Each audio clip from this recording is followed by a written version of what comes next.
Hey, what's going on, adventurers? How are you? A little bit of our Slant Alpha adventures getting underway, and we are going to get right to the flying pretty quickly tonight. We're celebrating with the Virtual USA Flying Club, the second anniversary of the club. Technically the 16th, but the club's founder, our friend JetPilotCinnamon, actually has to work on the 16th, so this seemed like a good day that everyone was available to jump in, do some flying together, and so it's going to be a fun one, guys.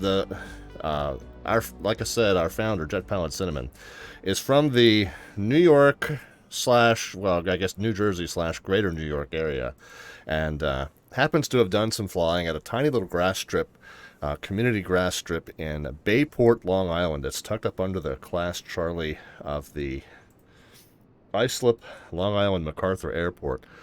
And I'm going to show you real quick. We're going to get to the flying really quickly, so we'll talk more about the plan when we get there. Let's go switch over to the TAC chart. I guess we don't need that right now. Where's New York TAC? There we are. So this is Long Island MacArthur. Here's the Charlie that surrounds it, and here's this little notch, this little, what they call the keyhole, that's cut out from the Charlie, so you can fly legally under 700 feet without talking to approach. And this is Bayport Aerodrome, tucked up right underneath. It's a very tiny grass strip, and it's got a very specific arrival and departure procedure that you have to follow to get in there. And because it's got this kind of mystique among the flying club and its founder, we kind of have dubbed it our unofficial official home airport for the Virtual USA Flying Club. And so that's where we're going to celebrate our second anniversary tonight. It's quite a bit of a long flight I've chosen. We're departing up here from Schenectady, which is just north and west of Albany, New York. We're going to go kind of down around the west side of the Charlie. We're going to join the Hudson River, take the Hudson River all the way south, and navigate the New York Skyline transition through the New York Bravo, north to south through the Skyline Route from the Alpine Tower all the way down to the Verrazano Bridge. Then we're going to cut up east and follow the shoreline, and then I'll talk more about how we're going to figure out exactly where we need to turn in order to start that approach into Bayport. Quite a number of Flying Club members flying along with us tonight. I don't think too many of us are getting started quite this early, but you can see that there is some general aviation traffic starting to buzz around the Long Island coast, so I think that'll pick up. Oh, good. We got some New York controllers on, too, so we definitely will be talking to some of these folks as we navigate down through that Bravo. Not JK is here. Odd Thomas is here. And Fragilities hit the follow button there just moments ago. All right, guys, we have, like I said, we got quite a long flight. The event is from 7:30 to 9:30, and this is about a 2-hour flight. So in order to arrive before the event ends, the event window ends at 9:30, we're going to get this thing up and running. Fortunately, it is not a very complicated aircraft. So we're going to go ahead and jump right in. We have our lovely co-pilot flying along with us tonight. I don't know how to make her go away. I would if I could. Although she's not too bad to look at, so I guess she can stay. All right, let's get this thing up and running, shall we? And it is the JPLogistics mod of the 152. You notice we've got some modifications here. We got a nice little DME box here. We do have an autopilot, which I didn't realize the last time I flew this thing. We did that nice long flight, part of the Boston Virtual ARTCC wings over New England. We had that nice long flight over the Boston Bravo, and I had no idea that it has an autopilot now. So we'll know that just in case we need it. Although I probably will do a lot of hand flying tonight. Anyway, you notice the doors and windows are open. So I've modified my checklist slightly just to kind of leave the windows open during taxi. Auto switch under the co-pilot yoke. Under the co-pilot yoke. Well, that's the autopilot. What's this? Cabin air, cabin heat. Oh, what is that? Oh, I think those are fuses right there. I have no idea what the master switch is there. I do not know. Do not know the answer to that. Cloak Raindrop is back with us. All right, guys. Like I said, let's get going. We don't have a lot of time if we want to arrive within the event window. So we're going to set the fuel load. Parking brake is set. All switches are down. They maybe. Okay, yeah, a little bit of a weird shadow on the one, but yeah, they're all down. We can go ahead and get the doors closed. We'll leave the windows open until we're ready to take off. So the doors are now closed. Get the battery switch on. We get the nav and beacon lights on. Get the fuel selector on. That's down here by our lovely friend's knee. It's in op. Okay, not sure what it is in the real world. 152. That says our friend Tigger. Okay. Yep. No idea. No idea. I haven't seen mention of it. It's the first time I've noticed it. Fuel selector on. Mix can go full rich, which it already is. We'll pull the primer a couple times. Once, twice. That'll be good enough. Go ahead and get the magnetos to right, then left, and then both. We'll clear the prop. Whoops! I didn't accidentally pull the starter. But we gotta hold the starter. Actually, we'll hold the mix out.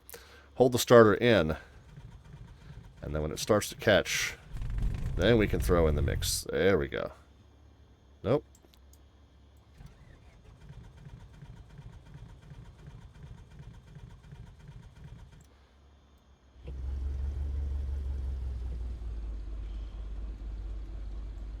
Is it running or not? I can't tell.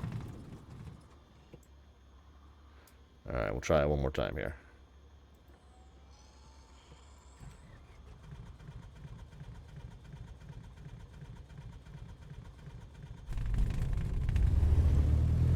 Okay, there we go. Might have just flooded it a little bit. I know that JPL has modeled some of the realistic starting as far as that goes. So there we go. All right, we got to run them.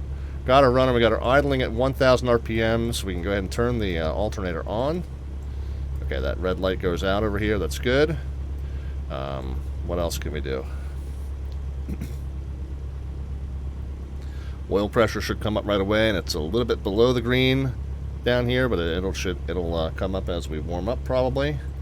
Alternator did come on. I can get the radios on.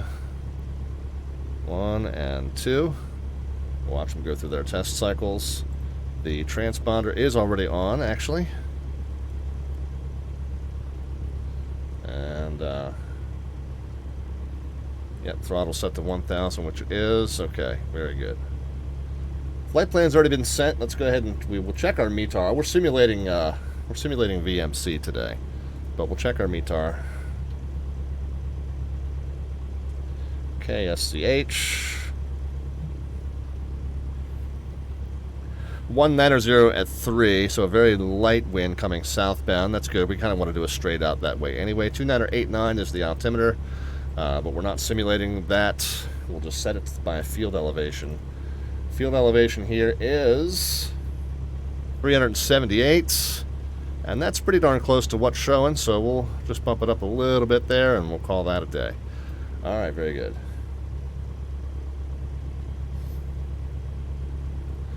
Directional gyro needs to be synced to the compass, so we're facing, looks like almost a dead center 190.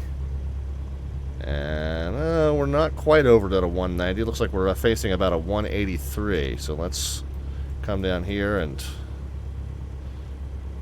Whoa, didn't mean to turn that all the way around like that. I'm not even sure how I did that.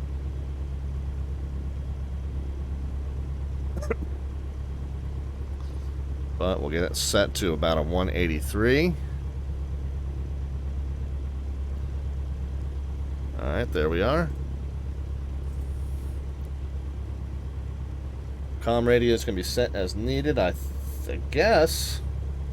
We'll have to check. I don't know if Schenectady's... Oh, New York's... Is New York Center now on? Oh, no, Schenectady's in Boston's airspace. So 34.7. We'll get clearance from him to taxi at this Delta. 34.7. So it is a Delta. It's a Class Delta airspace. So it does have a control tower, and we are within controlled airspace. Even if we stay below this Charlie shelf, which we will, we'll stay at 1900 or below until we get out to the river, then we'll head up to 3000. But within this dotted blue circle, we need to be in touch with what would be the tower controller here at Schenectady. And in this case, that's going to be Boston Center handling the duties of Schenectady Tower. So we'll talk to them in just a moment. Just need the taxi and takeoff clearance. We don't need flight following, anything like that. We'll get in touch with the appropriate controllers when we get close to that New York Bravo. Let's see. So we would obtain our clearance if we were IFR. We're not going to do that yet. Squawk code. We can go ahead and set this into altitude reporting mode. Charlie Foxtrot 0, Mike Papa. And we'll double check in VPilot that is running, and it is. Nav ADS tuners could be set, but we don't have any. We're going to be navigating this visually.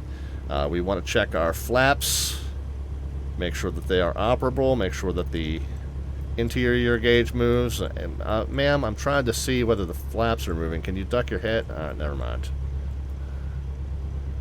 All right, well, that one moves, and the indicator moves, so we'll just assume the right one's moving too. Go ahead and set it for takeoff. Let's see. All right, trim is neutral. Yeah, it is. Oil temp has oil temp's good, and the oil pressure's starting to come up. And we'll go ahead and get our taxi light on as soon as we've briefed our taxi routing. We are assuming we're taking off on 22 because the wind is 19 something. We're parked down here, so we're just going to try and make sure we're taxiing northbound, and then we'll go Alpha northbound, and then we'll see if we can get 22 at Delta. That should be plenty of runway to get this thing airborne. The radio comm speaker button, says Tigger. All right, we'll check that out. I don't know. I'm kind of getting used to her being there. I kind of like her. The radio comms speaker button. Good afternoon, Boston Center. My flight 1129er with you. Currently passing through 3,000 for 14,000. Oh, she's gone. I know, 2 at once, but November she's back. 27 Okay. Papa, runway 15, clear for takeoff. Yeah, we got our furry co-pilot losing his you-know-what in the other room. Good evening, Boston Center. James Martin, how are you back with us? Thank you so much. All right, so let's talk to our controller, see if we can get some taxi clearance. We want to go northbound, so that means we kind of need to go over our left shoulder here. We maybe find our way to that taxiway and then northbound, and see if we can depart 22 at Delta.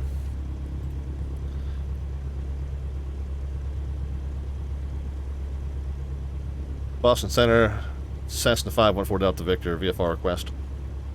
November 514 Delta Victor, Boston Center, go ahead. We're looking for taxi at Schenectady for VFR southbound departure. 22 at Delta will be great if it's available. We've got the weather. No flight following. Number 514 Delta Victor, Boston Center, roger. Where are you parked? We're in the GA ramp that's on the southwest side of the field. November 514 Delta Victor, roger. Runway 22 at Delta, taxi via Bravo Alpha Delta.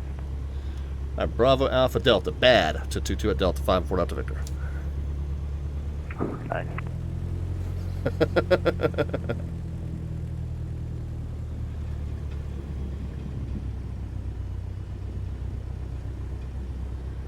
November 4727 Papa, radar contact. All right.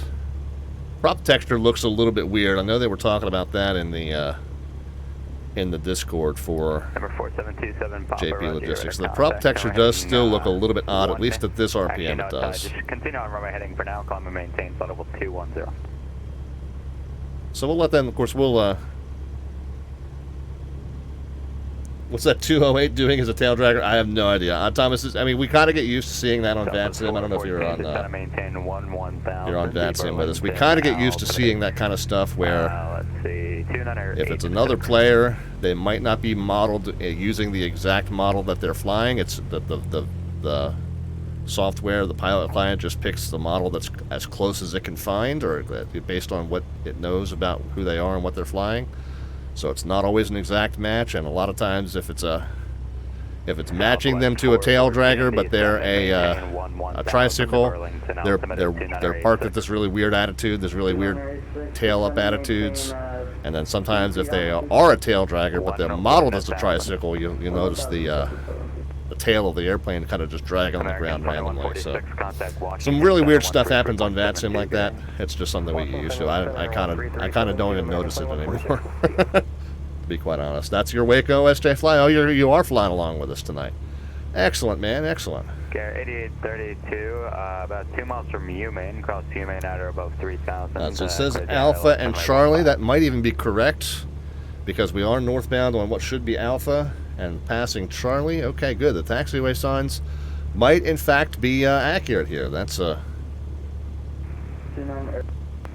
kind of a surprise, honestly. 2986.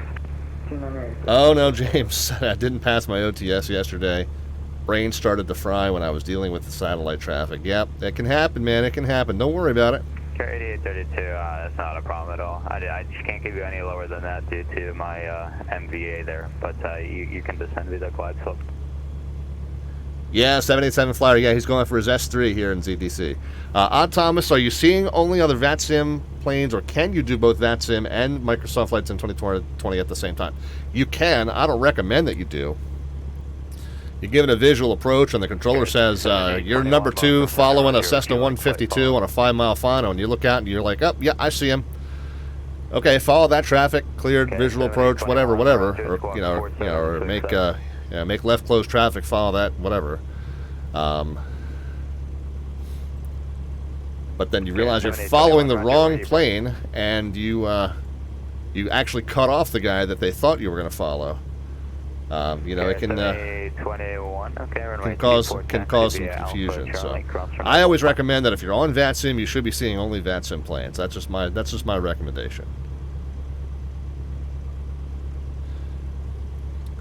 November 27 Papa, proceed direct to Kennebunk. Direct Kennebunk, 27 Papa. Alright, let's do a real quick run-up, guys. Emirates 231, descend and maintain, flight 360. So let me hold short. We're going to run the props up to 231, 2,000 RPMs. And we're going to just do a left mag check.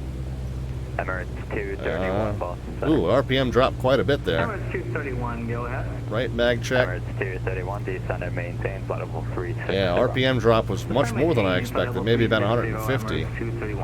But back on both, it does seem to be recovering, so we'll take it, I guess. Southwest 414, go ahead.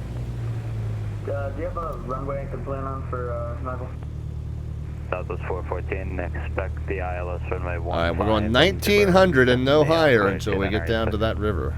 Expect runway ILS 15. We'll let the controller know we're ready. Care 8832. Bryce Allen's doing Houston to Salt Lake on the Xbox. Nice, Bryce. Nice. I think it's kind of cool that you can play this on Xbox now, personally. I know many VATSIM, longtime VATSIM members have mixed feelings about it. And I have mixed feelings about it, too.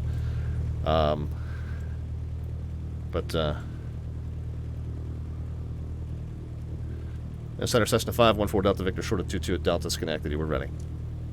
Number 514 Delta Victor, on course departure approved. Runway 22 at Delta, clear for takeoff. All right, 22 at Delta, clear for takeoff, and we are planning to remain clear of the Charlie. 514 Delta Victor. Roger. Planning is what I said. We may or may not actually do it, but we will try. Landing light off. Landing light on, taxi light off, pitot heat on. Now, I've come to find out we may shut some of that stuff off after we get airborne here. Come to find out that the alternator in this plane has some difficulty sustaining landing lights and pitot heat. So we may elect to turn some of that stuff back off. We're 60 knots. Away we go. 1173 Wilson Center, tap the brakes. No gear to retract, but we can at least tap the brakes. And we're going to basically go straight out. Show you on the map. As soon as we get up to 400 here. 3, 4, 5, 6, 7. Okay, we'll get the flaps in. We may or may not get a frequency change approved. It's a Delta, since we're not really under radar services. So,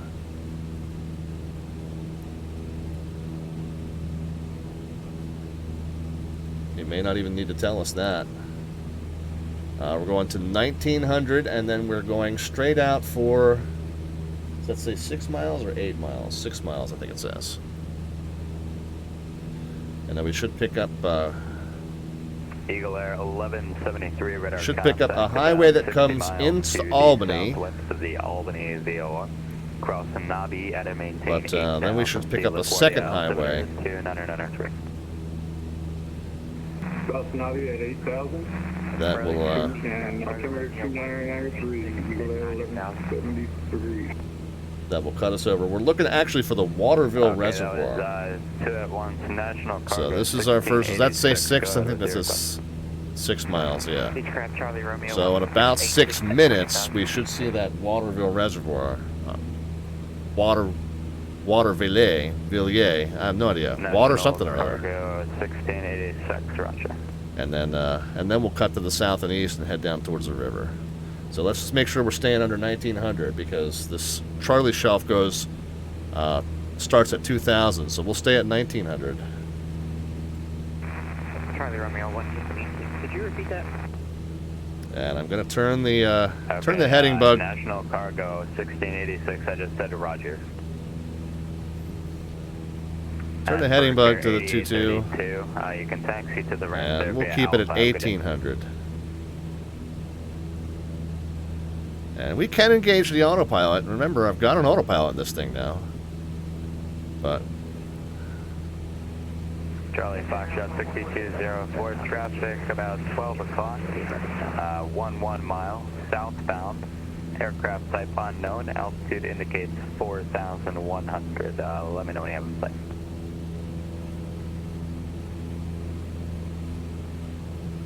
Alright, we're well below red line at full throttle. I think, yeah,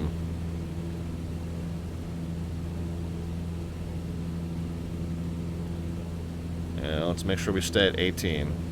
Carrier 7821, proceed on course, runway 24, clear for takeoff.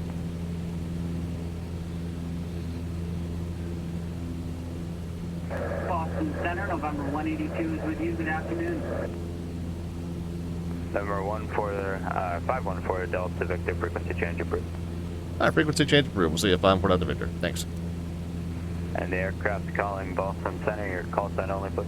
Alright, so now we're looking for that November 182 water is on the ground water at VA or water. 009 or requesting It looks like clearance. Waterville, but it doesn't say Waterville.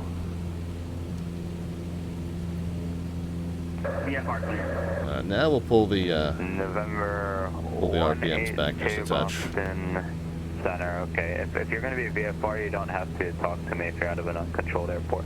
So you can just monitor Unicom on 122.8 unless you'd like to pick up an IFR clearance. All right, thank you. Sorry about that. I'm new to this. Not a problem. Alright, so I'm following a highway that's kind of going out to the west. I think that is this highway here. So I want to stay, I guess, to the left of that. Make sure I'm following power lines and a railroad track that kind of goes more or less straight south here. I don't see the power lines and the railroad tracks. That might be the reservoir over there.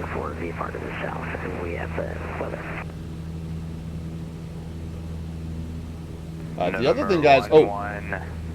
Sierra Juliet Alpha Boston Center. Let's join the Virtual USA Flying Club Discord. The briefing for this event is just about to start.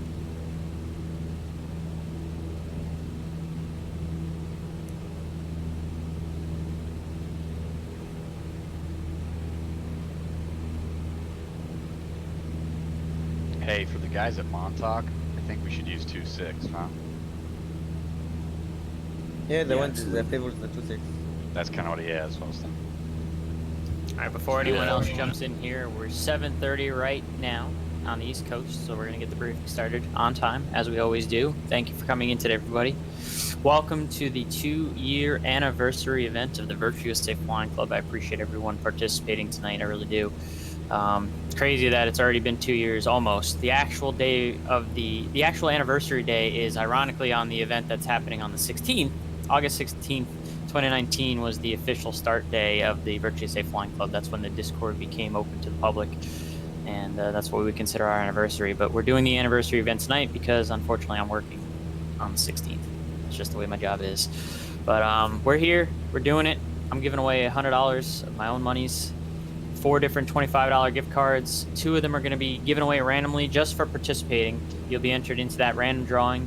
And then there's 2 mystery prizes that only I and the other admin know about. I think this is the road I'm going to follow here. And that will be disseminated at the end, and I'll obviously at the end tell everyone what those mystery prizes are and who wins them based on certain parameters for this evening for the event.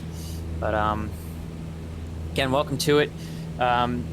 We call Bayport Aerodrome 2-3 November the unofficial official home of the Virtually Safe Flying Club, and part of the reason why that is because, I don't know if a handful of you or not were watching my stream about 15 minutes ago when I was running a video. I participated in a real-world Bayport fly-in about, what the heck was that, 7 years ago, in 2014, when I was still at Farmingdale State College, and had just the atmosphere there was just extraordinary. The antique aircraft of New York group, all that kind of helped me to kind of formulate the idea of wanting to do a virtual flying club, and I finally decided that it was time to do it in 2019, and it's grown into something pretty spectacular with over 500 plus members confirmed in the Discord. Great. So again, thank you all so much for that. But that's the reason why Bayport is considered our official unofficial home, or unofficial official, however you want to put it. It's a fun little airstrip to land on. Excuse me. Apparently I don't know how to talk tonight. I've landed there, I think, at least a half dozen times in real life, mostly in 152s and 172s. Well kept, great little turf strip there, 2,750 feet, 75 feet wide. It's plenty to land a smaller aircraft on. Obviously, the crazy people that are trying to fly in DC-3s, God bless you for that. If you haven't already at this point downloaded any of the sceneries for your sim specific, you're going to want to get into the text briefing and do that and restart your sim, because you're going to want those sceneries. If you have default sceneries in any of the sims, it's just going to put you in a weird spot. You're not going to be correctly placed compared to everyone else. But as long as you have the sceneries, you should all be in relatively the correct spot. Other than that, make sure your sim is set to daytime, because the Bayport Aerodrome does not have any kind of lighting whatsoever. So if you're trying to come in at night, again, good luck with that. Hopefully all of you watched the approach and departure from Bayport Aerodrome YouTube video. If you haven't done that already, we'll show you that, guys. We'll show you that. Do that before you depart, or if you're already in the air, do that before you get inbound. That is required viewing, because you need to know how to get into and out of runway 18 at Bayport Aerodrome this evening is the runway we're using, because the real world weather is showing the winds 210 at 10 at islip, and that's the deciding factor in terms of which runway you're going to use at the Bayport Aerodrome. So if you haven't already watched that approach departure from Bayport Aerodrome video, you should make sure to do that. The big thing inbound on runway 8, you're going to come out over the Great South Bay. You need to make sure you're below 700 feet. You're going to enter over the marina there along the shoreline. You're going to follow the river to the Sans Souci Lakes. Sans Souci Lakes will put you on a right downwind for runway 18. Once you approach Sunrise Highway, do not cross Sunrise Highway. You'll make your base to final turn, and again, it's going to be a base to final turn. It's going to be almost like you're making a U-turn when you get before Sunrise Highway to turn onto the final for runway 18 at Bayport. There are no touch and goes at Bayport. It's full stop taxi back only if you do want to go back in the pattern. You can go around if you need to, but make that decision quickly, because if you make the decision late, there are trees at the end of the runway. It might be very close. But again, no touch and goes inbound to Bayport here. Departing runway 18 is pretty simple. You're just going to take off, fly runway heading straight out to the bay. Make sure you stay below 700 feet until you hit the Great South Bay, and then you're good to up to 1,500 feet below the Islip Class Charlie there out in the bay. One very important thing to note is that this is you can't just all kind of go in right behind each other. No formation flying, none of that tonight. When you are going inbound to Bayport, you only want to start inbound as long as there's someone else already in the downwind. If the person in front of you has not called their downwind, then do not enter over the marina. All right, so once you hear someone say Bayport traffic, Cessna downwind for runway 18 Bayport, that's when the next person can say Bayport traffic, Piper over the marina for 18 Bayport. That's how we're going to get the spacing so that we're not all right on top of each other and we're not all crashing into each other.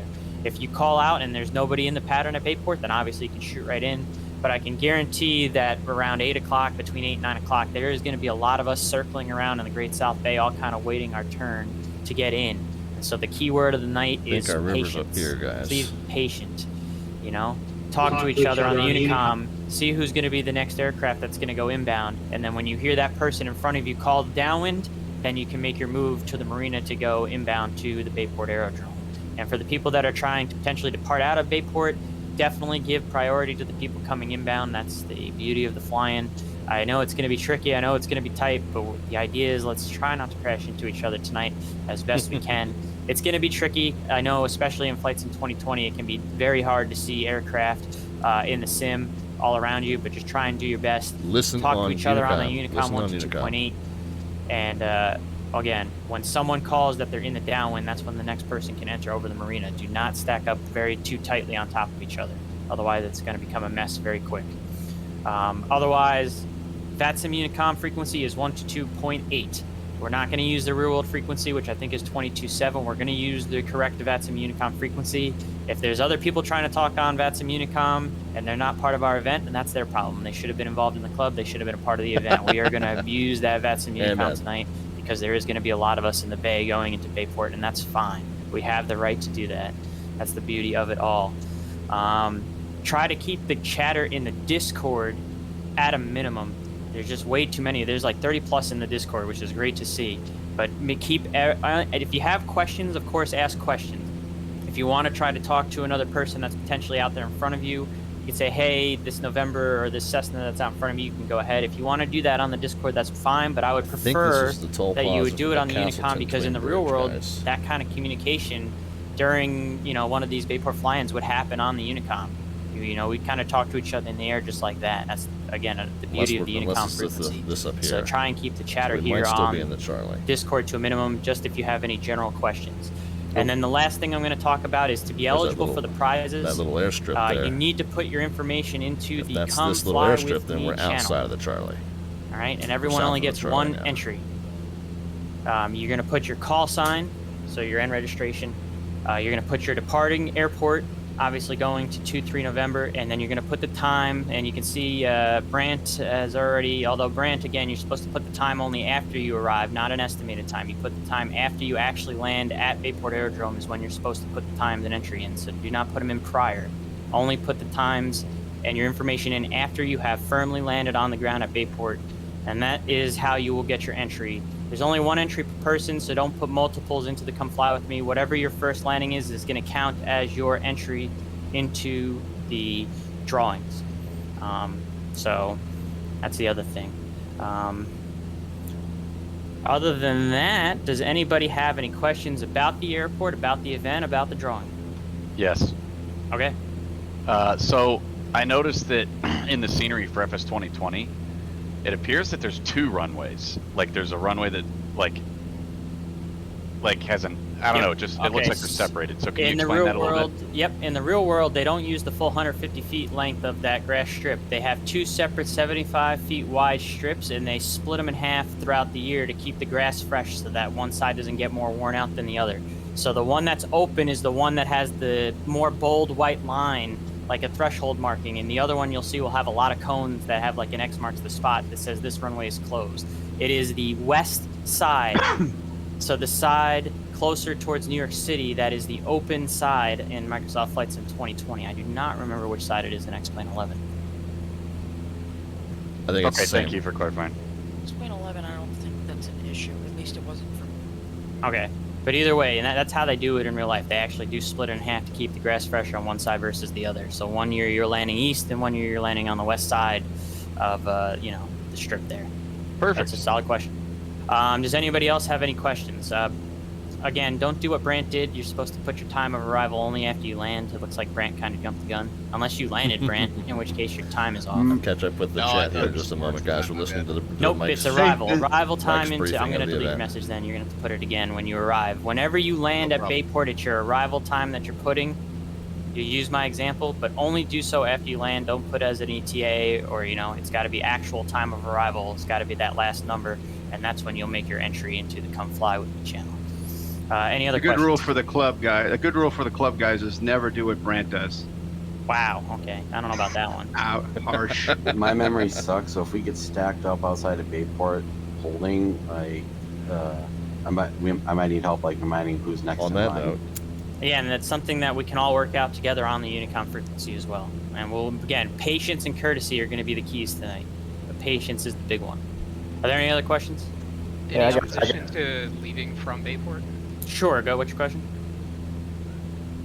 Yeah, I had an alibi for it. It says, when we're holding, is there a specific type pattern? or? No, you're just flying around the Great South Bay trying not to hit anyone until it's your turn to get in. Yeah. Yeah, like you mentioned, Flight Sim 20, I flew with a guy earlier, and it's, man, you can't see people unless you're right up on them. Yeah, just hang around and just hang out in the bay and wait until it ends up being your turn. You know, that's all I can say. There's really no set pattern or set place to hold. It's just hang out, chill out in the bay until you get your opportunity to go in. Excellent. Just make it exciting. Coordinate on Unicom. Knowledge. Any opposition to leaving from Bayport, hopping around and coming back? No, not at all. Cool. You do not have to remain in the Discord if you do not want to. You can mute yourself. I know there's a lot of people that already kind of have, but you can leave the Discord if you need to. That is entirely up to you.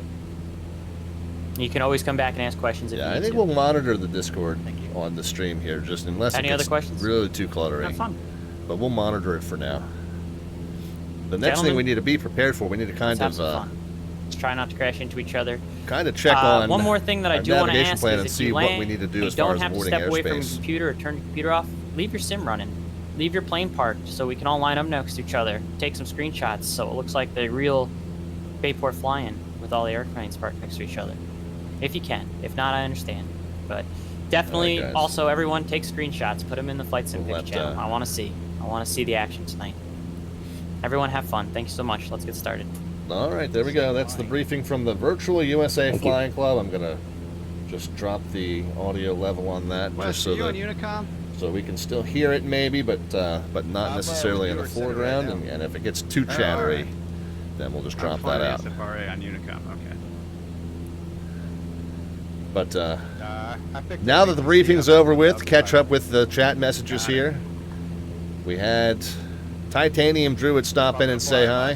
787 flyer going back to the discussion about achieving the S3. Yes, he says, I've also almost got my Chicago approach cert. SOP is 80 pages long with 4 or 5 letters of agreement. Yeah, no, it's a lot more study. People in my ARTCC, it's become kind of a running gag in Washington to ask me. I've had my S3 for coming up on 3 years, my S2 for coming up on 3 years. And so it's become kind of a running gag that anytime someone says hi to me from Washington ARTCC, they're like, hey, when are you starting your S3 training? Like, ain't nobody got time for that. No, but I've said multiple times, I'm good staying at S2. I love working local. I think for you guys watching on stream, I think local is a little bit easier on the newbie eyes, as it's one airport at a time. And when you're working top-down, tower, ground, and delivery, it can be lots and lots of fun, lots and lots of activity. And I think that trying to step up to the next thing, it would just make it harder for newer folks popping into the stream to really understand everything that was going on. So, yeah, so I'm happy to stay an S2, at least for now. SJ Fly says he's taxiing out now. He's following us out from Schenectady down the river. We got a haul, guy. We're gonna be arriving kind of right at the tail end. The idea is to arrive at Bayport between 7:30 and 9:30, and so we got to really hustle down the river, get straight out there, and hopefully not end up at too bad of a holding pattern out over the bay like JetPilotCinnamon was discussing.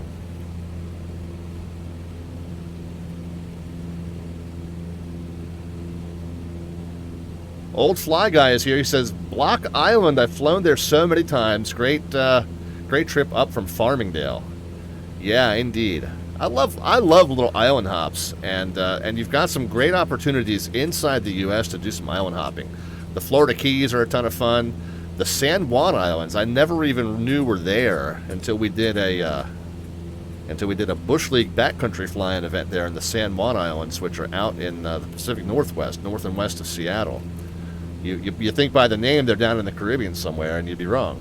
But that's a beautiful little island chain that we discovered in one of those Bush League backcountry flights. And of course, up in Maine, there's some good island hopping, and then out here in the New England area, there's some good island hops. Bayport is indeed a wonderful little grass strip, old fly guy. I agree with you. Whooper's checked back in. Skyhawk 170 is here. Albany to Bayport at a 152. I'm just thinking about it, says old fly guy. I've got to pee. Yeah. And as soon as you said that, I was like, oh, yeah. I forgot I'm thirsty. I keep bumping the mic when I do that. I'm sorry, guys. I guess technically I can take a break out of the cockpit if I have to. I'm going to try not to, though. Real life, you look for the church steeple. Yes, I'll show you the YouTube video that the actual real world Bayport Aerodrome Society put together as far as doing that approach. We'll show you that here in just a minute. And people check back in, says, sorry I missed this. Slant Alpha, I'm doing some GA lately. Awesome. No need to apologize. SJ says, I lied. I'm saying I'm Slant Alpha even though I've got a 4-flight knockoff connected. Yes, that's not technically VOR with DME. you could file Slant right now. You could file Slant. You know, of course, your VFR, you don't really have to specify an equipment code actually. Now with New York approach, New York Tower. SJ says, I'm glad that our planes basically match speeds. We got good spacing going despite coming off the same airfield. Yeah. No, and we're going to be joining quite a few folks down there once we get into the bay, east of Bayport. So we'll check in on VATSPY again in a little bit just to see how bad the traffic's getting. We got Crazy Canuck says, doing top-down tower at a busy airport. Some of the most fun controlling there is. I agree with you, brother. I absolutely agree. New York approach for JFK Tower. Yeah, yep, we did a marathon stream this past Saturday for the Boston Tea Party event. And we were working Reagan National. And we did for a good period. We had a ground controller, and we even had a ground and delivery controller for a little while because even ground was getting hectic. And during those periods, I think it was a good thing that we had those because it was too busy. But there were a few moments where it was just me working tower top down, and I loved it. At the times that I had it, it was just busy enough. And of course, the only regret when that happens is that I have trouble keeping up with the chat messages. But as far as just the level of activity and working the clearance requests in between instructions and kind of showing the pilots that you can manage everything all at the same time without leaving anybody hanging too long. I really do take a lot of pride in that. Good fixins check, Dan. Are you going through the Hudson River Special Flight Rules area so you don't have to contact ATC, asks SJ. No, I'm going to do it. I'm going to request the Skyline transition, which would be at or above 1300. You can go lower. That's really honestly more for like helicopters. But I guess fixed wing craft also do it. There's nothing wrong with that. But I'm going to go ahead and request the Bravo transition via the Skyline route, which would be so basically there's two layers. There's the SFRA, which you can do without a clearance, and then above it is a strip that's the Skyline route that's 1,300 feet and above that you do need a Bravo clearance for, but normally they just clear you into it without much of a fuss. We do need to kind of check, like I said before, we do need to kind of check and see where we are navigation-wise. I haven't really been paying attention, so I got to kind of figure out where on this path are we. What's the next airspace we need to be aware of? We need to be aware of this Poughkeepsie class Delta. We're at 20. If we're below 2,700, we're going to be within that Delta. All right. Well, we don't want to bust that Delta. And then the Stewart is right below that, but Stewart's Delta ends at the river, so if we stay over water, or if we cheat maybe a little bit to the eastern side, we'll be okay there. But as we pass by Poughkeepsie, we'll need to make sure that we're not in that Delta. We might cheat that to the west, and then try to split the difference here. We'll see how that goes. What I may do is just touch base with the controller and say, hey, we're transitioning the Poughkeepsie Delta north to south at 2,000, and we'll see what he says. But in order to know when we're getting close to that, let's go ahead and tune that VOR there. What VOR is that? Kingston on 117.6. So that'll give us a good reference. 117.6 on the nav 1. 17. Oh, I didn't even turn my DME box on, my super special fancy DME box. Okay, well we do have guidance on that nav 1, and now let's see if we can get a distance reading on that nav 1. Double DME box. So we're 32 miles north of it still, counting down. So we're still a little ways out. Figured we would be. And then further down, we'll need to get references off of the LaGuardia VOR. After we get down here, and we get into the TAC chart, you know, we'll need to know. We don't need to know about this boundary because we'll still be at 2,000. So if we're at 2,000, we'll be below this shelf of the Bravo, which is at 3,000, according to these little fractions here. But we will need to know when we're crossing the second boundary, which the map identifies as the 11-mile DME arc from LaGuardia VOR. So we'll tune that LaGuardia. Let's tune LaGuardia VOR and nav 2 right now. Why not? 13.1.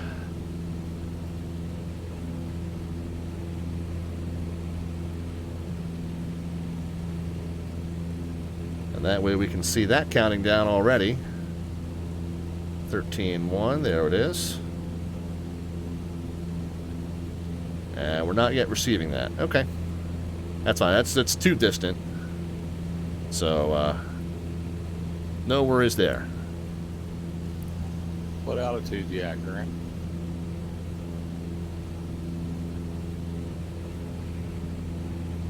Say again? I was asking Grant what altitude he was at. I don't think he's got his ears open on Discord.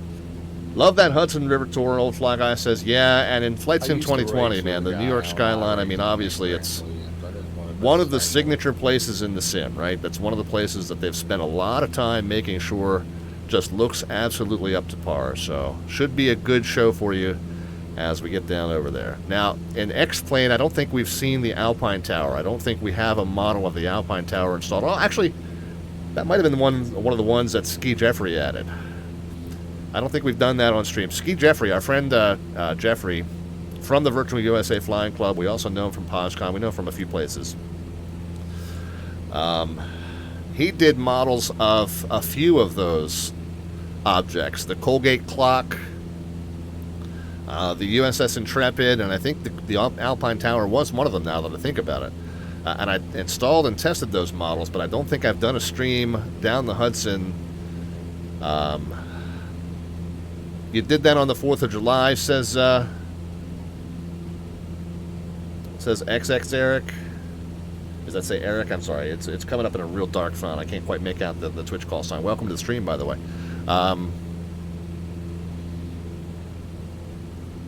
Did that on the 4th of July. You did that in the sim or in the real life? Because I think I did the Skyline Route in September. I did it as a September 11th tribute last fall.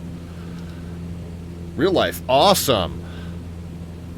Awesome. I don't know if you're part of our Discord, but if you jump in there and post some pictures of that, if you got some, that'd be fantastic. Actually, if you got links to pictures, you can even post them right here in the chat. Yeah, that's so much fun. And I'm not a real world pilot, so I've never gotten the chance to do a lot of the stuff that I've done in sim. I've never gotten the chance to do it in real life.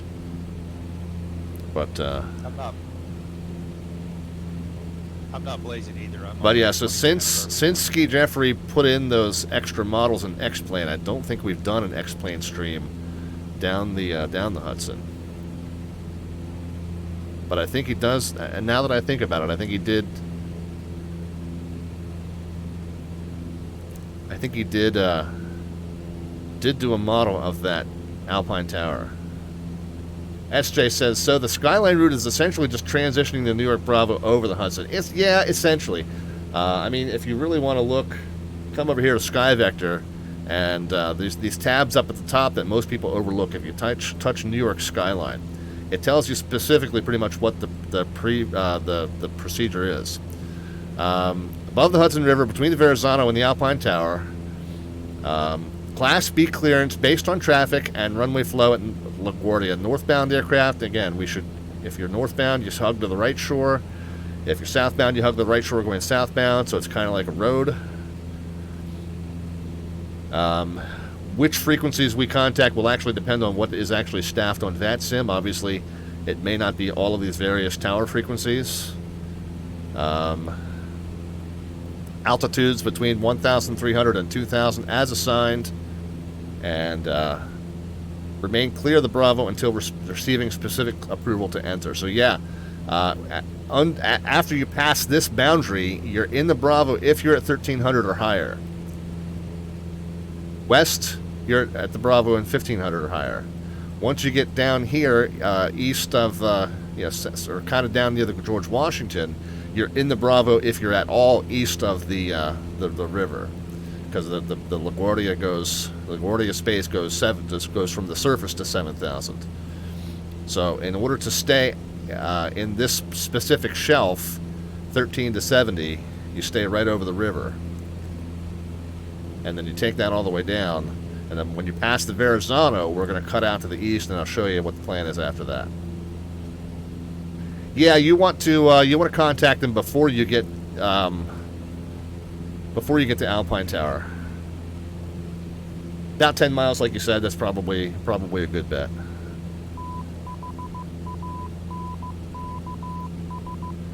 So this border here is, I think it's the LaGuardia 20 mile. So within 20 miles of that second VOR, we need to be below 3,000. But I think once you're within that 20 mile and you get down to this 11 mile, so I think this 9 mile stretch when you're underneath this outer shelf, I think that's a good time to call them. All right, now we're 22 miles from 22 miles from Poughkeepsie. Let's go back to the World VFR. I just want to make sure.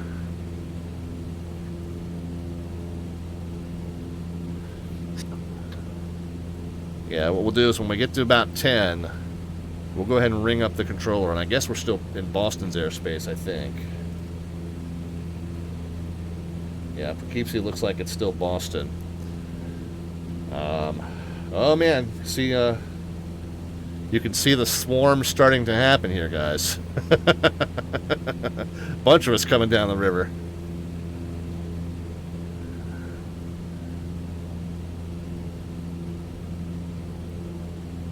But I think once we get about 10 miles from Poughkeepsie, I think we'll go ahead and contact. So ordinarily you'd contact Poughkeepsie Tower and you'd ask them to transition the Delta north to south at 2,000. I guess we'll get back to 2,000. But because there's no Poughkeepsie Tower, the duties of Poughkeepsie Tower fall back up the chain, and so they fall right back up to Boston Center. So we'll go ahead and switch back over to Boston Center. The Sierra Cross Airway 33, serving to 834. And the other option was we could climb up to 3,000. And if I felt like we could do that and not be tangling with this cloud layer, we could climb up to 3,000, and actually 2,800 is all we really need, because the Delta at Poughkeepsie goes up to 2,700 above sea level. We got up to 2,800, we would be above it. We wouldn't need to worry about whether we were within it laterally, because we're over top of it. But just to be sure, we'll just say we're transitioning north to south along the river at 2,000. That way we don't have to worry about the clouds, and as long as we just get the in touch with the controller, and he says our call sign. He says our call sign, and he says anything but remain clear of the Delta. If he says remain clear of the Delta, like, hey, I don't have time to deal with you, you just need to stay out of that airspace, we could do that. Then we'll look at climbing above it, or we'll circumnavigate it to the west, or we'll look at some different options if it makes us do that. Hopefully he won't make us do that. 18 miles. National cargo 1686. Yeah, we'll go ahead and get a word in. What is our direction to the VOR? Spin that around until it centers. I think we're Well, let's just say, what is our distance from it? What is our direction from it? Oh, almost due north, really. Almost dead due north. Okay, good. Well, we'll just say we're 17 miles north. Plumber 26 with the follow. Thank you so much. United 428 is still on, passing 1,200, climbing up to 4. November 27 Papa. And it looks like XX Etno. Is that what that says? XX Etno. Alright, sorry about that. It was coming up in a real dark font in my chat panel here. But he says, 428, we're at our contact. Climb and maintain flight. Says I sent some stuff in the Discord chat. Awesome, man. Thank you so much. We'll check those out after we get down. Buttersnot. I love it. Buttersnot with the follow as well. Alright, let's see if we can get a word in edgewise here with Boston Center. Air Canada 8456, Boston Center, roger. Boston Center, Cessna 514 Delta Victor VFR request. Number 514 Delta Victor, Boston Center. I guess we're about 15.5 north of the Poughkeepsie VOR, southbound along the Hudson at 2000. Just want to transition to Poughkeepsie Delta north to south. Number 514 Delta Victor. Unfortunately, I don't control that airspace. You might want to check in. It's either going to be 128.12 there or on 125.32, one of those two frequencies. Okay, 2812 or 2532. We'll check in with them. Thanks. Interesting. Okay. Oh, okay. I got you. So here's one of those weird things. It's within Boston Center's airspace is over top of it, but it's controlled by the New York TRACON. So it might be 2812s, or it might be, well, he said 2812s, or what other frequency, or New York Center's. So 2532. So it might be the New York TRACONs. I will check in with. I'll check in with 2812 first of all. Alright, but we need to kind of do that quick. 2812. So yeah, it's one of those weird things. It's within Boston Center's lateral airspace, but the TRACON stuff, that all belongs to New York. So below like 10,000 or whatever, all belongs to New York. Just one of those weird VATSIM map things that you get used to. And then you occasionally forget. It would just be going straight and then to the end of the one-way. Alright, let's see if we can get in touch with New York approach here.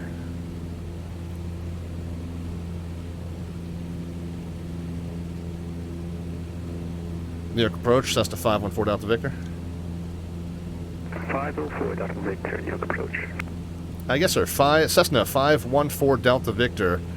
We are 12 miles north of the Poughkeepsie VOR. We just want to transition the Poughkeepsie Delta north to south along the Hudson at 2000. Is this the right frequency for that? That would be with LaGuardia Tower. Okay, LaGuardia Tower's up. We'll check with them. For Poughkeepsie, LaGuardia Tower, you sure? Sorry, what airport is that? Poughkeepsie, Kilo, Papa, Oscar, Uniform. Is that you, or is that New York Center?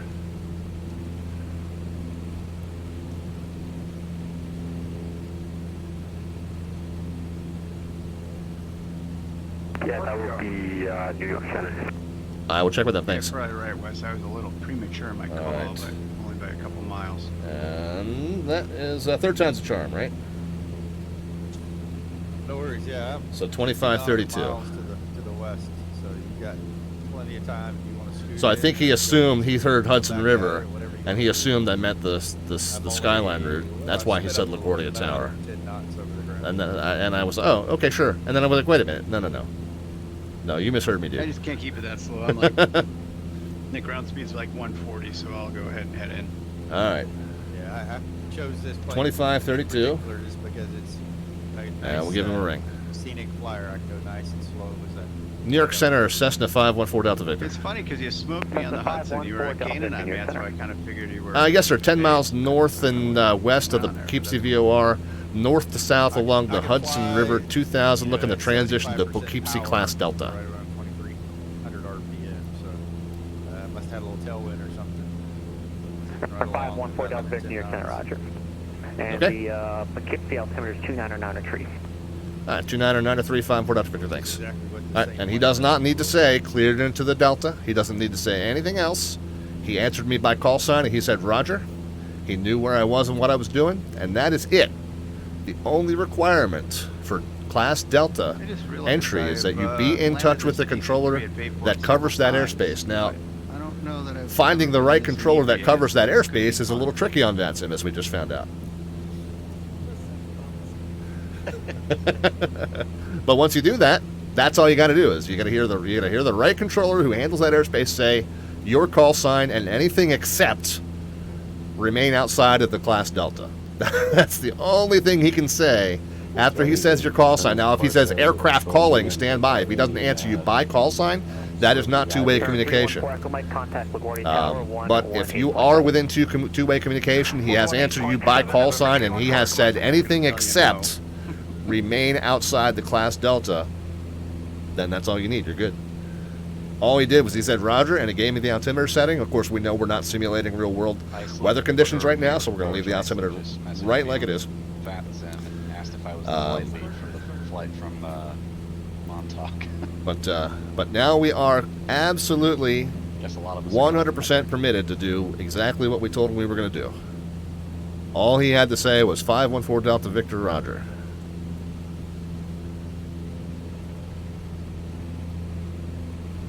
Now, where is that airport? We know that we are still 7 miles north of the VOR.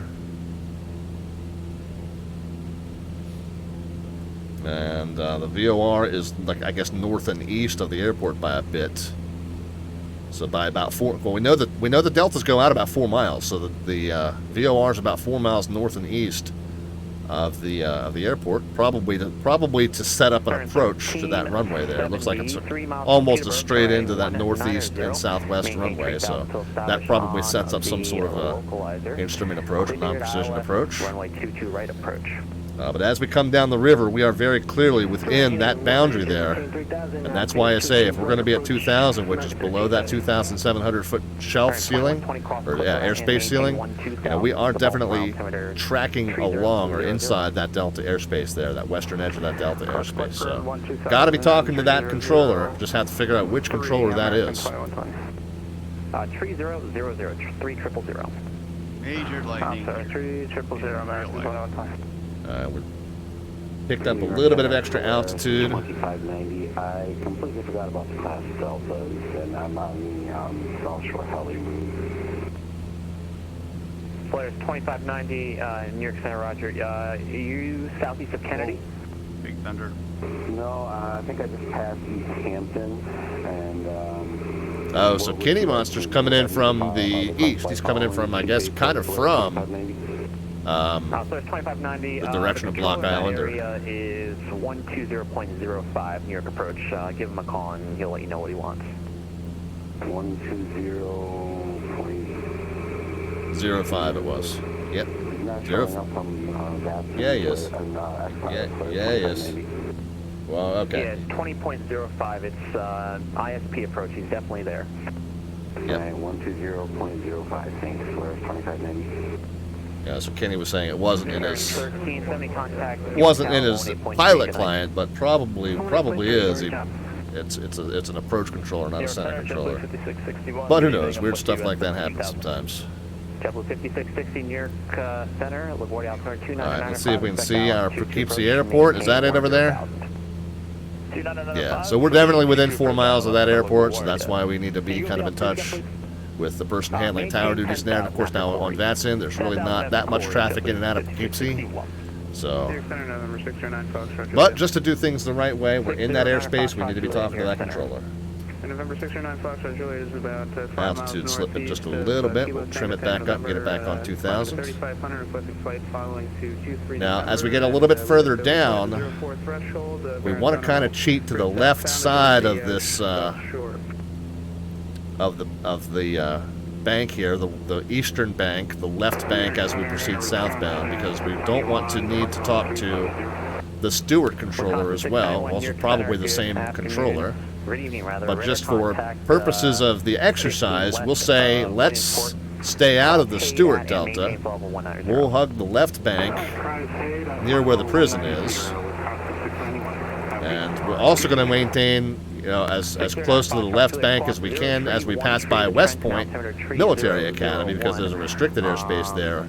So we want to we basically want to stay off the whole west bank of this river for the next little bit here until we get to this big zigzag. Once we get to this big zigzag, we're clear of all that stuff, and then the next thing we have to worry about is the New York Delta. So we'll stay over here. Stay over here on the west bank. East bank, rather. Yep. Stay off the west bank. 110 Julie Alpha, go ahead. Hanover 110 Alpha, 8 miles to the north of the Kingston VFR. We're going to request transition through the Delta airspace north to south, Hudson Valley Regional Delta airspace. Hudson Valley Regional? Was that? I think that might be us. Center, Roger. Yep, that's the same one that we just did. That might be one of our friends that's following along behind us. American 2120, contact Potomac approach 11985. See ya. 11985, American 2120. See you. Good night. American 609 Foxtrot Juliet, radar contact 3500. Understood you want over the threshold for 4 right at Newark to join the route? That's 8 firm, 609 Foxtrot Juliet. 609 Foxtrot, Roger. Proceed on course. Yep, proceed on course, 609 Foxtrot Juliet. Center, 20 Papa, 1.5 out from the Vale. Digital engineer on the channel. 20 Papa, Roger. Contact LaGuardia Tower 118.7. 187, 20 Papa. Center, set on November 1. Good to hear his voice on frequency. At 3,700.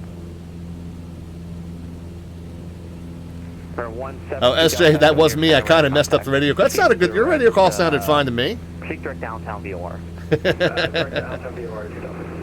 Yeah, it sounded fine, man. I didn't do anything wrong with it. Believe me, I heard way worse. I heard way worse this past Saturday. American 56621 is at 10,000.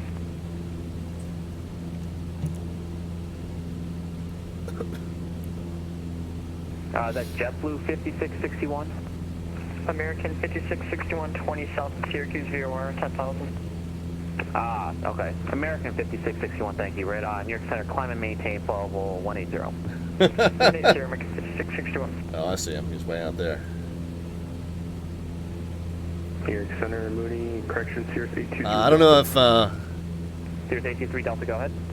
Sirius 823 Delta, about 7 miles northeast of Trenton at 2,500, looking for clearance. I don't know if JetPilotCinnamon has an official event count yet.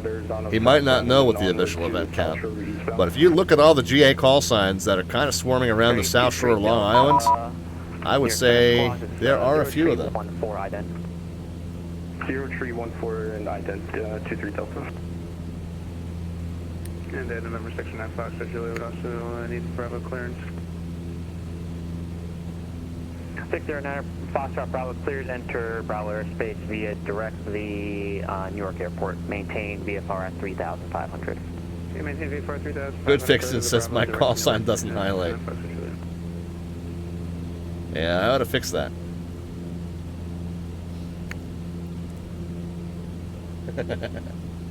Number 823 Delta radar contact 2,600. Traffic 12 o'clock, 2 miles. A Cessna 172 at 3,500, same direction. The good fix it says I didn't make the cut. I see how it is. Well, in fairness, it's to highlight streamers, and you only recently started streaming, as far as I know, unless you've been sneaking under the radar. New York Center, good evening, Delta 963 with you, 12,000. Yeah, well, there you go.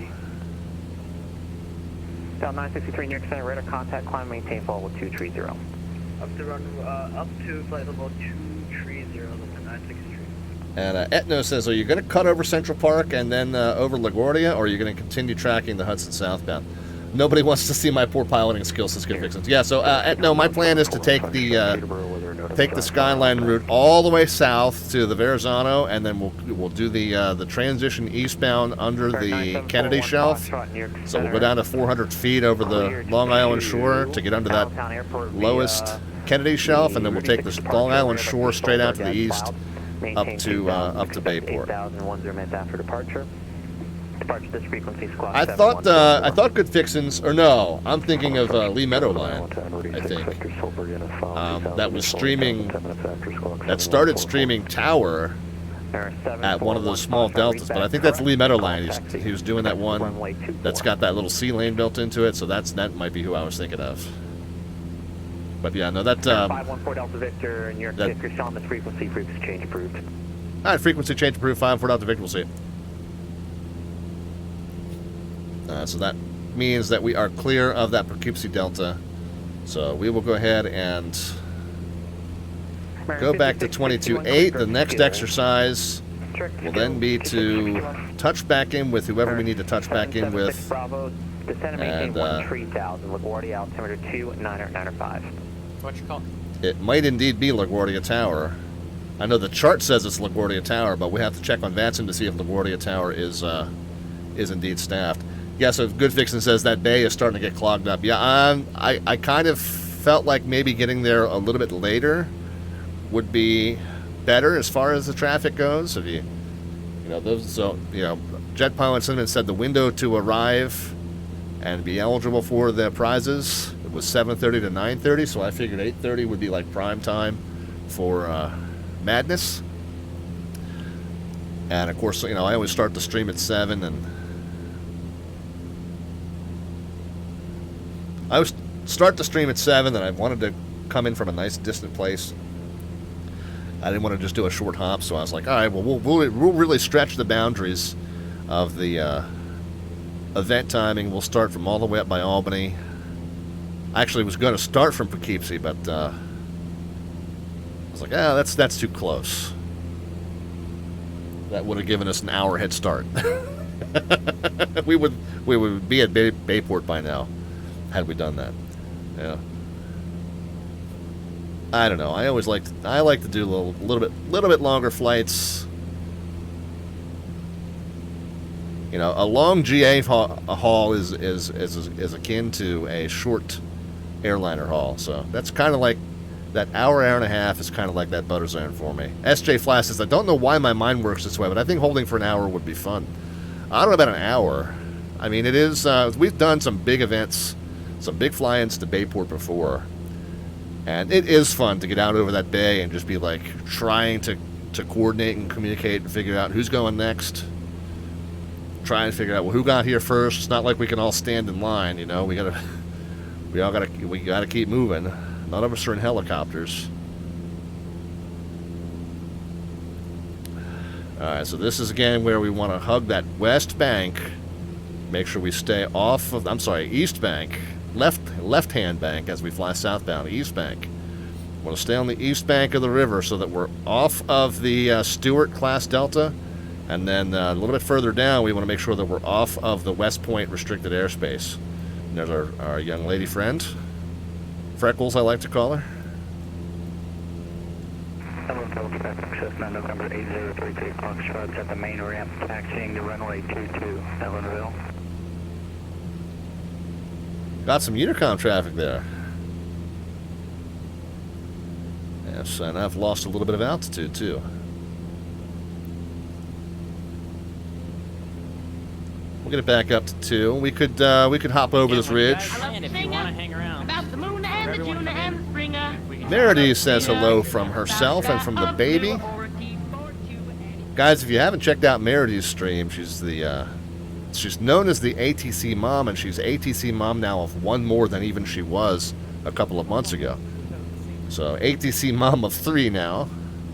And she last time I saw her, she had the baby cam going. So she's sitting there working Detroit Metro Wayne Tower on the VATSIM network. And we see her smiling face, and we see her baby just chilling in a bouncy chair, which was was a lot of fun. I think it's a lot cooler than Jamshid's cat cam. if you ask me. But that's just my personal opinion.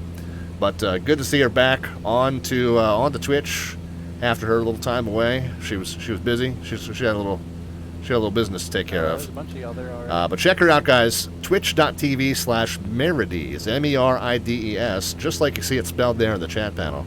Twitch.tv/Merides. She was on a hiatus, right? That's right. SJ Fly. That's exactly what she called it too. Not a low hiatus, a hiatus.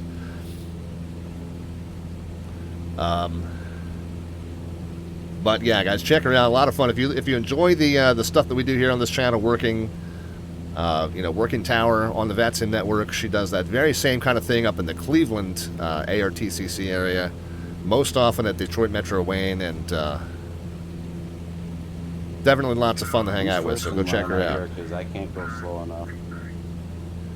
She is, as far as I know, as far as I am aware, the only ATC mom on Twitch. You know, plenty of us having adventures, but she's the only ATC mom, so do feel free to stop by her next stream and tell her we said hello.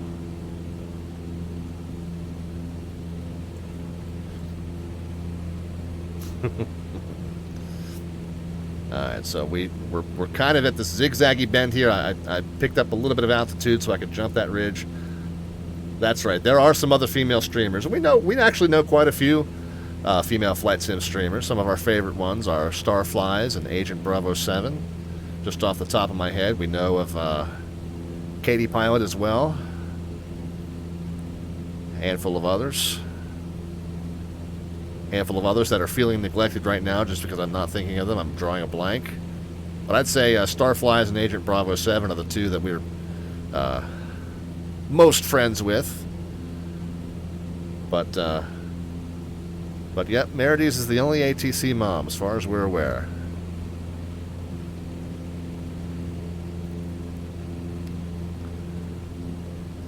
Yeah, I'm still a couple hundred feet low.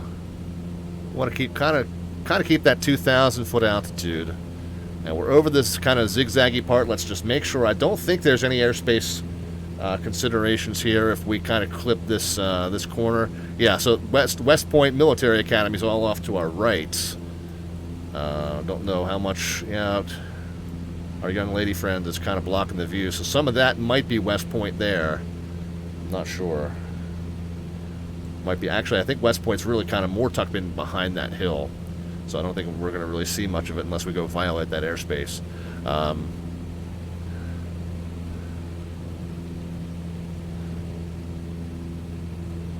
Okay, make sure everybody, when you land, to put your information into the Come Fly With Me channel.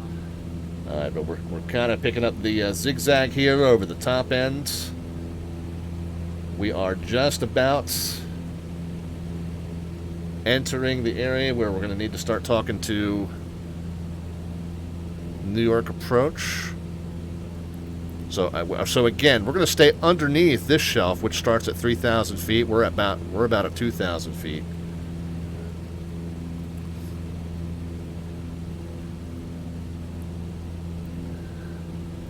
And you can see, we'll switch over to the TAC chart now so we get a little bit more detailed of a view. So this ring here is the LaGuardia 20-mile ring.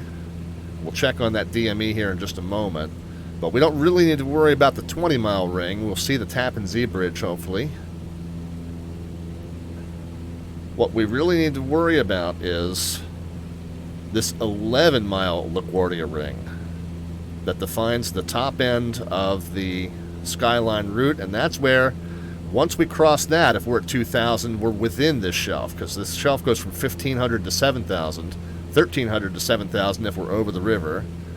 So 2,000 feet, we're definitely within that constraint there, so we need to be talking to somebody, and in fact, LaGuardia Tower is the controlling authority if they are staffed on VATSIM. LaGuardia Tower is the one that we need to talk to. Okay, so we're back up at 2,000. Let's go ahead and get that LaGuardia and DME in the left hand. Let's get that in a COM 1. 13-1. Nav 1, I meant. So now we got it on both, actually. I'll just flip that over there. That's fine. Let's go ahead and flip that Nav 2. Let's go ahead and flip that over to Kennedy. That's the next one we're going to need, is the Kennedy 115.9, and we're actually going to fly 115.9 and a 100, I think, is what the radial is. What did I say? Yep, 100 out 32 miles.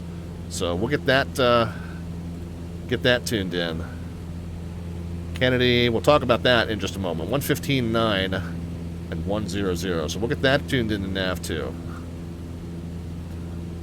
115.9er. And 100 is our outbound radial that we want to be on. Nav 2 is this one down here.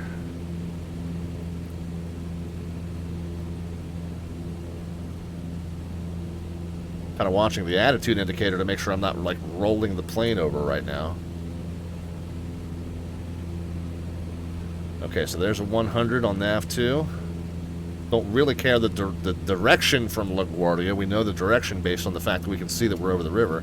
What we really care about for LaGuardia VOR is the distance, 25.4, 25.3. That might have been slightly off screen for you when I did that. 25.2, that's what we're looking at. That we need to be talking to somebody before we get to 11. So we got a little ways yet. And man, that Red Bull's starting to come through. So who was talking about needing to take a restroom break earlier? Yeah, now I'm starting to feel it, but I'm going to tempt fate. We try not to take the term liquid recycling too literally on this channel. So when as that can gets emptier, it will remain empty.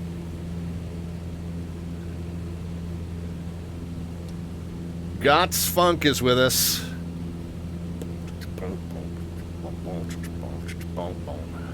Gots Funk is definitely with us. Got a trimmer level, try to go take a bathroom break. Wish me luck, says SJ Fly. Yeah, I don't know what you're flying, dude, but yeah. Oh, the Waco. Yeah, I had no idea how well it trims. So, best of luck to you. At least in the 152, I do now have an autopilot. This is the JPLogistics mod of the 152. Now, we do now have this autopilot that we can use if we need to.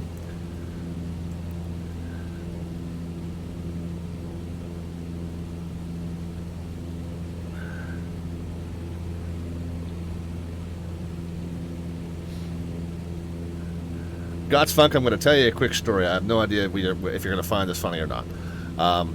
When I was in college, yeah, that's right, old fly guy, that autopilot doubled the value of the aircraft. Yes, it did. So I guess this is the Tappan Zee Bridge, or it's an artifact thereof.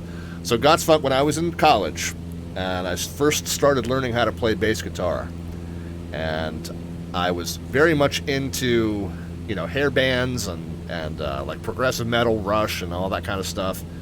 And I was up at my friend's, who was at another college, and he and a bunch of his friends, they got a little bit of a jam session together. My friend played keyboard. He found a guitarist. The three of us were kind of jamming together. We didn't have a drummer. This was in like his dorm room, so it's not like we were really playing super loud. But him on keyboards, me on bass, and his friend on guitar, and we're just kind of jamming. And then he had a couple other friends there that were kind of watching us. And the one guy goes, "Play something funky," and I'm like what? I don't know. I don't know anything funky. I don't know how to do funky.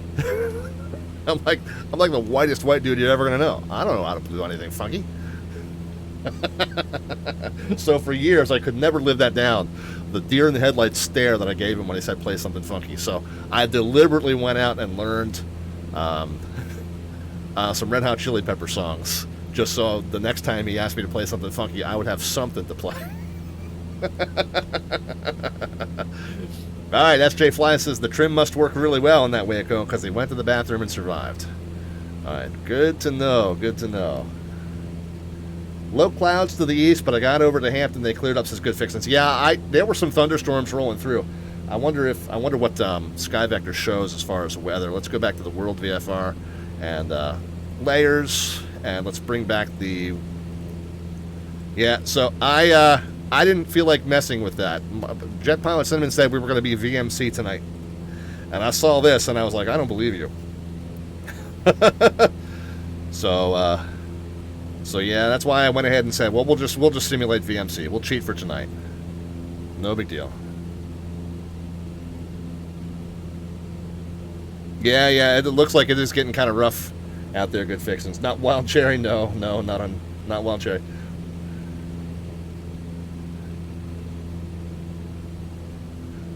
SJ says it trims level beautifully.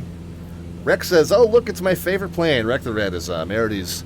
Merides is Wreck the Red's better half. I always flip it around when I start to say it, but I got to say it correctly. Merides is Wreck the Red's better half. Wreck the Red says, "Oh look, it's my favorite plane." Well, I don't know if he means the Cessna 152. This is a cool little plane though.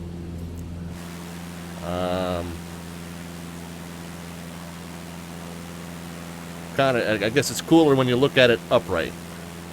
I don't know, it's kind of cool upside down. We could, Wheel Spank always wants us to do a barrel roll, so there you go, you got your barrel roll.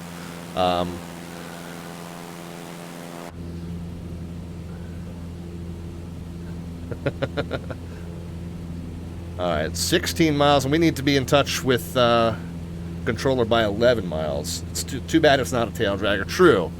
I do need a good GA tail dragger in this sim. Of course, that Waco might be it. Let me figure out who we're talking to. Is it LaGuardia Tower still? Are they actually staffed? Yeah, LaGuardia Tower is staffed. Okay. So it's going to be LaGuardia Tower 18-7.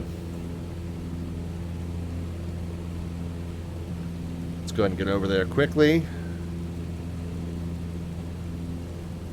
And we know we're 11, so we're about 5 miles north of Alpine Tower. So that's how we'll check in at 2,000 feet. We'll drop that extra 100 feet.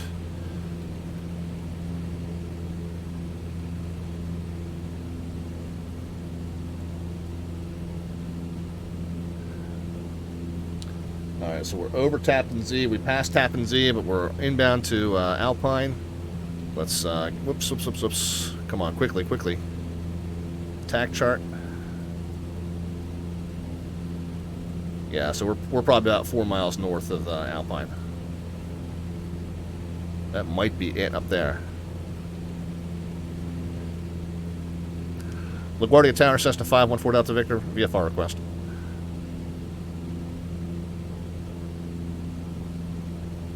Cessna 514 Delta Victor, what is that? Go ahead. Yes, sir. We're a couple miles north of Alpine Tower, 2,000, looking to transition to Skyline Route north to south.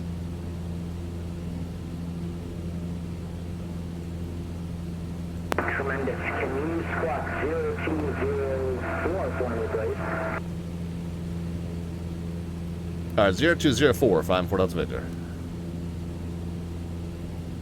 Alright, 13 miles north of LaGuardia VOR, so we got 2 miles to that shelf. So we're going to need to make a hard 180 to the left unless he says cleared into the Bravo right quick. At 514 Delta Victor, you are radar contact as recorded. Cleared into Bravo right. Woo! Yay! Via Skyline Route southbound. And you can maintain 1,500 today. Alright, we'll drop it to 1,500 cleared on the Bravo Skyline Route southbound 5-4 Delta Victor. Thanks. Warrior Tower, good evening, JetBlue 5661, I lost the tube. JetBlue 5661, hello. Alright, would have been nice to just get 2,000 since we were already at that, but that's not my decision, it's his. So, down we go. How do you know your distance from Alpine? Kind of eyeballing it. I knew I'm just now crossing that boundary at 11 miles from the LaGuardia VOR, so I was like 2 miles north of that. I was about 13 DME, so kind of can go off of that. But I also knew that I had passed Tappan Zee Bridge about 3 or 4 miles ago, so I was kind of just estimating.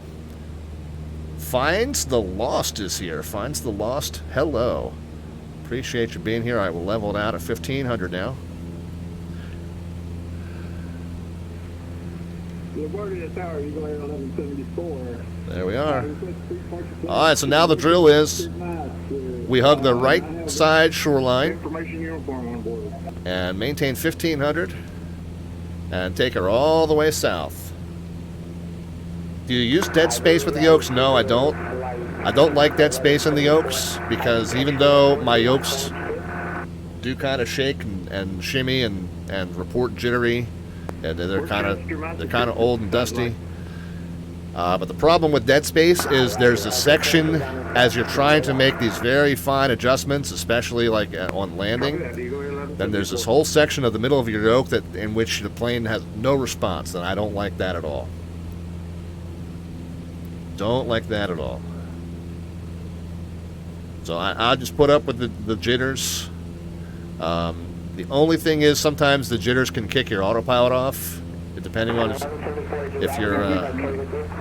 you're flying and if you're flying a plane that the autopilot kicks off on yoke movement. Sometimes you have to disable that's a realistic effect that you can disable in the plane's options depending on the plane.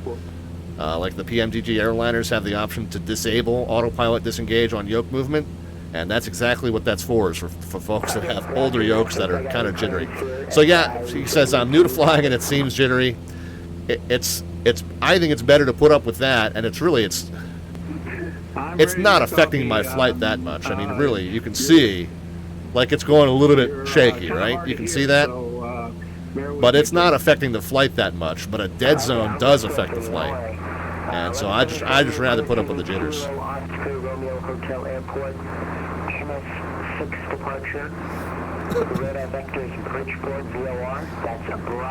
The jitters are visual only, really. Those tiny little movements are not really affecting the flight, so I just let them be.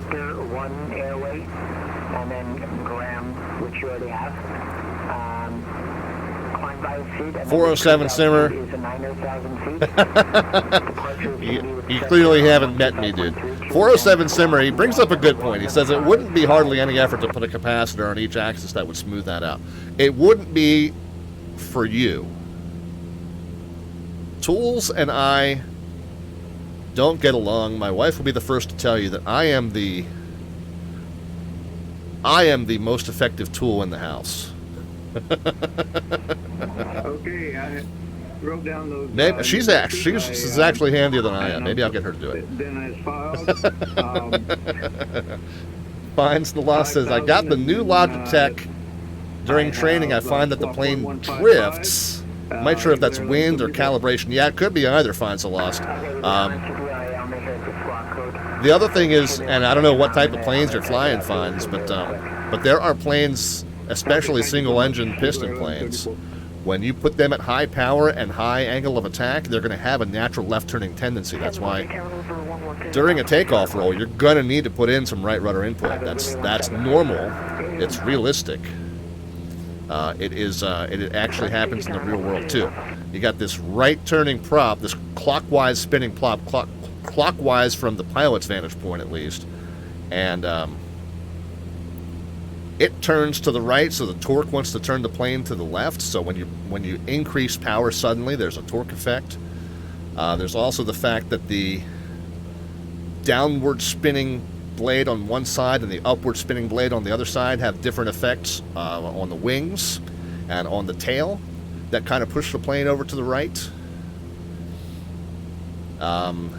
And then the fact that if you're kind of at a nose high attitude, then your left blade is actually kind of going slightly forward and your right blade is kind of going slightly backward, and that adds to it as well. So at high power and high angle of attack and low speed, there is a definite right turning tendency that you have. I'm sorry, left turning tendency that you have to counteract for. That is completely realistic. Now,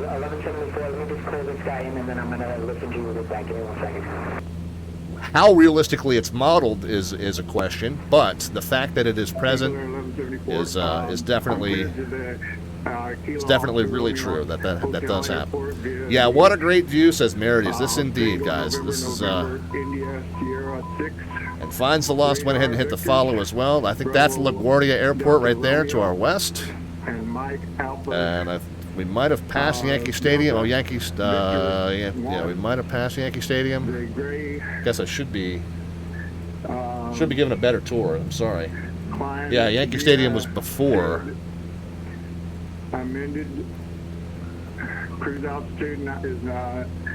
Yankee Stadium was before LaGuardia Tower, so it's probably right through that pedestal right there. We should have MetLife Stadium over here to the right somewhere. Freckles is kind of blocking the view of MetLife Stadium, I think. calling for taxi, go ahead 1134.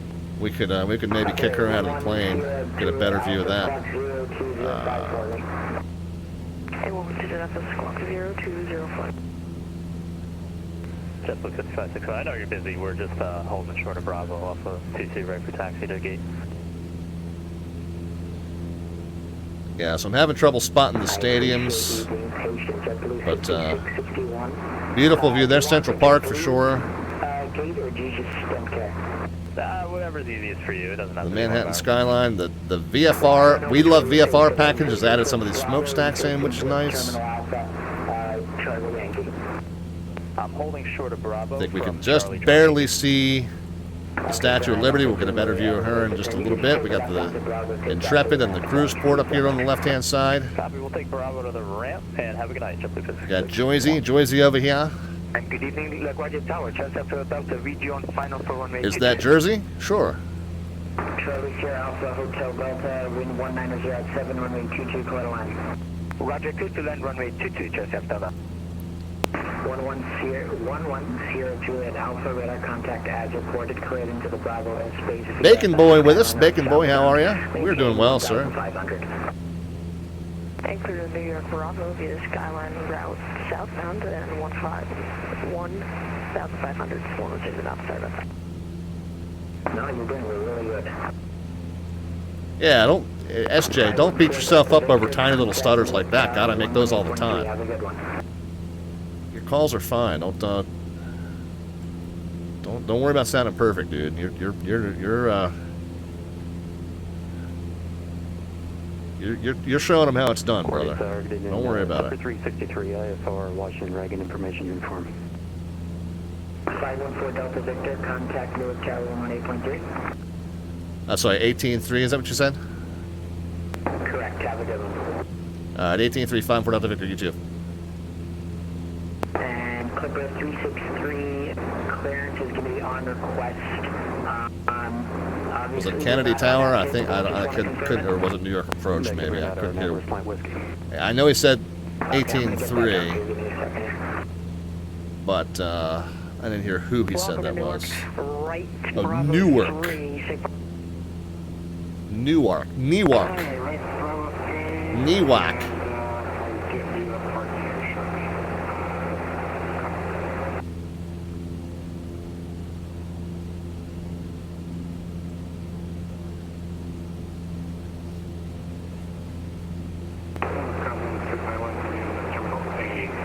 Might actually be Liberty Tower.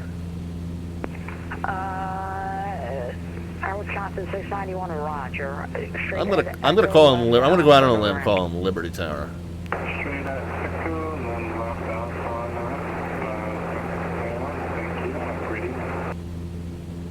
I don't have time to. I don't have time and enough eyeballs to look it up.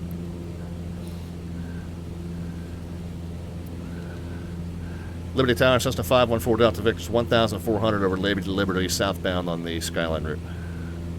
Tower 514 Delta Victor, Newark Tower, good evening. Okay, so he called himself Newark Tower. Shoreline is he? Yes, sir. Over the Verrazano, eastbound up the Long Island shore. Roger that. November 514 Delta Victor. Maintain VFR, continue down to the Verrazano Bridge to join the South Shoreline eastbound.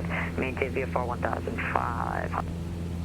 VFR 1,500, and we'll join the South Shore eastbound, Bayport Delta Victor.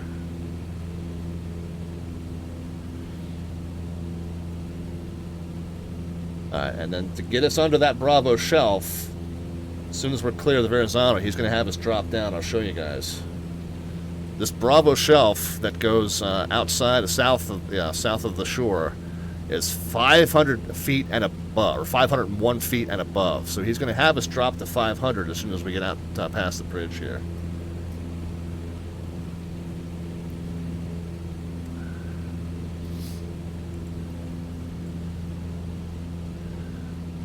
Oh my goodness, Bacon Boy, you said the G word. We, us flight sim enthusiasts tend not to refer to this as a game. I'm just kidding, man. I'm not kidding, but I'm making a big deal of it just for S's and G's, if you will. But yeah, I mean, we don't really call it a game because we're not trying to win per se. We're not trying to complete the boss level or anything like that. We're flying. 514 Delta Victor, traffic is at your 9 o'clock, 3 miles. Westbound, a unknown aircraft. Westbound would be coming at me. We're looking 514 Delta Victor. Don't see him. 1500 is the same altitude. 3 miles is pretty darn close. It's actually going to be at 2,000. Okay. All right, we're still looking 514 Delta Victor. Negative contact for now. Tip the wing up, maybe see him. I don't know. Yeah, I don't see him. But if he's 500 feet above us, then... Air 514 Delta Victor, if you don't have him, that's fine. Join South Shoreline, contact Kennedy on 2812. Alright, Kennedy at 2812, and we'll join the eastbound shoreline. Thanks for the service, 514 Delta Victor. 2812. I love it when they staff up for these and we have all the handoffs. You get a much more realistic sense of how this works when you have all these separate controllers. 75 Golf on the Hudson Skyline tour at 2000, direct to BZ. And our 497 Mike Golf. 2812, and I think 2812 is Kennedy. Below 500 on the South Shore, 570. JetPilot20, it's about waiting, cross runway 22 right, Alpha to Ren. Cross 22 right, Alpha to Ren. Islip approach isn't going to get any action unless someone busts this airspace. Yeah, indeed. JetPilot20 set gate 15, that will be right trim Bravo. Alright, we're going to need to drop some altitude. I'm going to check in. JetPilot20, thank you. I think this is actually, like I said, I think this is actually approach. Yeah, New York approach. At your discretion. New York approach, Cessna 514 Delta Victor. Number 514 Delta Victor, New York approach, say intention. Yes, sir. We're over the Verrazano 1500 going eastbound up the South Shore. 4 Delta Victor, Roger, proceed eastbound along shoreline, at or below 500. Crossway turbulence, all types you will be passing overhead. Alright, 500 or below up the shoreline, and we'll look out for the traffic ahead. 514 Delta Victor. You had your eyes closed, Jeffrey. You didn't see nothing. Ubiquitous? Does that ATC gives me the snooze? Oh, come on. Now we get great service from these guys. You know what? I think a lot of controllers on VATSIM, myself included, we get so caught up in, trying to be efficient and expedient and give out these instructions as quickly as possible, and sometimes the faster you go, the less efficient you are because more pilots need you to repeat stuff. So sometimes when you slow it down and you enunciate, you're actually running a much more efficient channel. So my hat's off to the man for being able to keep calm when he's got 30 planes in his airspace. I think it's a virtue, personally. American 4267, we already got our clearance, we're just ready taxi. Right, runway 22, American 1467, runway 22 right, taxi via Alpha, Whiskey, Charlie, cross runway 31 right. We get down to, gotta get down to 500, more or less. I mean, once we cross that second little peninsula there where I put this point, we got like a mile before we need to be below 500 or at or below 500. So, don't want to dilly-dally. We want to get down there. And my feeling is if the scope shows me at 050, or I'm sorry, 005, then I'm potentially in their airspace. If the scope shows me at 004, then they know for sure that I'm not in their airspace. So we'll get on down. We're just going to track up north and east along the shore at 400. Now this is where we're going to start tracking the distance from Kennedy VOR. 10.6. A couple of reasons, and I'll go over those with you here in just a moment. How are we doing on time? It's 10 till 9. We got 40 minutes to get to Bayport. We're going to be cutting it close, guys. All right, there's 400. Go ahead and level it back out. Undone says you're probably going to have to get in line. Yeah, maybe so. Maybe so. We'll check on the event here in just a moment. I want to just kind of make sure I'm nice and trimmed out level at 400 feet here. Not a lot of room for error. Oh my God! Yeah, there's a little. Yeah, there's a little bit of traffic there. I guess JetPilotCinnamon's happy. The turnout's been pretty good.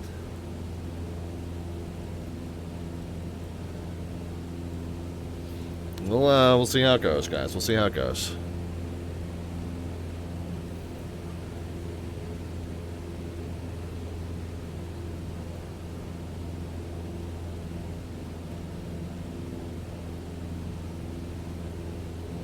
But there's two reasons, like I said, and man, I'm thirsty, but I need to pee. The dilemma continues.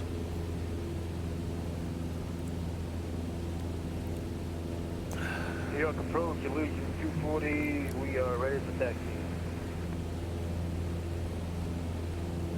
Alright, let's stay down below 5. 240, 112 right, taxi via Bravo Echo, cross runway 31 right.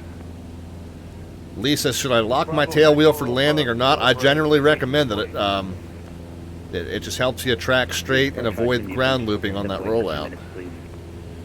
I don't know which particular plane you're flying, but if you're flying a plane with a tail wheel locked, I generally recommend that you do have it locked for takeoff and landing. It just helps you track straight on those runway rolls. We've got 3 minutes, taxi. Steamboat 23, Mike, go ahead. Alright, now, Ready for taxi. 2 reasons, like I said, we needed to know about that DME, and we're looking at 7.5 over there in the lower right.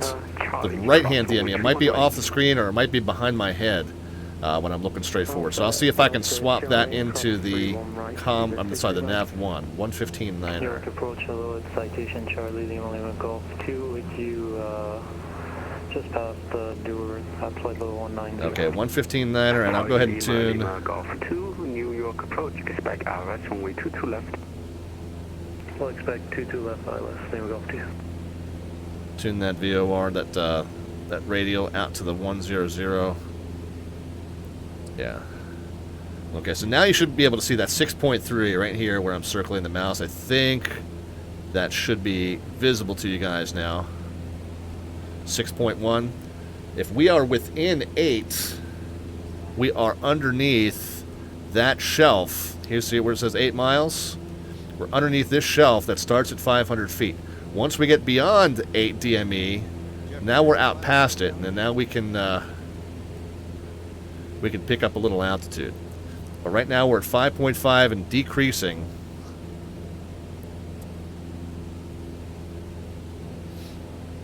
Oh, yeah, Lee says I didn't find the lever until I was in the air. Make an entry, or is there still quite a amount of inbounds?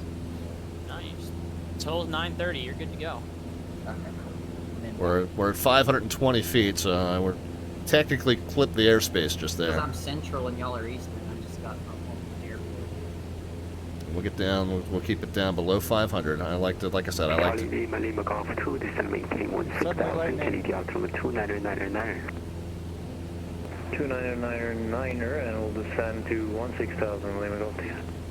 Like to kind of keep it closer to 4. Once we get past 8 DME, then we can climb, and the next shelf out goes to 15. So at that point, we could go to 1400. And at that point, we might as well stay at 1400, because even once we get clear of the New York Bravo, Right 190, Lima Golf 2. the outer shelf of the islip Charlie starts at 1500 as well. So once we get out from under the Bravo shelf here, the 500-foot Bravo shelf, yeah, we might as well just stay at 1400.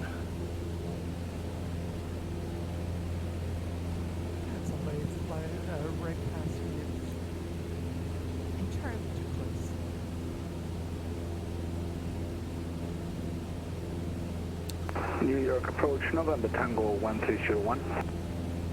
11 Tango 1301, New York approach. Yeah, I do think they still have a little bit of texture work. JPLogistics has still just a little bit of texture work to do on this prop. That's one man's opinion. Flies pretty well. I'm happy with the way it flies. I love the features. I love that. I love the fact that it's got a de facto DME box now. That's kind of cool.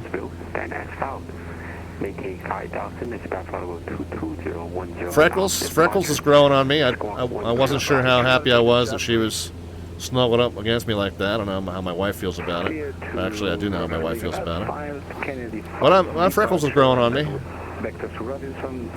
Initial climb to 5,000, expecting 220 after 10 minutes, and squawk 1053, November Tango 1301. November Tango 1301, we are correct. Charlie Lima Lima Golf 2, this is maintain 13,000. 13,000, Lima Lima Golf 2. Alright, guys. And Kennedy Brook, River 110 Alpha, joining South Shore eastbound. 0110 to the Alpha, New York approach to Kennedy Alpha 2999. Proceed eastbound along shoreline at below 500. Get you some screenshot fodder there. Proceed eastbound on the South Shore at below 500. 1020 Alpha.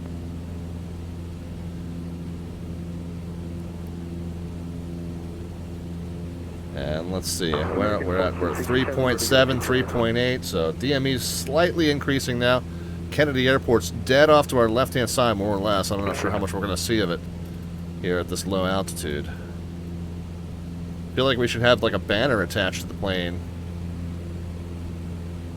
Who's calling?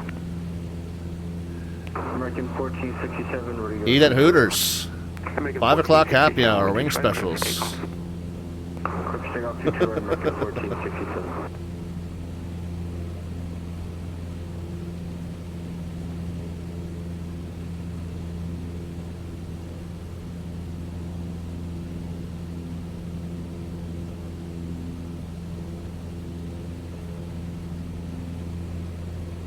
Charlie Lima Lima Golf 2, this is maintain 2000. Alright, coming up on 9 o'clock, guys, so we're going to have a half an hour from now to get into Bayport. And officially be part.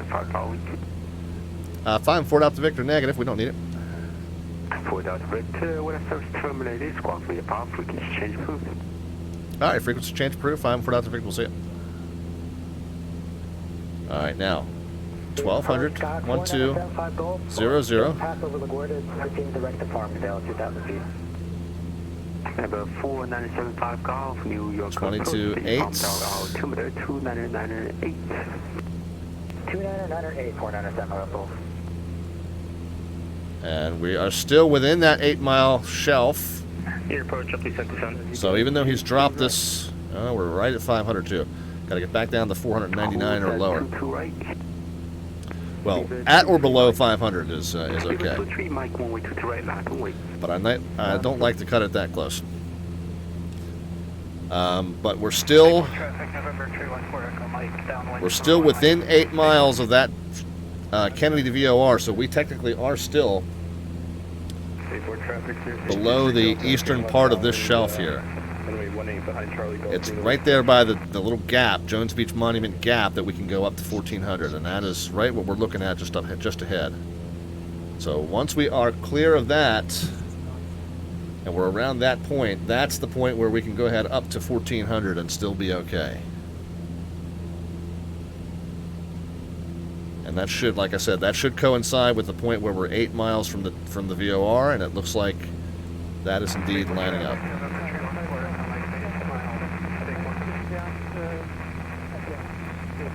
Alright, so, whoops. Okay, now we're 8.1. Yeah, now we can go climb back up to 1400.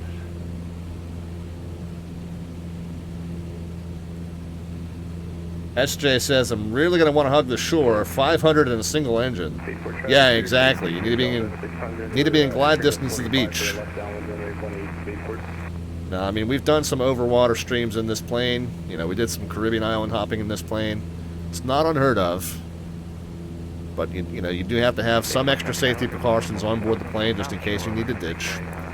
But, yeah, common sense and safety says that if you're close enough to a beach to stay within glide distance, you kind of want to stay there. But, yeah, that's the way that transition is done in the real life. And yep, absolutely. You don't want to get too far out. You know, keep your options open.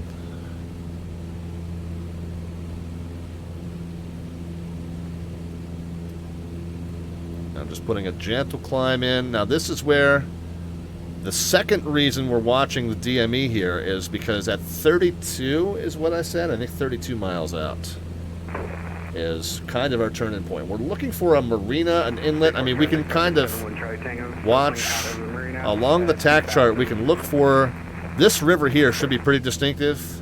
That Heckscher State Park. I know that this Nickel Point, this loop is pretty distinctive, so we should be able to see that. But then sometimes I lose track of how many little rivers up it is to cut in and join the pattern for Bayport. So we also use a DME reference off of the Kennedy VOR. And I got to see what it was. Was it 32? Yeah, 32 miles off of the 100 radial up Kennedy. So 11 miles now. We got another basically 20 miles, 21 miles to go. But that's just a way to cross-reference our position as it relates to the turn-in point to head up to Bayport. I see someone over Fire Island, identify. I'm at 2000 surfing that. Yeah, and Fire Island is the name of the little barrier island that we're going to be abeam as we make that turn in.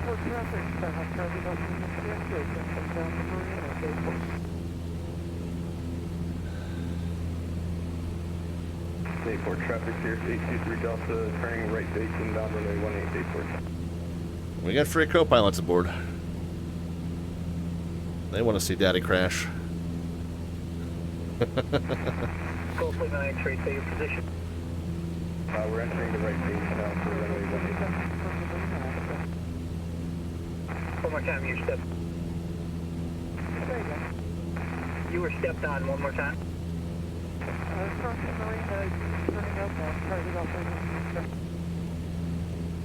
Alright, now remember what Mike said, JetPilotCinnamon, what he said during the briefing. When one plane calls over the marina inbound for 18, the next plane has to wait until that plane then calls right downwind. 818 over the San Souci Lakes. Oh, I meant to show you that. I meant to show you that. We've probably got some time while we're going to hold out here. One Charlie Tango, circling at 2000, so.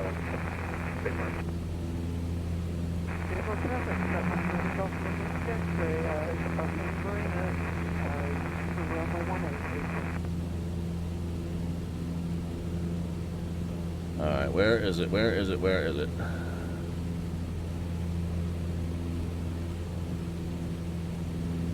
Bayport, traffic here, 823 Delta, clear 18 Bayport.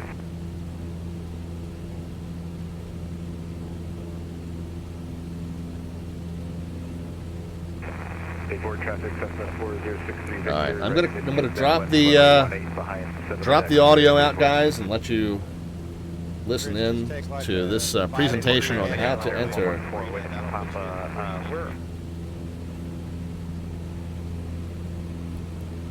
enter Bayport Aerodrome.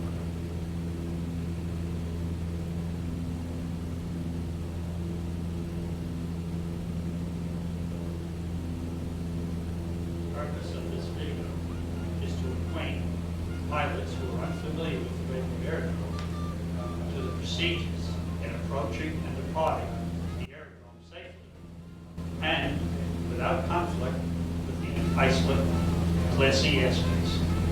The common traffic advisory frequency at the Bayport Aerodrome is 122.70. New York approach is 118.00 or 120.05, depending on which section you're approaching from. Here in this part of the video, we are departing on runway 36. We have a displaced threshold on runway 36, but you could use the entire runway for your departure. After we take off on 36, there is a commercial development just to the north of the airport. We fly over that. And then there's a housing development with 15 brand new luxury homes. If you could make a turn before you go over the houses, that's fine. If you can't, practice safe flying. Make your left turn to your crosswind leg, and then another left turn flying over the lakes, which you see here in the video. These are called the Sans Souci Lakes. Do not go above 700 feet. This is basically your downwind leg. We do not have closed traffic at the Bayport Aerodrome. Anytime you take off from the runway, you must fly your airplane all the way out to the Great South Bay, then turn around and come in, execute the proper approach procedure for the runway. We have a lot of traffic at the airport that does not use radios. We have many antique airplanes there that do not have radios, and we have students that take flying lessons. Please just remember that. But you can come to the Bayport Aerodrome without a radio. All you have to do is approach below 700 feet, and we have a keyhole cut out for us, and it's not a problem. Islip-McGardner Airport, which is located just north of our airport, is our controlling facility. You can call Islip, or if you call flight service, you can tell them that you want to know about NOTAMs for the Bayport Aerodrome. They'll be on the Islip NOTAMs. As you get down towards the Great South Bay, you can stay to the right. The river turns a little bit to the left right there, and you can stay to the right and stay away from the marina. This gives incoming aircraft some extra room. But when you approach to land on runway 18, you'll come straight up the river between the jets. And you can call 122.7 and advise Bayport traffic over the shoreline for 18 Bayport. VATSIM we use 22.8 always for CTAF. Bayport traffic, 22.8. Cessna over the shoreline for 36 Bayport. That's all you have to say. If you look here, you'll see this big white house. We'll fly directly over that house at below 700 feet, parallel the streets below, and fly all the way up to the school. Notice the school on the right-hand side, lower right-hand side of the screen. That's the Bayport High School. And we are going to fly up along the west end of that high school property. And when you look down, you'll see the Long Island Railroad tracks. You will make a right turn, and now you're on base, making a right turn onto base. So we have a left base to runway 36. A right turn onto a left base for runway 36. It's a very short base to final. Now we make a left turn to final, and there's our two runways.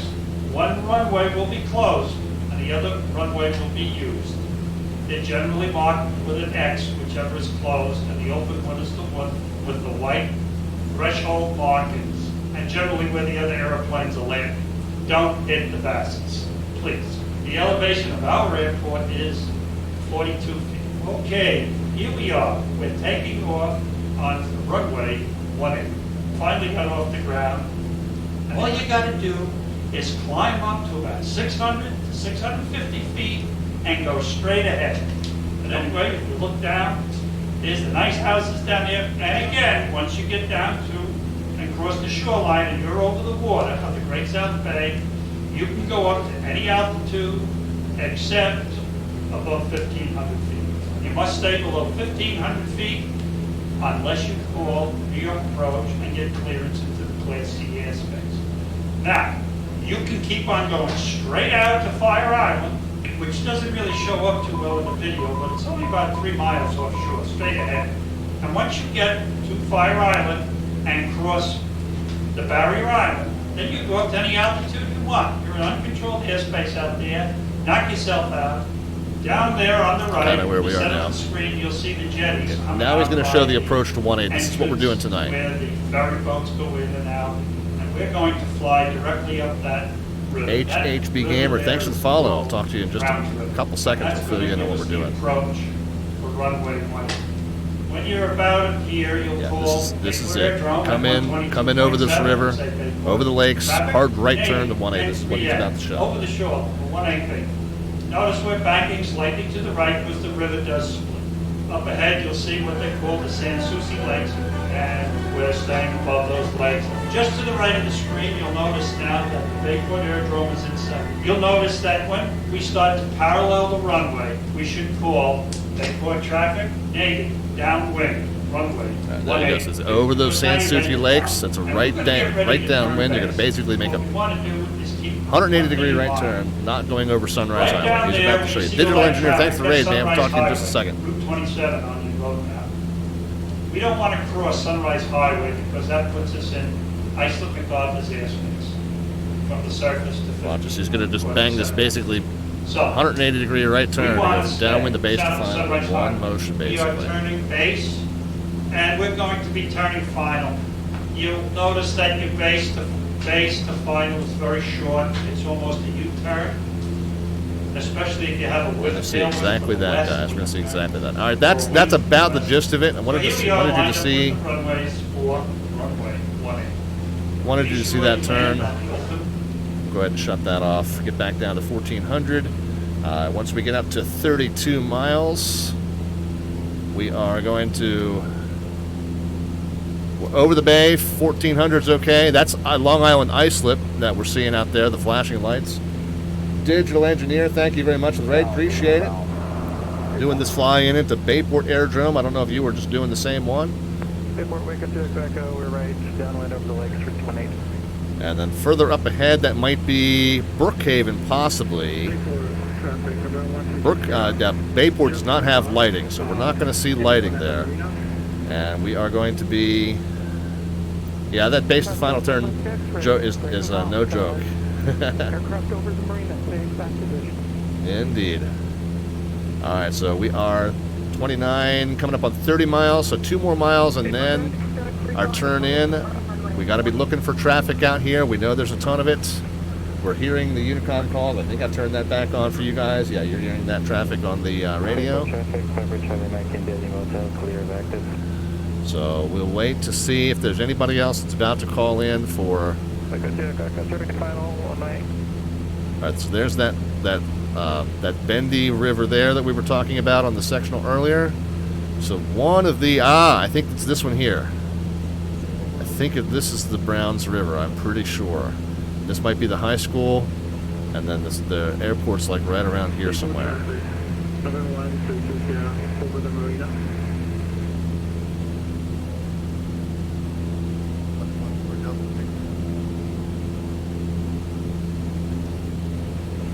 Bayport traffic, Charlie Golf Lima West Jackson, turning inbound the marina, Bayport. Alright, so Lima Whiskey X-Ray is turning inbound the marina. So we gotta wait, kind of do an orbit here. Charlie Golf Lima West Jackson, turning southbound. Make sure we don't lose sight of it. It's really easy to kind of follow the wrong one. I found the last time we did this. Pretty sure it's that little one there. Iowa Scotsman says we're flying over Fire Island. Yeah, Fire Island Pylon's right below us. Yep. Yeah, we're right there. I'm just kind of waiting. Lima Whiskey X-Ray.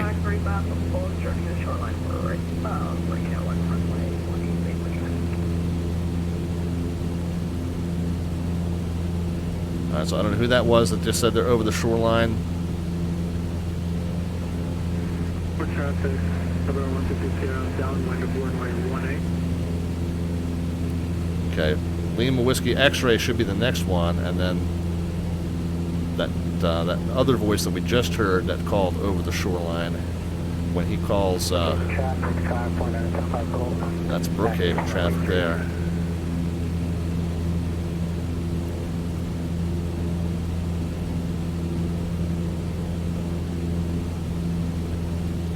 Bayport traffic, Charlie Golf Lima X-ray inbound the marina, Bayport.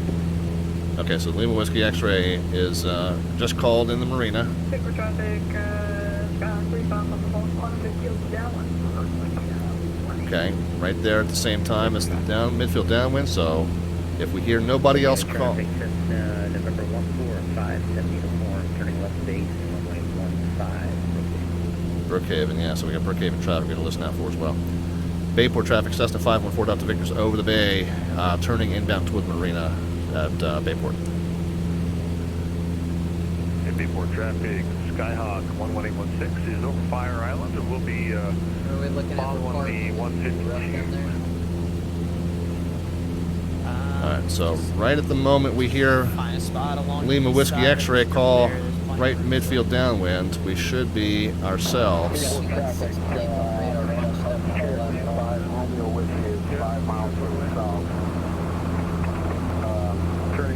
downwind, right downwind, runway 18, Bayport. Bayport traffic, Skyhawk 3514, turning base to final for runway 18. Okay. And then Lima Whiskey X-ray needs to be the next one that we hear. Where's the correct one? I'm having trouble seeing it now.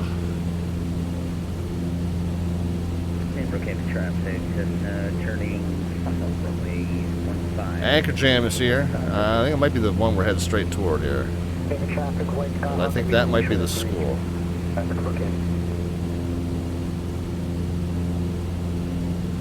We at 32 miles? Yeah, we are. 32.6. Perfect. So this very well might be it, or it might be this one over here to our left. God, it's so easy to follow the wrong one.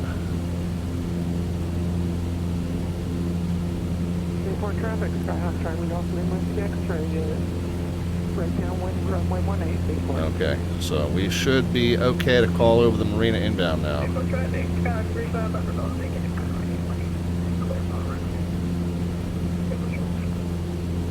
Bayport traffic is Cessna 667 Mike Alpha over the marina. Alright, well, 667 Mike Alpha kind of cut me off then. I don't see him though. Traffic over 1 wanted Alpha, turning westbound to the marina, Bayport.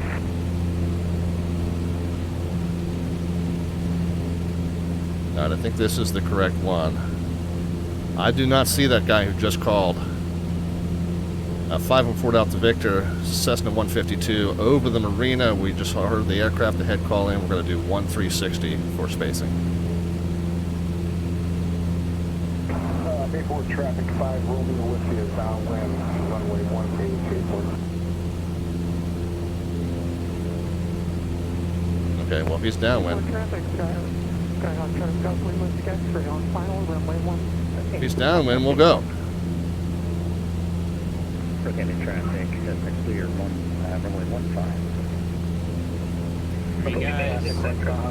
Okay, I think we're over the right one. This is the one that kind of bends to the right. Land past the 930. As long as you're in the air right now, you will count. Oh, we see somebody coming out. Put your information. Come fly on the channel again. If you're in the air right now, you will count.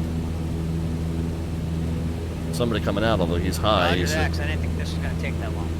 He's busting the Charlie. Oh. Bayport traffic, Skyhawk Charlie Golf Lima Whiskey X-ray clears the runway, Bayport. Yeah, okay. This is the guy that we said we're going to follow, so we're going to do a quick circle.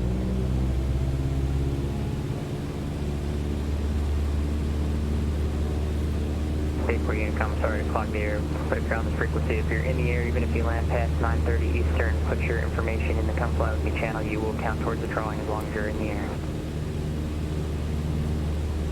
Bayport traffic 514 Delta Victor, at 360 for spacing now, and then we're marina inbound, following traffic ahead to Bayport 18.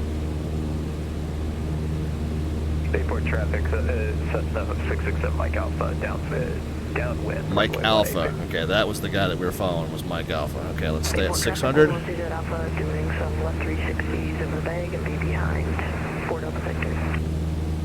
Okay, traffic lights, Skyhawk, sending left cross, Metro B. Alright, here we are, back over the river. We saw the school. There's the school out there, past Freckles, yep. As we get over to the lakes. Yep, and there's our airport. Alright, let's start getting flaps configured. Good little carb keep going. Skyhawk going to be departing to the south. Final call, okay. You took one for the team real good, but you're here, man. Bayport traffic, Cessna 514 Delta Victor 152, right midfield downwind 18, it's Bayport. And Bayport traffic 113 Alpha, direct to shoreline for Bayport. Getting the flaps in. Skyhawk 11816 is the inbound marina. Bayport traffic. Bayport traffic, 667 Mike Alpha, clear runway 1. Make sure you don't pass the highway. No, the marina, which is the actual shoreline call, is the inner one. That outer shoreline is insignificant to Bayport. Final runway 18, Bayport.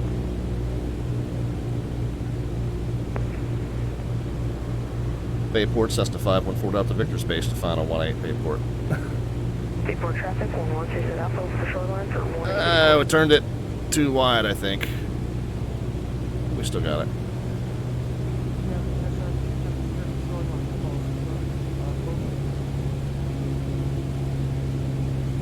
We'll have some more practice sessions with Bayport soon. We still got it. I looking at Bayport because I'm like didn't get a chance to get some predictions in. Oh well. Sorry guys.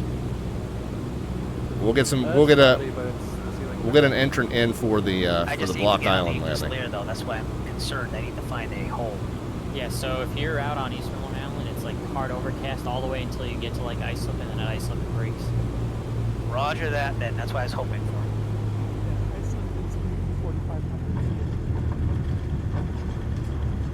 I think the thing is that over the shore and over the marina are sort of synonymous. Yeah, those wires were kind of a surprise. Yeah, just Bayport 3 Romeo over the shoreline for 18. And Bayport helicopter 1 dealer. Yeah, you don't need to say marina. There's just the Look at this crowd, guys. Look at this crowd. Bayport traffic 113 Alpha, midfield downwind 18 Bayport. Bayport traffic, Cessna 514 Delta Victor clear 18, Bayport.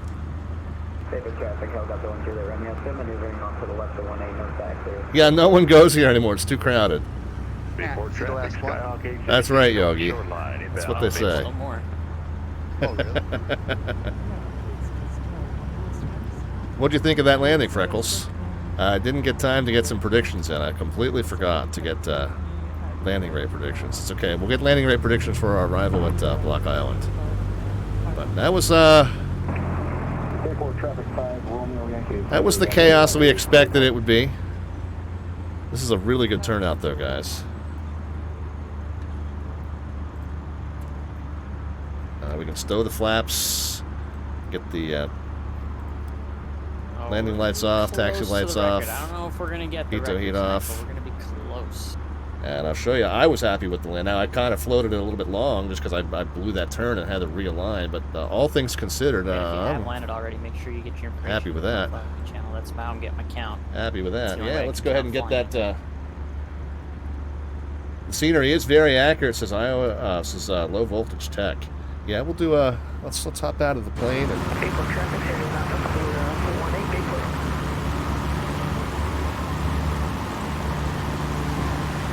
Bayport traffic, Skyhawk 816 is on the right downwind runway 18, Bayport. Yeah, JetPilotCinnamon's friend Sean, that has flown with him and has been to Bayport here in real life, was I think the author of this. Our friend Downwind Sim was the author of the X-Plane version. But there you go, nice screenshot. Good crowd here at Bayport. Watch the next few arrivals. SJ says, I made it. Very cool, man, very cool. So 85. The winning number of the contest that we didn't have. Somebody's departing.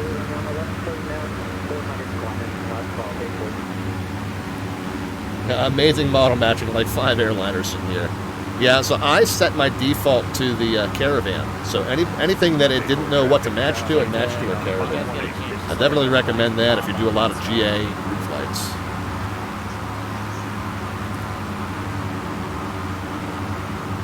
I'll show you real quick. If you zoom in really tight, you actually can see everyone lined up. VPilots, settings, model matching, and this is exactly the string that has to go into here exactly, because that's exactly how it appears in the model set.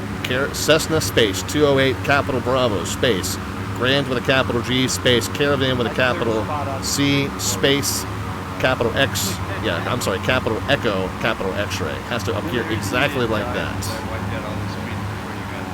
Oh, got another arrival there. That was second time. I should have just parked it when I landed the first time. Rolled it a little bit long. There's no trees there no more. Alright, let's go ahead and get our entry here into the Come Fly With Me. So it'll be entered into the Virtual USA Flying Club contest. We'll certify that we landed here about 3 minutes ago. Bayport traffic, Skyhawk 816, safely with trees, runway 18. So you're the one that gets the jackass lines, okay?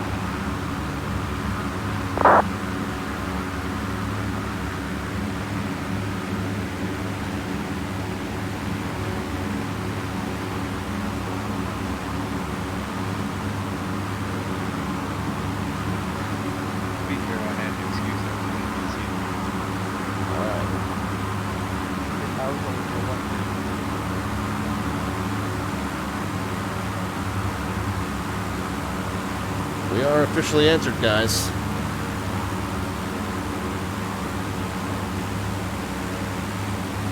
Alright, I'm going to take a quick break out of the cockpit, do a little liquid recycling like we talked about. We're going to stick around for a little bit of a group shot. The event here technically goes for another 4 minutes, but I think our friend JetPilotCinnamon was going to make some allowances for those who were kind of scrambling in at the last second. And this airport is not in the actual VATSIM database, so it's going to be hard to get a full count based on who's on the ground here, but I would say the turnout has been pretty good. That is my assessment. Pretty good. Pretty good turnout. Alright guys, we'll be right back. We'll let you listen to the chatter on the radio and on the Discord, and we'll take a little break and be back with you here in just a couple.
traffic, Skyhawk, 4 miles to the east, headed up to Fire Island for inbound runway 18.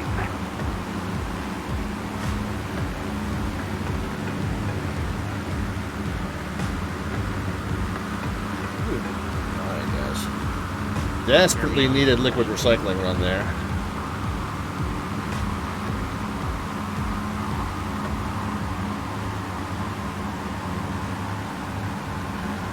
And of course, liquid recycling means 40 planes. liquid in, liquid out.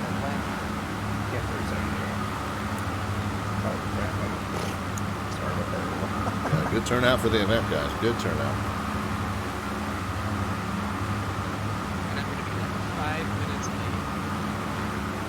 If you're in the area, count. If you're in the area, count. It is 9:30 right now, but if you're in the air, land, put your information in, you will count towards the drone. Don't feel bad, this other bus is like, I'm like 8 minutes out. We are getting very close to the record. Yeah, I had to do a round robin, man. And it's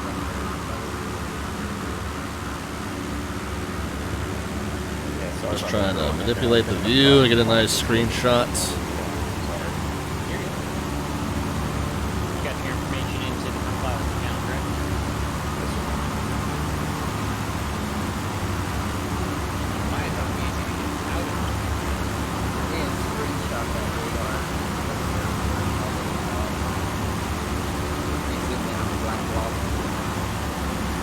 Alright, there we go. That's a good screenshot. We'll go ahead and get that.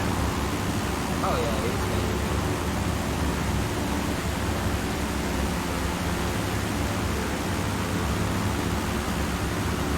Get that saved for the group. No, I don't need to. Don't need to save it, I just need to copy and paste it. There's the flight sim pics. There we go.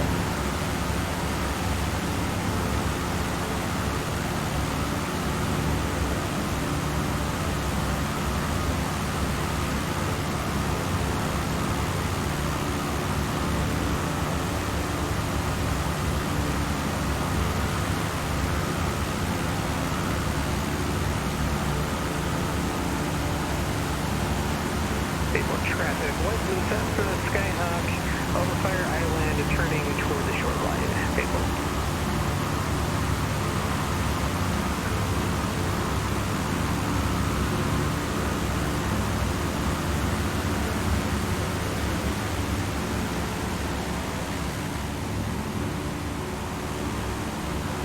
Oh, there's even more.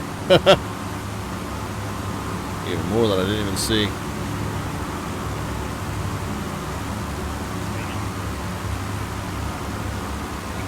We'll grab another screenshot real quick. Once everyone's on the ground, we'll start working on all that.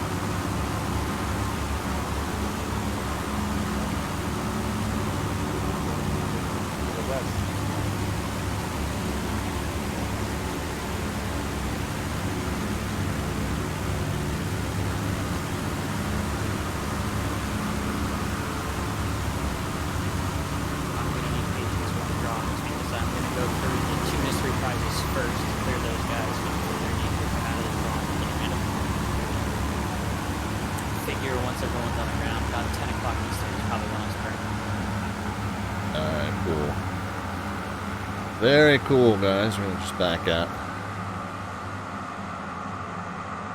Get kind of a wide shot. See if we can maybe see one or two more arrivals.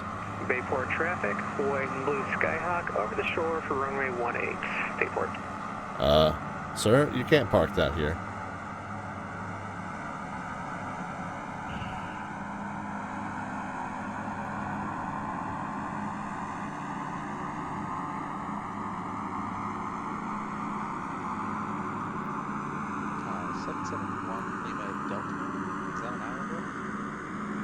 Yes.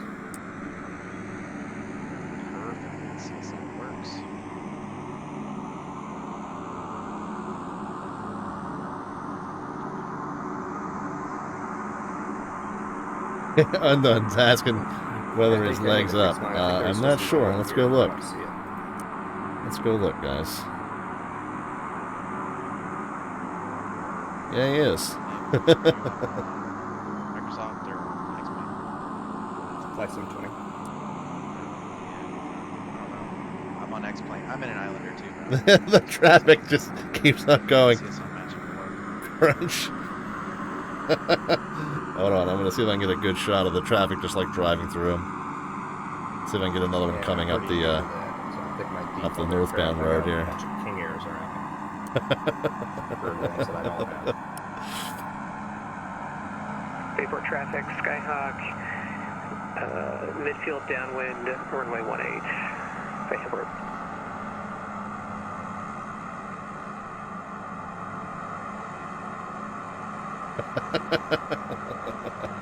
I have no idea, guys. No idea. Bayport traffic, Skyhawk, turning final, runway 18, Bayport.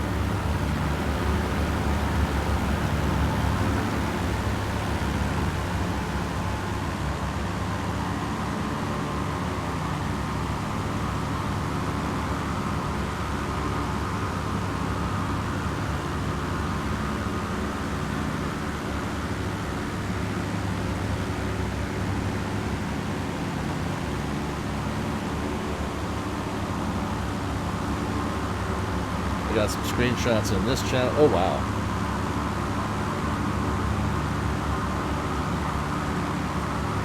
Oh, we got our friend arriving there. Nice. Got some screenshots from the Slant Alpha Discord. I was posting all those in the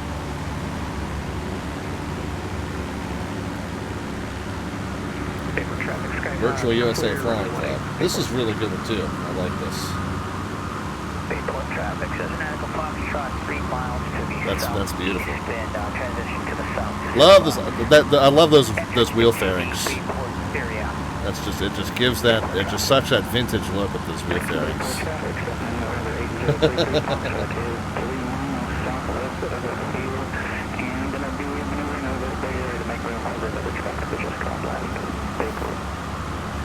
Roger, thank you, 9 o'clock stop. Now, friend Eric Flight on the channel. Yeah, I've noticed, guys, we've seen on stream a few times that there's planes that are like just like sitting on the ramp, and then like if you look at them 5 minutes later, they're like up on their wing, and then if you look at them 5 minutes later, they're like over on their back. So I wonder if that's just one of those weirdly parked, planes that Microsoft Flight Sim thinks is at the airport back there, because this is custom scenery, and the airport as it renders naturally in the sim is a little bit off from its real position. So I wonder if we check back in on that guy.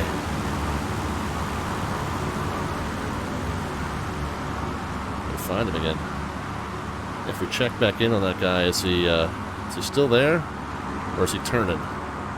Is he slowly rolling over? No, he hasn't moved. That might have been somebody for whom things went badly, and they just decided to park it there.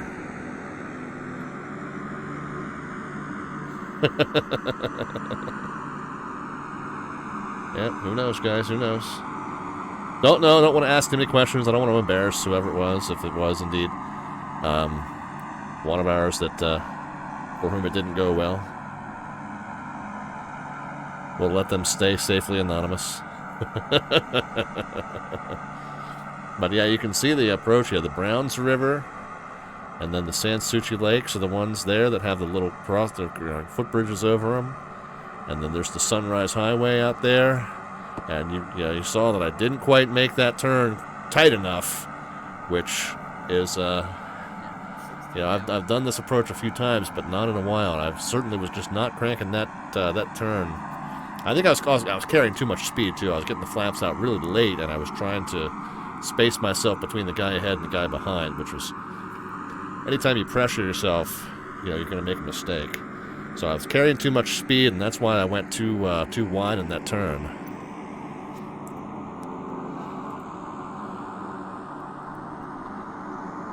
So I kind of came over the, and then just turned it wide, and then came over here by the power line. So that was what my approach looked like.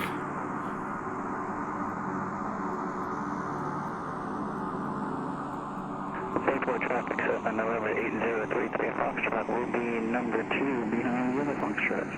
So, but, you know, all's well that ends well. I don't know if I landed quite that far down. I think I might have gotten it down here, down about here.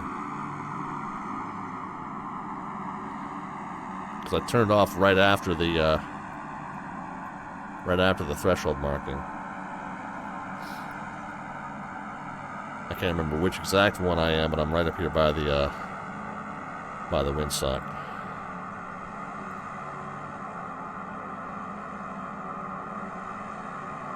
Yeah, I came in way too fast and did my classic skid to a stop. Yep.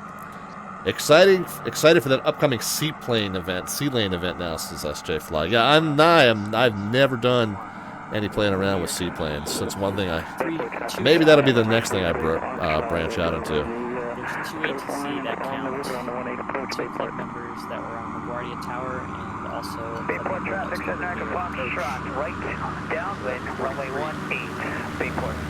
Alright, so Echo Foxtrot, Eric flights should be right around here somewhere.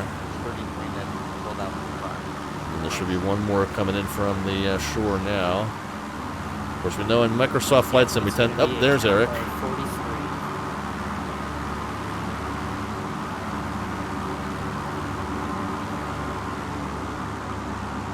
Close, but not quite. But that's a freaking impressive number for a Wednesday night.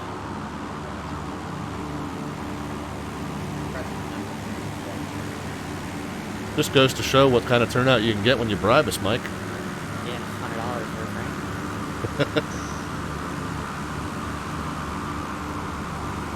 Well, makes you feel any better. I came before I knew there was money involved. Bayport traffic, Cessna, Foxtrot, final runway 18, Bayport. I lost sight of him, guys, but hopefully he'll pop back in here. Maybe not, he cut it back. He kind of did the same thing. You see how he's was coming in from the right? He kind of did the same thing I did. Turned it wide and had to crank it back and get it.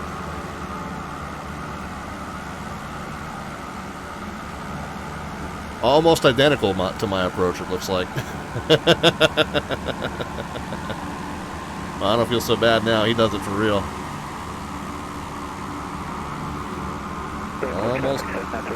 Almost identical. While we're watching the last couple arrive in, I'm going to go ahead and start getting set up for my second leg. We're going to head out to Block Island, which is all the way up the eastern end of Long Island. And that's going to be our leg number 2 here in just a moment. So I'm going to just scoot some stuff around on my second monitor here. I thought maybe we would be wheels up about now, but I guess I'm going to change in my planning spreadsheet. I think maybe hopefully we'll try to be wheels up by the top of the hour, hopefully. See how that goes.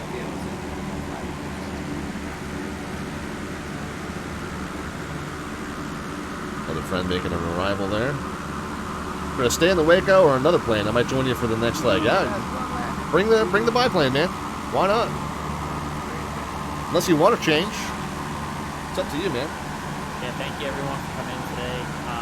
Alright, let's go ahead and get, I'm going to get my stuff filed here off screen while we watch.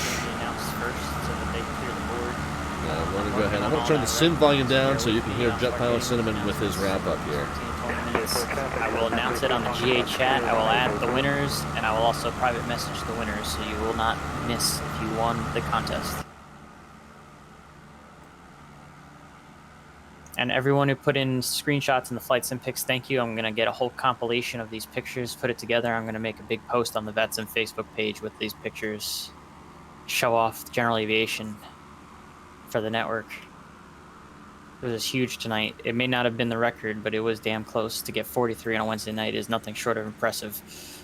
So thank you all for coming in for the 2-year anniversary for the Flying Club. Really appreciate it, guys. Happy anniversary to everybody. Thanks for coming in today. Well, sure enjoyed it, and thanks a lot for all the work to those who set it up, and we'll see you again soon. Good to see you again, Daniel. Yeah, thank you for everyone that put it on, and it's my first time really. Dan brought me over. He's a buddy of mine, so thank y'all for letting me come fly with you. I'll definitely be back. Appreciate it. Thank you for flying with us. Yeah, really sorry you have to hang out with Dan, but thanks for flying. Oh, he's good people.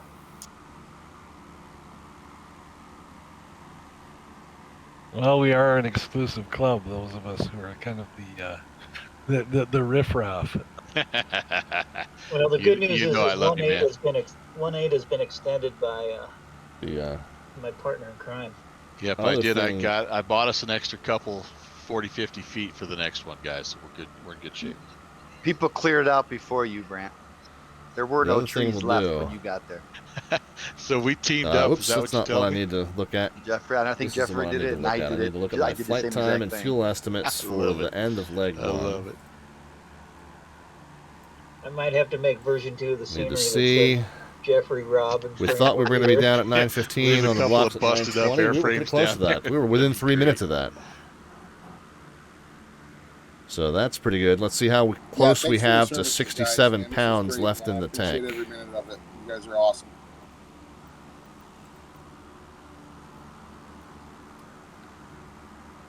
$18 36. Yeah, we're a little short. Okay, well we'll get a little fuel while we're here. So we consumed way more than we anticipated.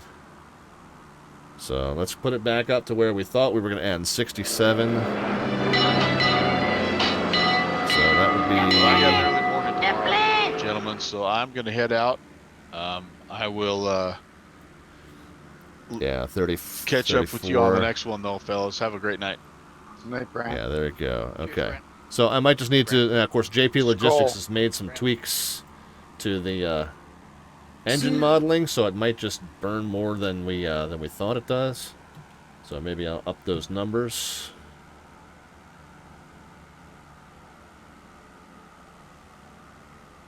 And let's go back to the planning spreadsheet now. All right, so now it says we need to end with 90, so we'll go ahead and bump it up to 45 per tank here.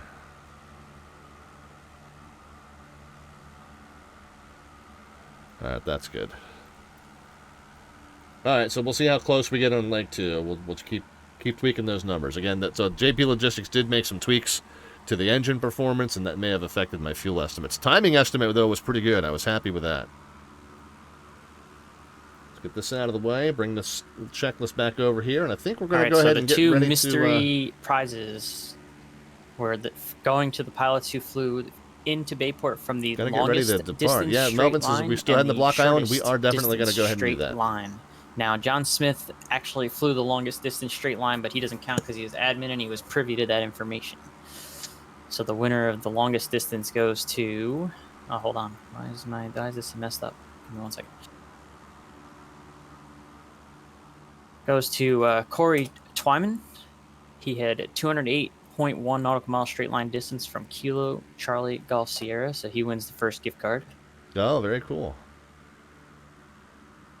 CGS is College Park, Maryland. He flew up from College Park, Maryland, one of my former kind of home airports. I used to work down there in College Park, not at the airport, but at the campus. The winner of the shortest distance is going to go to Jeremy, and I don't know how to say your last name. Robichaud? Yeah, Robichaud. From Bridgeport, Really? 24 nautical miles straight line was the shortest distance to Bayport. That's so you won the hilarious. Yeah, so we didn't know what those prizes were going to be. So that's pretty funny. Man, I was really the shortest? I'm shocked. That's good, man. That's like $1 a mile. Congrats. Man, that means this helicopter flight was really expensive. Sounds about right. Flying's expensive. So now the random winners will be drawn, and if either of those two names come up, they will obviously not win again.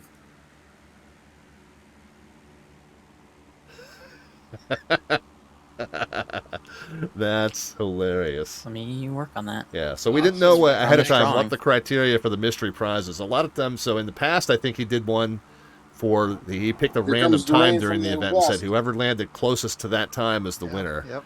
Um, And I only cut off one other pilot so that's kind of what I thought it was going to be. But no, he did the Chris, shortest and the longest. Which is, do you want to claim your prize because you won the cool. first random drawing? Just waiting to see who the second winner is. You spent all that work getting in there, and you earned it. File that, no kidding. Yeah, I filed that. Filed that plan on post the VATSIM. proof in a second here. So I think we're gonna get ready to go. While we're my computer stops being a come on, computer, really? We're gonna do this? While we're waiting on him, let's go ahead and get the plan kind of punched in here. 23 November, the KBID. Now when we depart Bayport, we're just gonna go straight out to Fire Island. And then we're just going to go right up the shore. So I'll put in just a few points here just to keep the magenta line kind of right along the shore. And then as we pass Montauk, run the second random drawing. I feel bad for who was running ATC. That was a lot of traffic. And then we'll end up the there at Block second random Island. drawing is going to go to Oriel. And I'm not going to try to pronounce that last name either. Oriel is the second random winner. All right, very cool, guys. Well, congrats to the winners. Thanks to everyone on behalf of JetPilotCinnamon. Thanks to everyone who flew along for the second anniversary flight tonight. Great turnout. I think they said almost a record turnout for this event for the Virtual USA Flying Club. And I think we are going to go ahead and start getting ready to get out of here. Hoping to depart 9 minutes from now, wheels up. So hopefully we won't be stepping on any toes if we just get the plane ready for our second leg. And wasn't this Ariel's first event with us? Yes, it Lee was. Meadowlion says, I really enjoyed the Waco. Once I got it trimmed out, just sat back and relaxed and watched the coast pass by.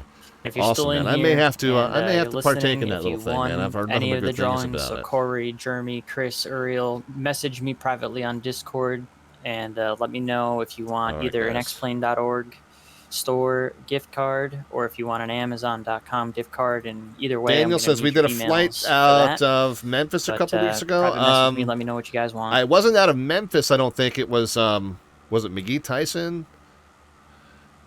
Or you know what, Daniel? It might have been one that I didn't participate in. I don't participate in all the group flights that they do. But yeah, I know they were down there recently. Let me see if I can scroll through their Discord real quick and look through the last handful of events.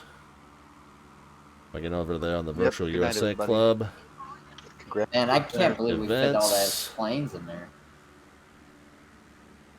Yeah, I mean, that is impressive. Definitely impressive. I'm gonna, like I said, make a compilation of these screenshots, get them up on the VATSIM Facebook group, show off the club, show off GA. Yellowknife was up in Canada. Lake Champlain, that was upstate New York. We did Minneapolis to Ohio State University. North Carolina free-for-all. Yeah, that was... I gotta figure out how I'm gonna make this photo compilation. That did that.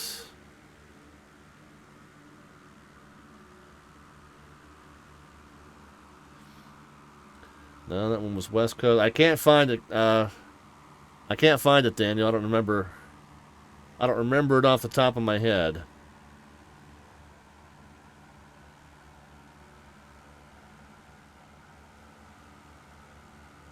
Catalina Islands. Yeah, I don't see it, man. I believe you, but I don't see it off the top of my head.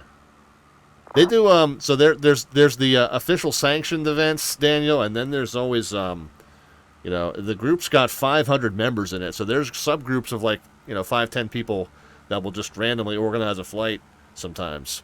So, yeah, there's all kinds of unofficial events that the group kind of puts together, but the officially sanctioned ones are about 3 a month. And yeah, I can't remember anything in the Memphis area specifically, but I don't fly along with all of them either. Everybody, thank you for coming in today. I really appreciate it. Yeah, it looks like we got some folks that are getting ready to depart out. One that just departed out. Lewis, what route are you taking to Block Islands, SJ Fly? So I'm just basically going to follow the Long Island shore, South Shore eastbound. Thanks for politely Mungers 88, Mungers. Through getting into Bayport. I'm going to call you Mungers. A lot of fun and pretty easy going, I love it. actually. How are you? Welcome to the channel. Appreciate you being here. Lee says, I liked it better once I realized it was a modern aircraft that they still make. First, I saw the avionics and thought that they were too new looking, but come to realize it is new. Yeah, I guess the Wacos have been around for a long, long time, and they are still producing them. He did a great job. Hey, John, I had it to the floor, man. All right, let's go. Let's get ready to fly our plane, guys. We'll go ahead and get back into it here.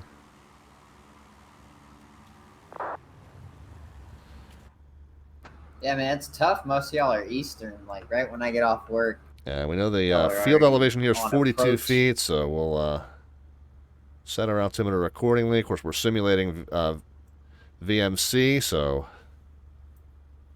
I think I started about 6:30, flying out of Southeast Virginia, but I was flying my home airport, so it's pretty fun, and I was kind of racing the weather, too. Still good.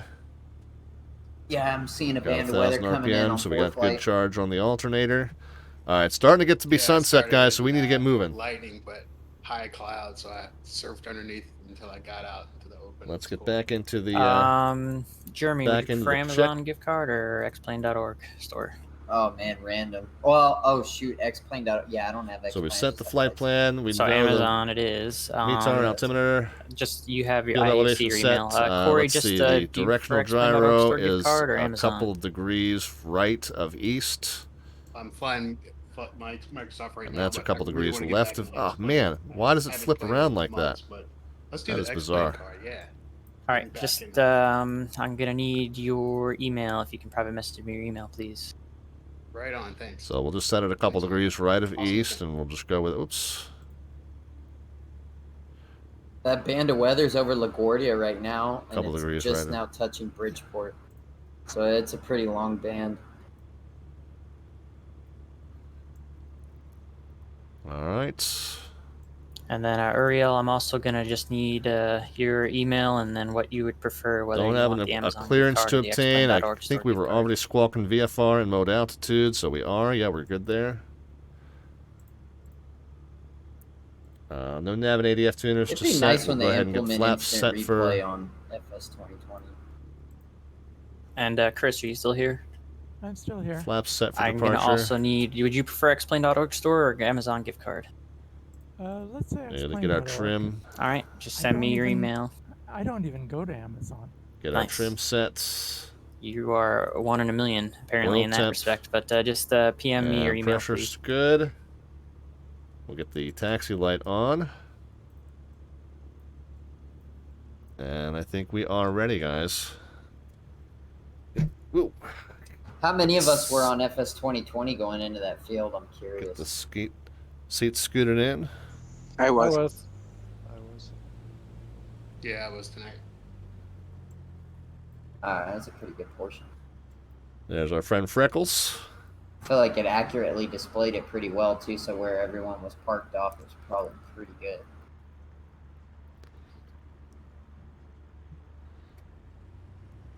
Yeah, that being scenery is pretty cool.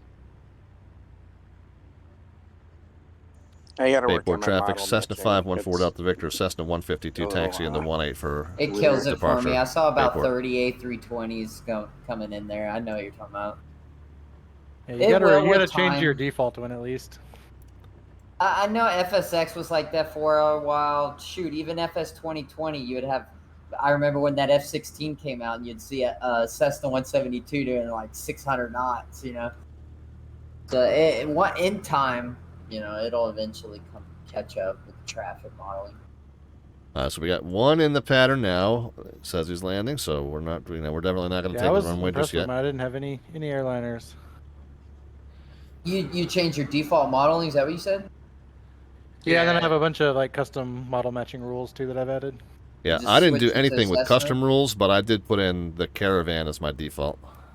Okay, so you saw a bunch of GA aircraft down there. Yeah, exactly. I mean, I do more group fly-ins with GA planes than with airliners, so I figured it made sense to do that. Yeah, it probably saves frames too. Yeah, I Well, also did that it may because- do that too. True. Yeah, I also changed mine to something smaller because I said if I it's don't think wrong, I I would have- rather be smaller and not wrong and bigger.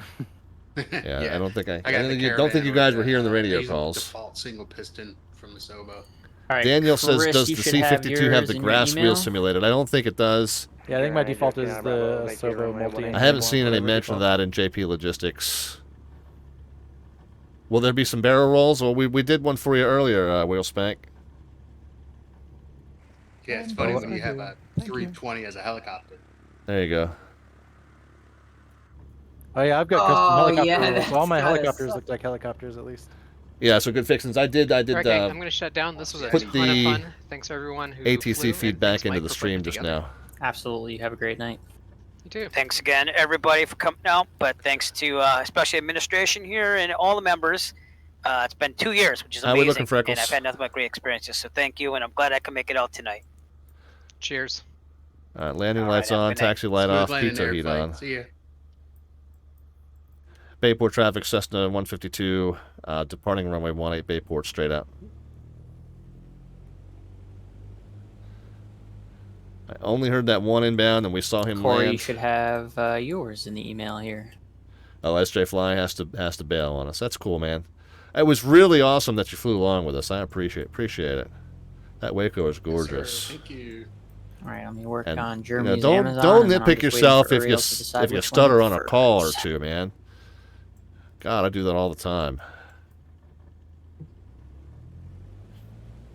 All right, we're rolling.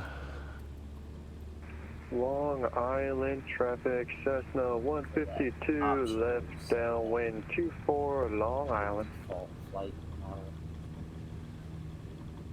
See if we can get her up to.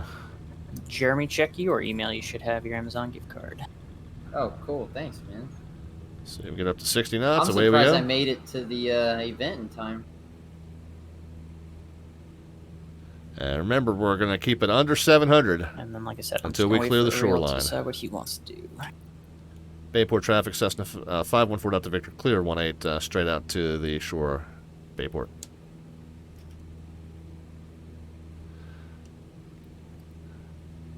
Alright, so unbeknownst to most of you, if you weren't watching my stream, my girlfriend has been in my room the entire time I've been running this event, so I'm going to go spend some time with her. Everyone, thank you so much for being here tonight.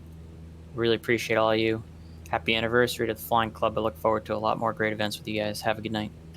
Have a good one, man. See ya. Tell her she's Cheers, got the Mike. patience of a saint. Yeah, thanks, Mike, man. This is really good. As I prep for my check ride, man, this helped a lot, man. I appreciate it. Thanks. I'm glad to hear it. Have a great night, everybody. All right, there we are. Let's keep it under 700.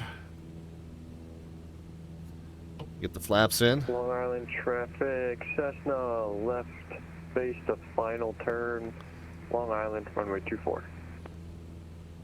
Bayport All right. traffic, Cessna 152, November 114 Papa, take as departing runway 18 straight out to the bay, Bayport. Now that we're out, we're over the first shoreline. We can take it up to 1400.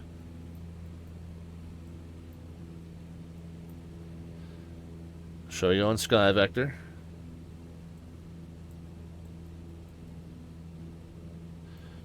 So once you're in this middle section here, you're in this shelf that goes 1500 or higher.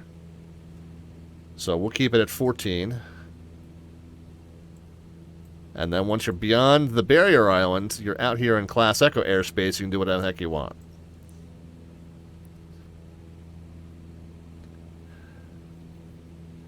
And I'll show you as we go up the shore. We're going to have a couple of deltas that we're going to want to And for Caven traffic, Cessna transition. 72 Echo Delta taking off runway 15 for the south. We might need to talk to Boston Center and get permission to transition those deltas. Unless we can get up to 2,700. We'll see if we can get up 2,700. I think we filed 3,000. All right, there's 1,400. We'll keep it there.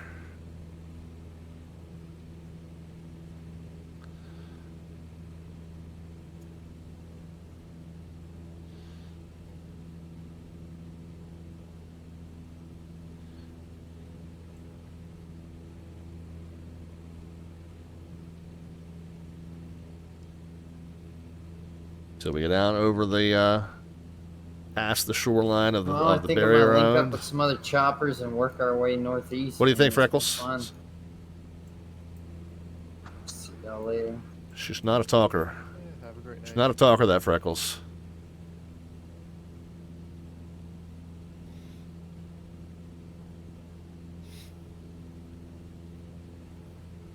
Right, y'all headed to Block Island. We'll ditch her at Block Island Airport and we'll go party. Jose Canseco is with us.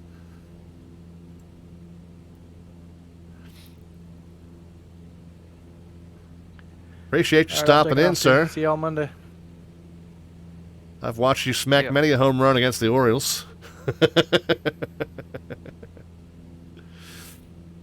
All right, let's take her up to... All right, so here's the deal, guys. If we're going to transition up the coastline and we're going to stick close to the coast, we're actually going to end up slightly inside the delta here at Gabreski. We're going to end up slightly inside the delta here at East Hampton. We've got a couple of options. We got 3 options the way I see it. Option 1, this delta goes to 2,600 feet. This goes to 2,500 feet. So if we were to happen to fly at 2,700 feet, we would be above those deltas. We wouldn't have to worry about it. Option 2 is we make sure we're at least 4 miles away from those airports and therefore outside of the lateral boundaries of those deltas. That's an option. Option 3 is we actually talk to the controller. Now, it's probably, I don't think there's going to be a tower controller at Gabreski or a tower controller at East Hampton, but on VATSIM, those duties would then fall to the next highest controller, so that might still be islip approach if they're still on, or it might end up being Boston Center. I'm not sure. Might have to do some frequency hunting to figure out who owns that airspace. But we got Jose Canseco and MJ Schmidt. Is every player that used to play against the Orioles just suddenly appearing in my stream right now?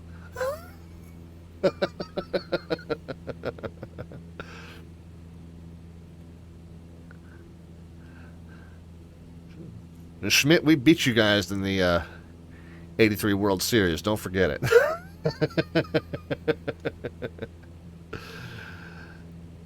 So the third option would be... Who owns that airspace? Is that Boston Center's? Are they busy? Yeah, I'll tell you what. Let's do option 1, which is just get above them. Gang's all here, ready to go. Let's go play some pepper in the yard. Bayport traffic, 0823 Delta. We're taxiing. Let's go ahead and get up. Let's go ahead and get above those deltas. I think we're okay if we go to. We'll just go to 3. Unexpected error is just named after the Orioles infield.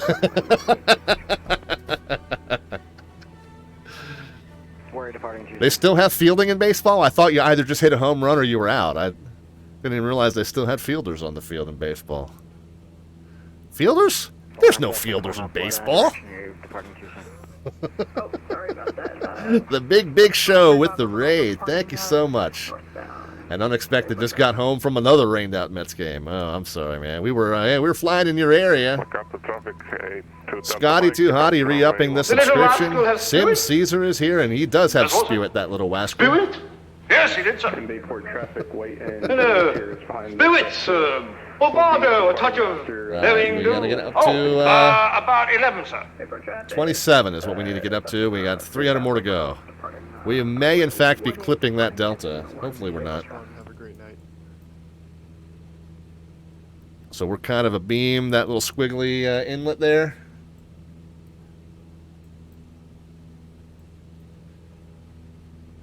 Yeah, I think we're just at the point where we're crossing into that delta. So hopefully we're now at 2,700 or higher. Yeah, ish. We're above 2,600 at least.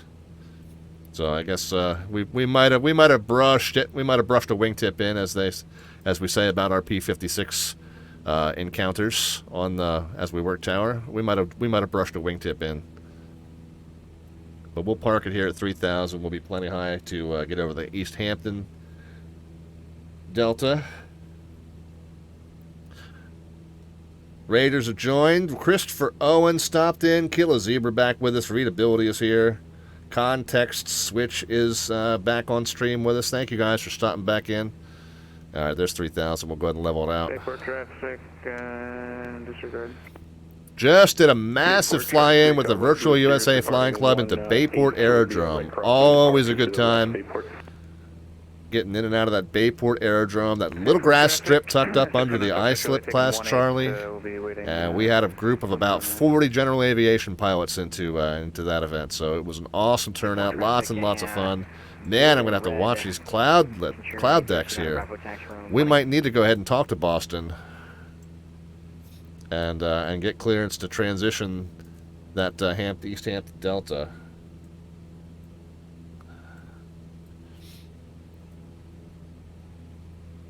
Yeah, so where are we in relation to that VOR? 13.6. Let's go ahead and tune that in. Be overflying the airport at 1,500 feet, then joining 13.6. And we're 25 miles south, or west, really, of it, I guess. Bayport traffic, white and blue Cirrus on the right crosswind departure. We might, yeah, I might not have been looking at the. We might have been okay, guys. I think we were okay. I think I was actually, now that I look at this, we might have been looking at the little inlet that was there looking at Lukefur Airport. Or, I'm sorry, Brookhaven is what that was. Lukefur would be another little one kind of near Bayport, kind of like Bayport. But, so up ahead is a runway that kind of angles off to our left. Yeah, what are we looking at here, guys? There's a little gap here.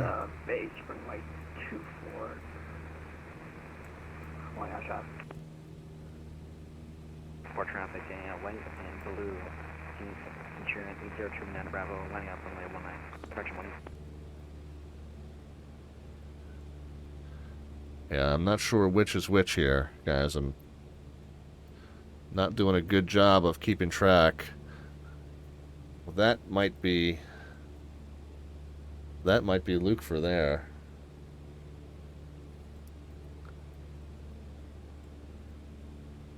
Bayport traffic, experimental A2 Delta Mike, left base, runway 18, full stop. Bayport traffic.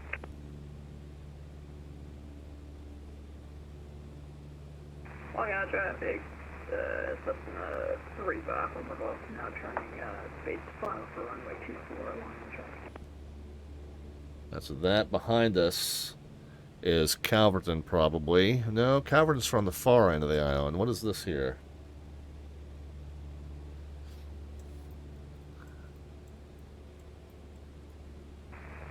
Traffic, Let's turn out to the right. On base runway 36. We got the, okay, that's got to be Gabreski there. 18, no, 18. That's got to be Gabreski. Let's.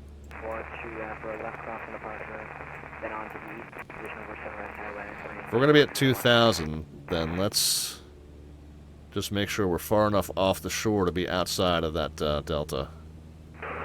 Number 8 to Delta Mike, going around for Bayport, runway 18, making a left traffic again for runway 18, Bayport.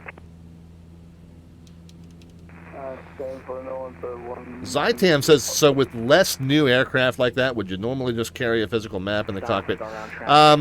What most pilots do nowadays, Zytam, is they've got an app called 4Flight that's that they have on a tablet, so you would have probably something very similar to a electronic, what they call electronic flight bag. You know, 4Flight being one of the brand names that that does that. I'll tell you what, I'm gonna see if I can figure out who owns Gabreski right now. It might be Boston Center. 34-7. And let's just see. I'm not sure if that's his or if that's iSlip's. 34-7. I just want to talk to him, make sure I'm not busting his airspace. I might be, whoops. Might be laterally laterally, like just off the edge of it. 34.7. Keep going, keep going, keep going, keep going. I don't want to be too far off the shore either. Bayport traffic. Experimental 82 Delta Mike. 3101, you're at the rim, correct? All right. We're going to call this about 4 miles south of Gabreski. South 3101, runway 23, taxi November, cross 16. Yeah, I think this is Boston's. November, cross 16, southwest 3103.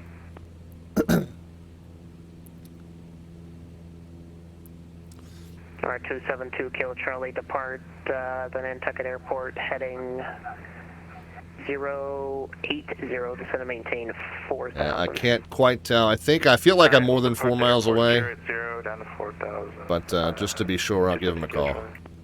JetBlue 77, Moncton's offline, radar source turn, exchange advisory approved. He's a little bit busy, too. Thanks. Boston Center, Cessna 514 Delta Victor VFR.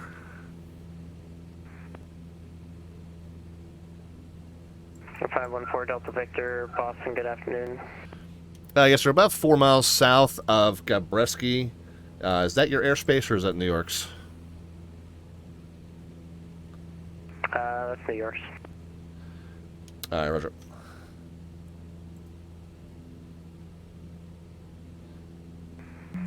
Pop that down to the ILS 15. 2812. Thank you, runway 15, clear land.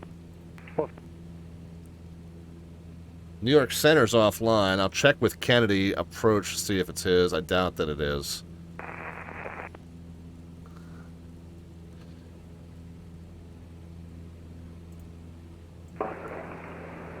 Westbound, 0 sets, 4,000. Traffic is in sight, speedbird Concorde 1. The Concorde 1, maintain visual separation with the traffic, descend, maintain 3,000. So Masterflex says, how does VATSIM work? How do they handle all the casual players who aren't participating and just casually flying around? Well, the way they handle it is they don't see it. Only if you're actually connected to VATSIM are you on this network. If you're just generally in Microsoft Flight Sim 2020 and you're just tooling around on the Microsoft servers, you're not connected to VATSIM. It's not an automatic thing. You have to sign up for an account and use a specific app that connects your sim to VATSIM. So if you're not doing any of this, you're not on VATSIM. They don't see you. They don't care where you are. They can't see you. Now, as I'm flying in Microsoft Flight Sim 2020, there's the possibility that I could see other Flight Sim 2020 players in addition to VATSIM traffic, but I generally turn all that stuff off. You kind of, if you're on VATSIM, you kind of want to make it so that you only see VATSIM traffic. That's recommended at least.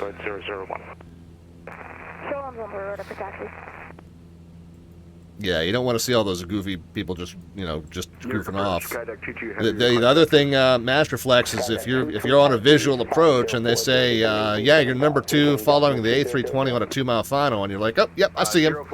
And okay, follow that traffic, number 2, runway 1, clear to land. All right, follow that traffic. Well, in the meantime, you're following a multiplayer player, and you're not following the VATSIM player who you just cut off. So, in order to avoid confusion, you pretty much want to see only the traffic that's actually on VATSIM. 900,000, Skydeck 220. Good Fixins forgot to turn off multiplayer traffic. All right, well, let's see if this controller owns Gabreski. I mean, I think we're kind of well clear of it at this point. Almost no point, but I also want to see if he owns Hampton. We're about, I don't know, 10 miles, about 7 miles south of Deer Park, 1,400.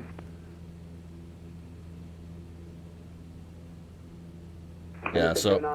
Julie at New York approach radar contact, maintain VFR for now. So, this is all within Boston Center's airspace, but down low, like where we are, down low, this all still belongs to the New York TRACON.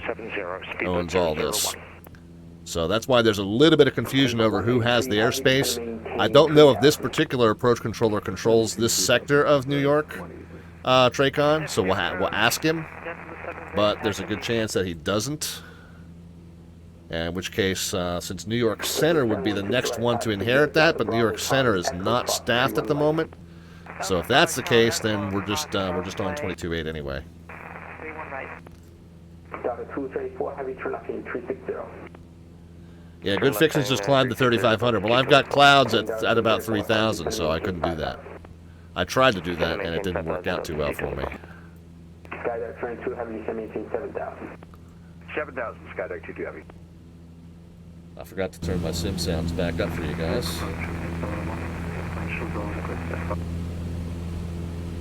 Stand by.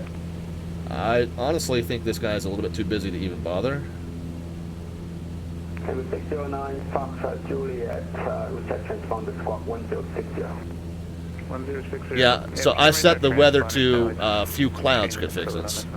So I didn't want to deal with the thunderstorms rolling through, but I also didn't want to just fly in a perfectly clear, cloudless, boring sky either.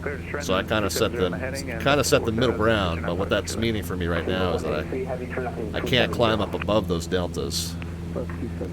I think this guy's a little bit too busy to bother. I may, in fact, just end up clipping through that East Hampton space.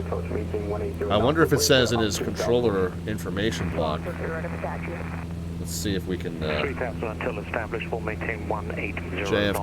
approach.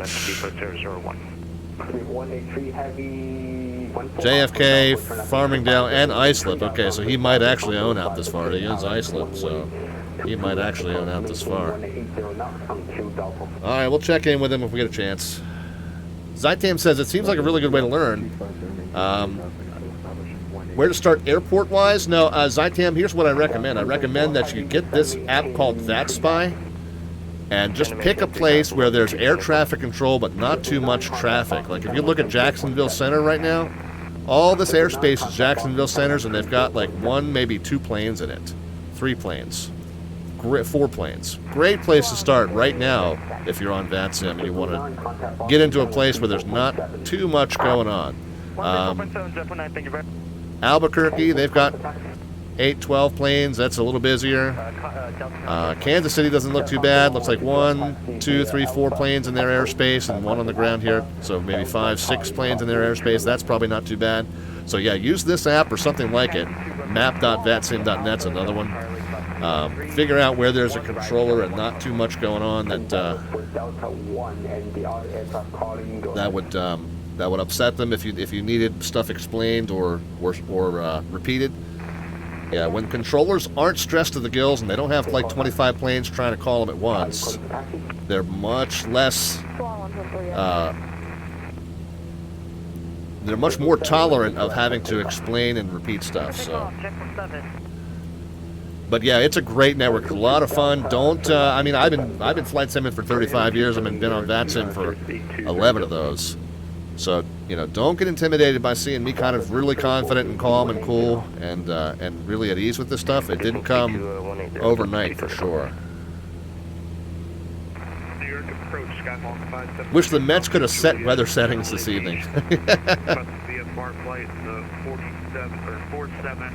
November, Central New Jersey. We have information to do them.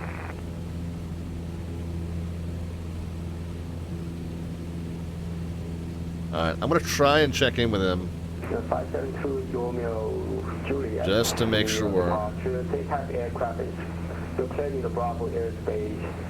Zytam says, I grew up on space flight sims. I didn't get into the real sims until I started looking at and taking flight lessons. Oh, if you're taking flight lessons, and I know that, you know, a lot of times when you take flight lessons in space where there's not, you know, there's not a requirement to talk to controllers. But, I mean, you'll pick this up quick, man. The hardest part of VATSIM for real pilots to get used to is how, if a controller's not staffed, but there's a controller higher in the hierarchy, figuring out who inherits what airspace when they're not all staffed. That's the hardest thing about VATSIM for real pilots. It's like, well, wait a minute. If Hampton Tower's active now, but they're not staffed, how is it that New York Approach owns it? Well, it's just because that's the way VATSIM works. Switzerland 22 left, speedboat code 1. Delta 274 heavy, turn left heading 250. Turn left heading 250. Yeah, I feel like this guy's just too busy to even bother with a Delta transition. I mean, I'm technically, if I don't call him, Is there anyone in the air requesting service? I thought so. And who's calling for taxi? Yeah, if he's got to manage the channel like that, he's too busy to deal with me. All I'm doing is I'm clipping this Delta airspace as I go through it. I'm not even trying to get, I'm not even trying to land at the airport. I'm just clipping the edge of that Delta airspace. Now, technically, per the code of conduct of VATSIM, if I don't attempt to call the controller who owns that airspace in a situation where a real world would be required to talk to them, then I'm technically kind of busting the code of conduct a little bit. But I just feel like this guy probably has plenty on his plate. He doesn't need to worry about what I'm doing. We got a handful of us that are heading to Block Island. Look at that. We'll hover over Block Island. All the dotted lines represent players that are inbound to Block Island right now. So that's at least, what, 4 of us? That's kind of cool. 220 to Delta 224.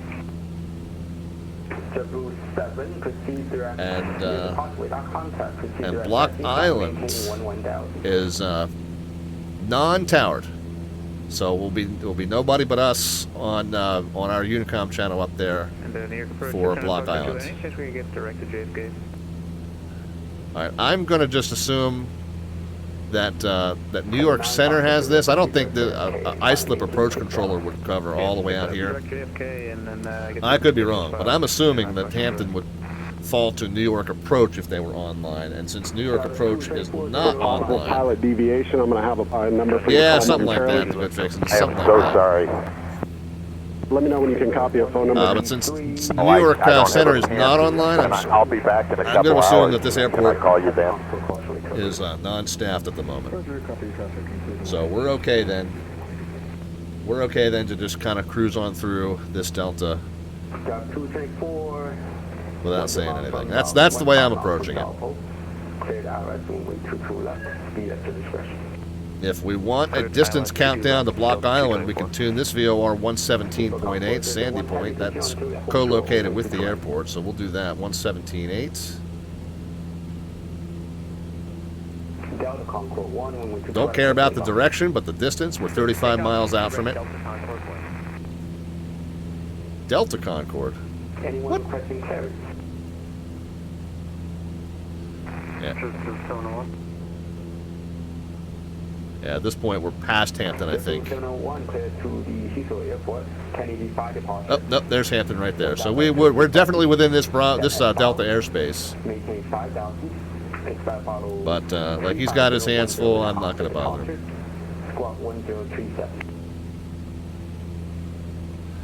Unexpected error. No, yeah, Good Fixins was playing one of our favorite sound effects. Don't need clearance into the Delta, no, but you do need to be talking to the controller, two-way communication with the controller that handles it. And because I'm not sure, I think that this is too far out for iSlip approach to inherit that Delta when that Delta's not staffed. I think that would fall to New York Center, but since I'm not sure, I technically should ring him up and ask, but he's just too busy. I don't want to bother him. Yeah, the appropriate response if you get that takedown of numbers, says Smitty, is send it. What the heck? I'm going to try not to hit the giant tower that I... Southwest. Southwest 103, I still don't see you on the airport.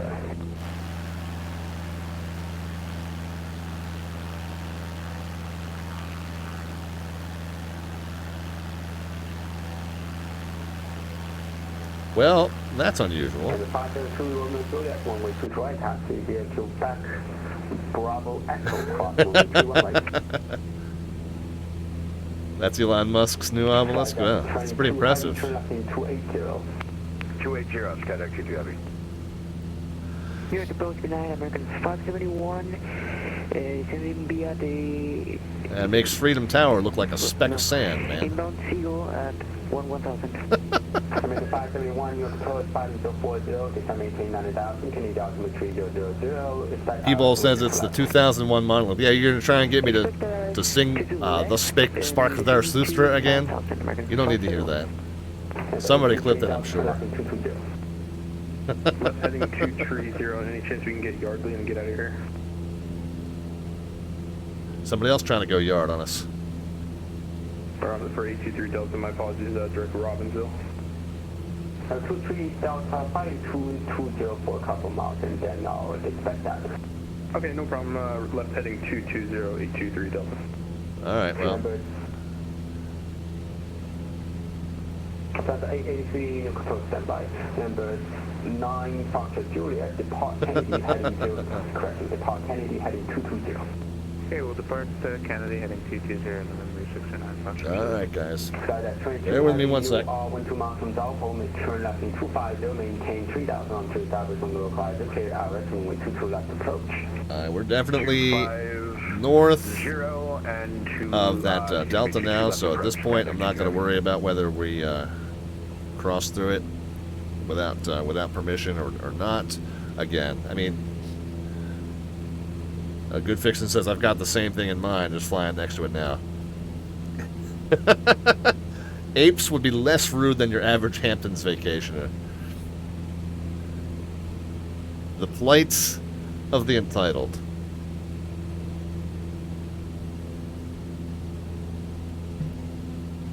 Yeah, they don't want my dusty, dirty 152 landing there. Maybe when I fly that working title CJ4, I can land at Hampton.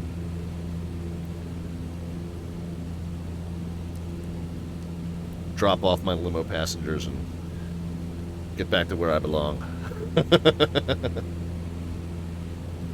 Now, good fixins, yeah. Delta Concorde, I think they park right next to the Southwest Concorde and the Ryanair Concorde. That's right.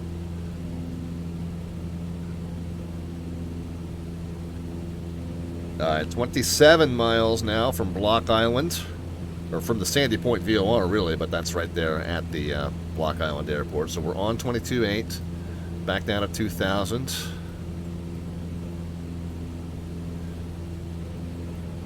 Looks like our alternator's fully charged. I was hearing them talk about the electrical loading. Apparently, this plane struggles sometimes with if you have the. Oh, I don't have the strobe lights on. Maybe that's part of what's saving me some. But they say you really probably don't want pitot heat on unless you really need it. And even landing lights on, you probably turn off until you're actually landing. Landing lights under 10,000 is more of an airliner thing than a GA thing. But from what I understand in this plane, you know, you kind of, yeah, so there's, yeah, we got some positive amps now. If we turn the landing lights on, it is kind of dusk, though. It does look like we're still in positive amps, so I guess we're okay. But really kind of need to watch that amp loading. Watch if we turn taxi lights on and pitot heat on as well. Yeah, it looks like we're now discharging the battery even though the airplane is running. So the needle's below the zero there. So you kind of watch how badly you load down this plane electrically. So I should have had the strobes on, I guess, when we took the runway. Yeah, Freckles ought to be watching that for me. Freckles, hey. Excuse me. Yeah, I'm talking to you. Nice aviators.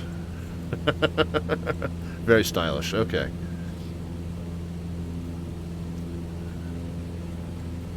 Get up to Block Island and dump her.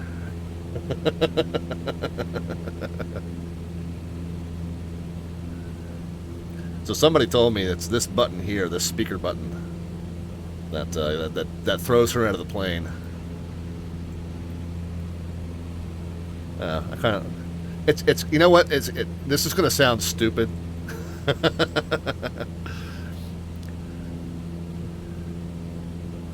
Yeah, yeah. Good Fixes was just asking that. Yeah, this speaker button here is what launches her. This is going to sound stupid, but I mean this.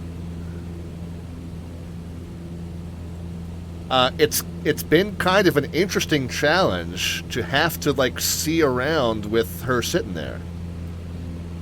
You know what I mean? Like usually I fly the plane empty and I can see whatever I need to see out the right window, and now I have to work around that, and it's been kind of an interesting additional little twist. I know the 152 is tight, but she's darn near in your lap. Yeah, and you know that might be the continuation of that thought might be for the OnlyFans stream later. It's a good thing my wife's probably asleep.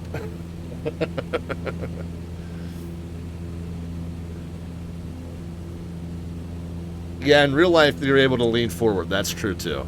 I think I can maybe. Yeah, so. Of course, now I don't know how to put it back.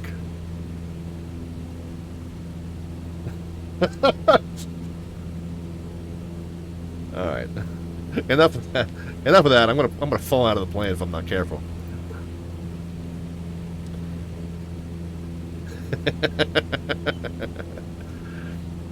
Guys on my Discord are just pushing for that hot tub stream. I don't know, man. I mean, I know some people are into some weird stuff, but...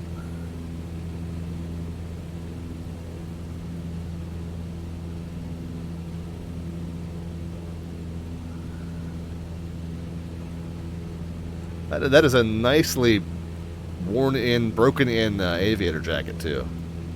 Actually. Whoops.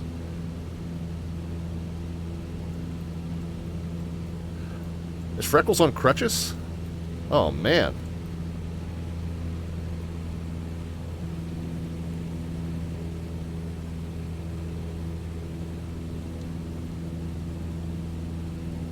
Oh, yes. Yeah, Zytam. Of course, they do have the head tracking apps. I don't subscribe to that. I find it very uncomfortable. I've messed around with those head tracking apps, and guys that are new to the stream or new to flight sim, what they're talking about is like there's some head tracking things that you can put on. It's not like VR goggles that go over your face, but it's just like little sensors that you wear on a hat or that you clip to your glasses or something like that. And then when you turn your actual head to the right, the view in your plane pans to the right also. When you turn your head to the left, the view in your plane pans to the left. The problem is, that's all well and good, but in reality, it's still on the monitor that's ahead of me. So it's not like the monitor moves over there. The monitor's still straight ahead. So you would be turning your head, but you're still kind of looking forward. You're just kind of giving your monitor the side eye. And I've tried it, and it's just, I'm not comfortable with it. So I just prefer to just look around with the mouse. I find that easier than doing the head tracking thing. So that's where I'm at with it for now. How are we with the distance? It looks like Block Island up ahead 16 miles. Okay, we're going to go ahead and start making our calls. We're at 2,500. Let's do a real quick, just get real motion tracking monitors, obviously, as ITAM says. Yeah, indeed. And flying virtual gaming is with us as well.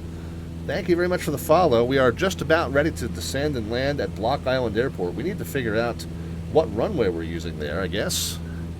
Do they have a METAR? Do they have a weather observation there? KBID? Yeah, they do. Oh, we got some gusty winds there. 220 at 15, gusting 21.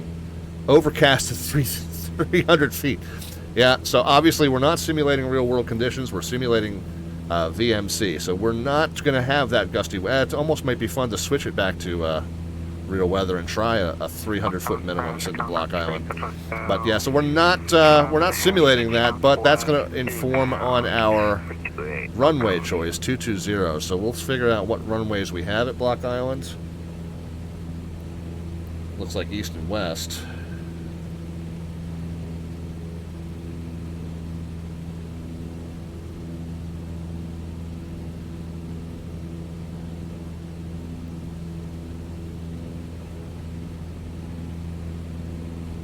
Yeah, it's a 10 and 2.8. So if the wind is 2.2, we're going to land 2.8. Is it a right pattern or a left pattern? Let's look.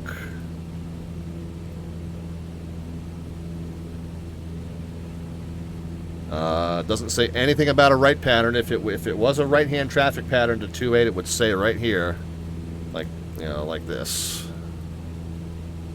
So since we don't see that, we will assume it's a left-hand traffic pattern. So we're just going to basically come straight into a left downwind for runway 28 at Block Island. I'm going to set my heading bug. My heading bug setter not working anymore. Oh, wait a minute, it's here. So there's heading bug is set to 27, and now it's set to 28, so that's approximately the runway heading. And we're at 3,000 now, skimming with these cloud tops, cloud bottoms, cloud bases.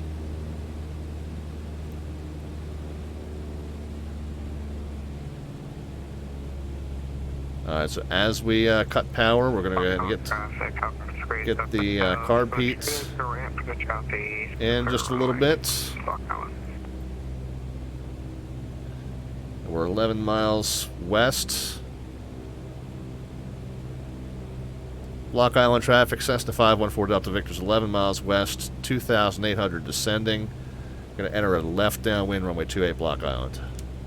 Field elevation there is 108, so 100 more or less. We'll say 1,100 for pattern altitude. We want to try and be at pattern altitude by the time we get to 400 feet, 4 miles from the airport, rather. Can we please land on a taxiway, says Sporty Ron? Yeah, not today, man. I try and do stuff kind of by the book on VATSIM. The only thing that I did do today was for Dr. Wigglespank was I did a barrel roll, but I cheated. I cheated. I cheated. 1,500 to enter left downwind for runway 28 Block Island. Only once a year at Oshkosh, right? Yeah, exactly. And then they paint it up and pretend it's a runway. Block Island traffic, Cessna 114 Whiskey Papa is about 13 miles. Close enough. Descending out of 3,500. We're going to enter a left downwind for runway 28 as well. So there's 2,000. We need to drop it to 1,100. We want to be, so basically we want to be at pattern altitude by the time we're in the pattern. And in the pattern is kind of more or less loosely defined as 4 miles out. So by the time we're 4 miles out, we want to be down as it's a run taxiway.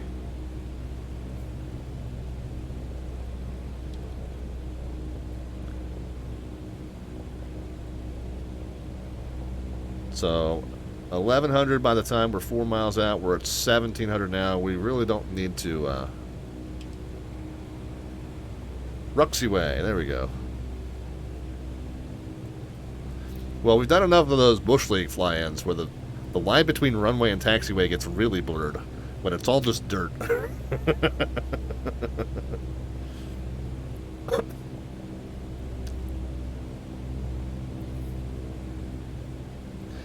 Guys can start putting some predictions into the chat as far as the descent rate upon the moment the wheels touch. In order to enter into our monthly raffle, we're going to draw the winner on August 25th. There's no bot command necessary. We just kind of informally have you put a number into the chat, positive or negative, with or without the minus sign. We know that you meet a descent rate. So get your predictions in. Closest one in either direction gets their entry into that August 25th raffle. SJ Fly, yeah, look at downwindsim.com. Downwindsim.com if you want more information on what I just mentioned, as we just called the Bush League. Monthly fly-in, monthly backcountry fly-in that we do. I used to do every single month. We do it the first Monday of every month. I've kind of taken the pass on the last couple because I've had some other series that I wanted to advance, like the Douglas Overseas series and the Boston Virtual Wings Over New England Training Flights series. I'm just trying to kind of wrap those up. So I've kind of taken a pass on the last few Bush League flights.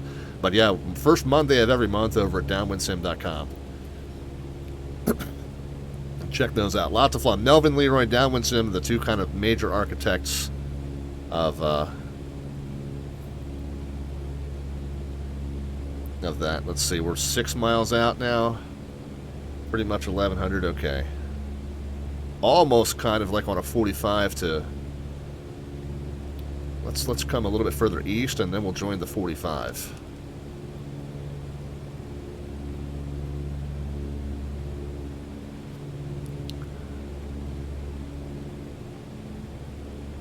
Block Island traffic, Cessna 152, 5-4 Delta Victor, 5 miles southwest of the field. Going to be joining the 45, the left downwind runway 28. We're at 1,100, Block Island.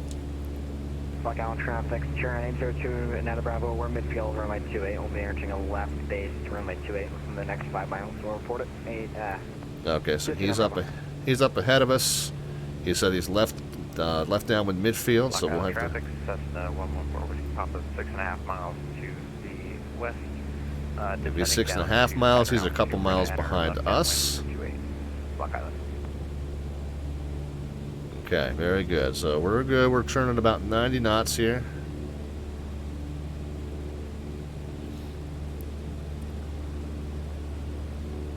Yeah, the Bush League events are hilarious. Very similar to what we did like in Bayport tonight. You know, a bunch of people that are both on Unicom for the official calls and on Discord for the kind of general chit-chat. Just got to make sure you set up a different push-to-talk for both. But other than that, you know, you kind of have the event Discord where we're all kind of goofing off and being silly, and then the Unicom calls where we're trying to be, you know, semi-professional and flying to these tiny little bush strips in and around Alaska, Idaho, Wyoming. They've done some in the mountains of Vermont. They've done some really cool locales. We did some sandbar hopping down the Arkansas River once. Some really cool adventures that Melvin, Leroy, and Downwind Sim put together. Whoops, picking up some extra altitude. Yeah, last call, guys, for the prediction is going to be as I turn base to final. That allows for some stream buffering. It's got to appear in the chat before the wheels touch. But there is that stream buffering delay, so I would recommend as I'm turning base to final, that's got to be kind of your last call there. All right, we're still picking up a couple of extra 100 feet here. Make sure that little doohickey is still running, and it is. I didn't hear that last call. So we're coming up on our midfield downwind. Still turning about 90 knots. And we're still a couple extra 100 feet here.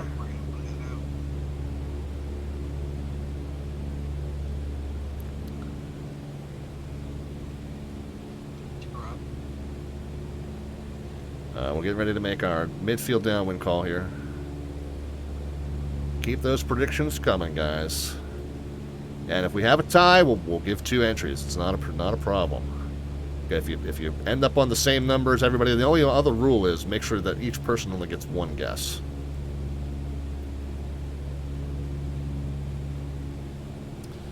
You put in 2, we take your first one. If you put in 10, we disqualify you. Sure, 8029 Bravo, clear of... Boy, that's not a big airstrip. I gotta...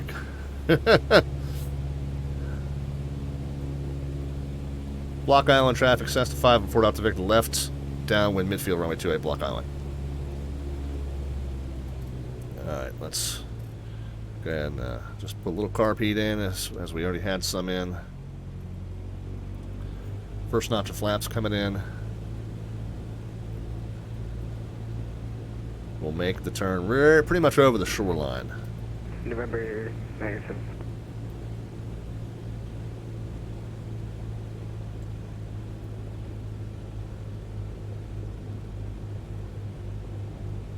Landing lights are on.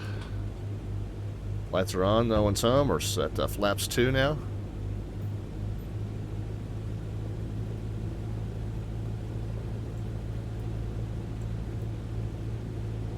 Alright, yep, let's... And this is a pretty tight... Block Island traffic, Cessna 5 and 4 out to Victor's left, downwind to left base now, runway 28, Block Island. Last notch of flaps coming in, mixed full rich. Block Island traffic, Cessna 114 Western Papa, midfield left downwind for runway 28, Block Island. Happy to say we're a little high. We can fix that on the base leg. We're going to continue to descend on the base leg while we're not getting closer to the field, so we still got some time to get that excess altitude off.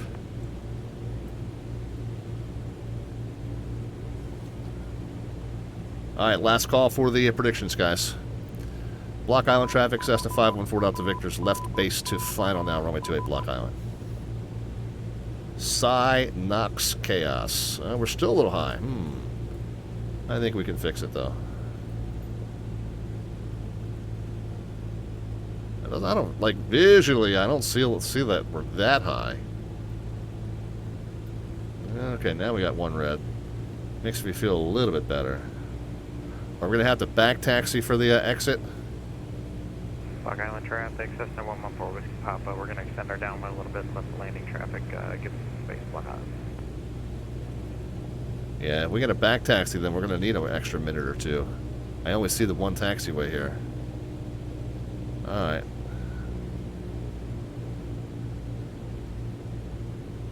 Yeah, let's bring it down and try to land early, stop short, and turn around quick.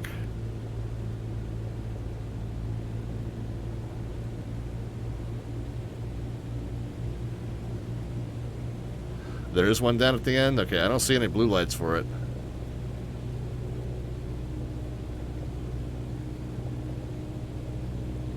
Yeah, I'll just back taxi. We're gonna kind of land pretty quick. Traffic, Cessna 114 Papa turning left base for 128 Block Island.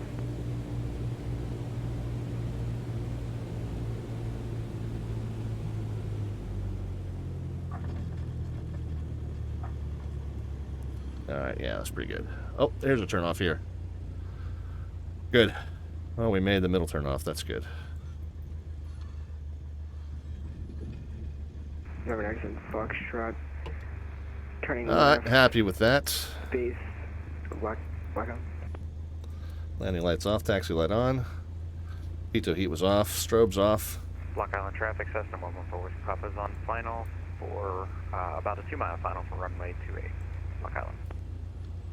And Block Island traffic, Cessna 5 out to Victor Clear 28, Block Island.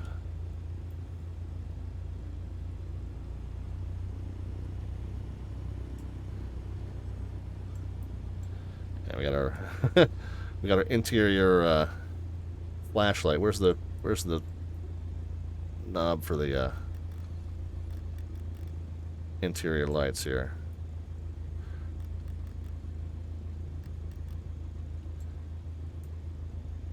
Might be here. There we go.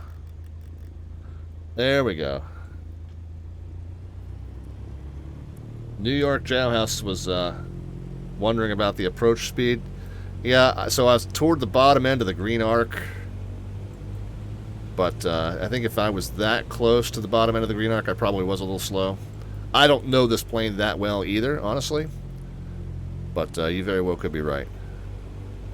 November 9th, function Block Island traffic. Gonna be final about 2 knots out from 28. And we'll see if we can watch a couple of our friends land here.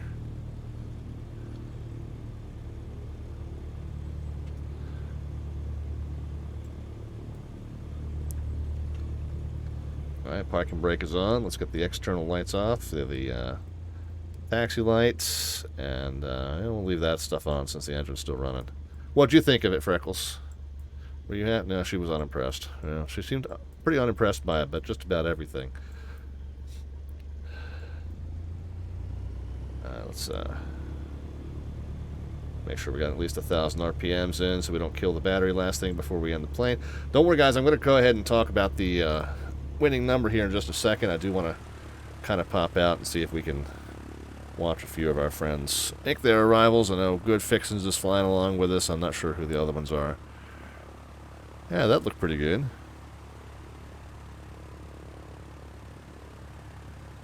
Looked pretty good. Went a little longer than I did. I was just concerned about traffic behind. I wanted to kind of get off. I thought I was going to have to back taxi.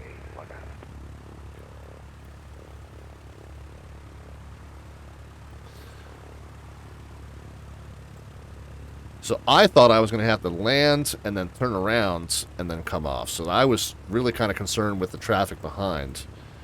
Because you can see the blue edge lights here, right? And that's the only taxiway I could see. There are no blue edge lights marking here and this. And if there's any further taxiways downfield, I didn't see them either. Yeah, no blue edge lights for them. So coming in to land, I only really saw that one taxiway on the west end.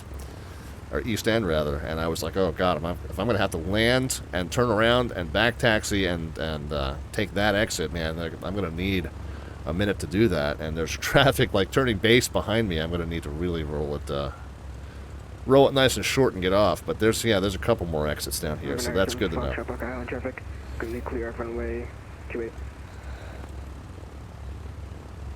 Yeah, people says, yeah, Microsoft Flight Sim's not great about lighting at some of airports. Yeah, agreed, and it's fine. I don't do a lot of nighttime flying or dusk flying either, so not a problem I've encountered until now. All right, very good, guys. Well, let's take a look at the winning number and see who our big winner is for their entry into the August 25th landing rate raffle. Who brought the van? Yeah. I think that van belongs to Freckles, actually. I think she's been waiting to get back here to pick up that van and get out of my face. The closest prediction to the winning number of 83 is going to be our big winner and get their entry into that August 25th raffle. 83, so let's see what we got. Looks like all the predictions did come in nice and early, so thank you guys for getting those in on time. It looks like we've got predictions of 45, 72, 88. Lee Meadowline with the 88. That's going to be 5 away. Is that right? Okay, let's see if we got anybody better than 5 away. 52, 114, 62, 100, 73. 73 is not going to cut it. 73 is 10 away. Still a very good guess. 74, 9 away. Still a very good guess there from Flying Virtual Gaming. 130, 66, 118, 108, and 50. I think it's Lee Meadowline, isn't it? With the 88. I don't see anybody else closer than 88. Guys, if I've missed one, if I'm shortchanging you, please call me out. But let me know. I think it's Lee Meadowline with the 88 here as we landed in Block Island. And what is it? It's August 11th, is that right? Yeah, 8/11 at KBID. Yeah, let me know, guys. Last call if you think I've missed you. It's not about Great Britain, it's about Great Butter. Yeah, I was happy with it. I did for the fact that I had to kind of put it down hard and get off the runway. 83 I felt was pretty good. But there we go, Lee Meadowline. I don't know if you guys can read that or not, but Lee Meadowline gets his entry into the August 25th raffle. We've got 2 raffles that we do on this channel every month, guys. That's number 2, raffle number 2. That's the one that we've been doing just for a couple of months now. The more long-standing raffle, raffle number 1, you can enter by virtue of those Twitch channel points that you accumulate down there at the bottom of the chat screen. And who is it that we owe? Can't see that first one. Oh, it was the Cloak Raindrop. It's so funny. I'll show you this, guys. He's showing up in a white font in my chat panel. Well, he's also showing in a white font in my my request queue. So I'm like, it's the Ghost. The Ghost wants a raffle ticket.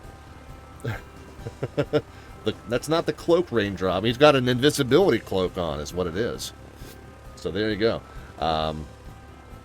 But yeah, so those are the 2 raffles that we do on this channel, guys. The number 2 is the landing rate raffle. You just saw how we do that. So anytime we make a landing on this channel, we solicit those predictions. Closest in either direction is the one who gets the entry into the fishbowl. And then the first landing rate, the first raffle that we did, we've done for coming up on a year now, is this this Twitch channel points raffle. You can cash in at the bottom of that chat panel. You got the Twitch alphabet serial icon, and that's what we call those Twitch points on our channel. We call them alphabets points. You can hit the little button there to the right next to it that tells you how many you have. If you got 1,000, cash them in for 1 entry. If you save up to 5,000, you can cash those in for 6 entries. And since we're not doing the drawing until the 25th, if you want to try and shoot for that 5,000, you're more than welcome to do that. If you want to get just 1 ticket in real quick just to make sure you have one, and then start saving up the rest, and that way you at least have 1 entry in case you don't make it back to the stream, that's fine. So there you go. We owe, yeah, we're owing a few of you now. So let me get this call sign right. The Cloak Raindrop. He gets 1. Let me go ahead and get these cashed in for you guys. And I love it when I type it in all lowercase, but the bot responds and the correct capitalization. That means I got the call sign spelled correctly. So now if you do exclamation point TIX, it'll tell you how many you have in the raffle this month. We reset them after every drawing. Unexpected error gets 1. TIX add an unexpected error, and I just have to take it on faith that I spelled that correctly. And then Red Warhawk 906 gets 6 entries. Did that 5,000 redemption. There we go. And again, if I type it all lowercase, but the bot comes back with it capitalized correctly, then I know. It's all going on to a paper ticket at the end of the month anyway, so if I misspell it, it's not that big a deal.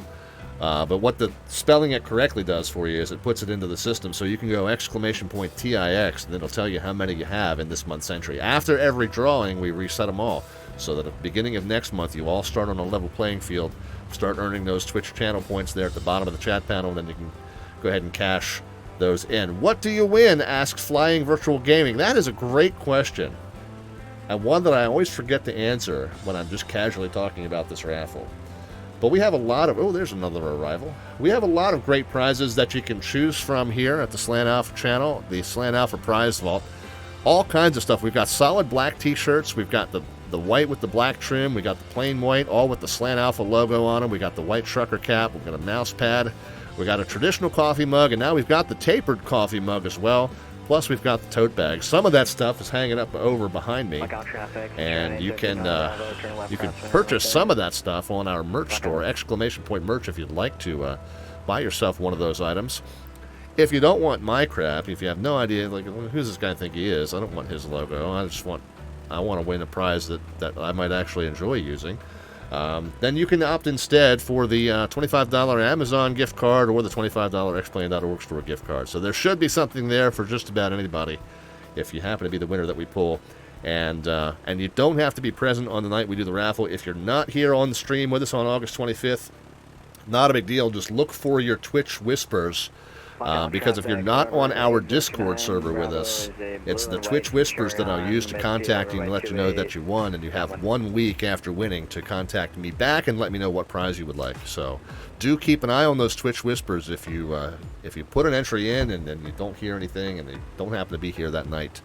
That's fine. Just sometime within the next week, get on to Twitch, check your whisper messages, and if you see one from me saying you're the big winner, like I said, you got up until a week after the drawing happens to go ahead and claim that prize. Otherwise, I'll just pull another one or I'll just put it back into the pool.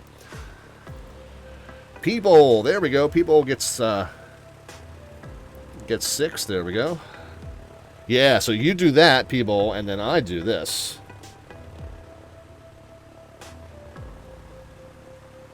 Yeah.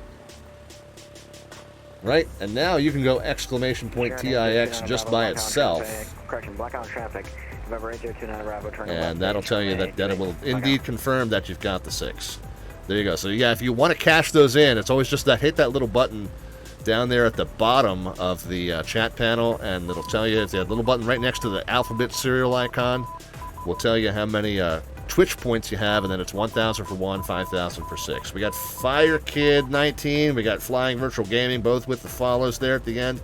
Thank you so much for that, guys. We fly for you typically on Mondays, Wednesdays, and Fridays at 7 p.m. Eastern United States time, which is 2300 Zulu time, Mondays, Wednesdays, and Fridays. That's the normal schedule. We occasionally vary it up for special VATSIM events, or occasionally I've got personal obligations, or when we're getting into football season, so Monday Night Football when the Ravens are on, you're going to not see me those nights.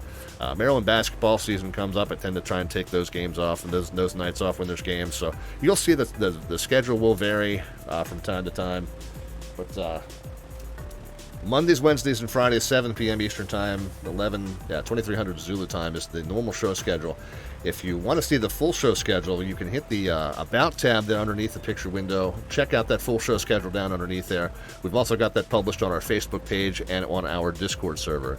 The Facebook page and the Twitter feed, Slant Alpha on both of those, will tell you what's coming up in the short term. We always kind of give you a heads up as to what's coming up in the later in the week.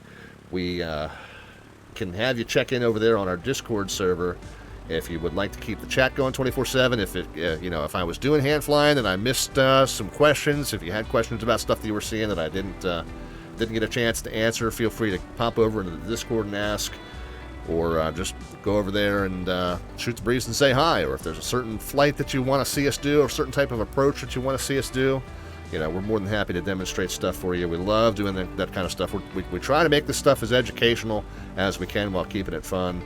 And so, yeah, feel free to pop over there just to shoot the breeze or to ask questions or whatever we can do for you. By the way, if you are new to flight simulation or new to the VATSIM network and you would like to get on this network where we do all of this very realistic procedural flying with pseudo-professionally trained air traffic controllers, it's great fun.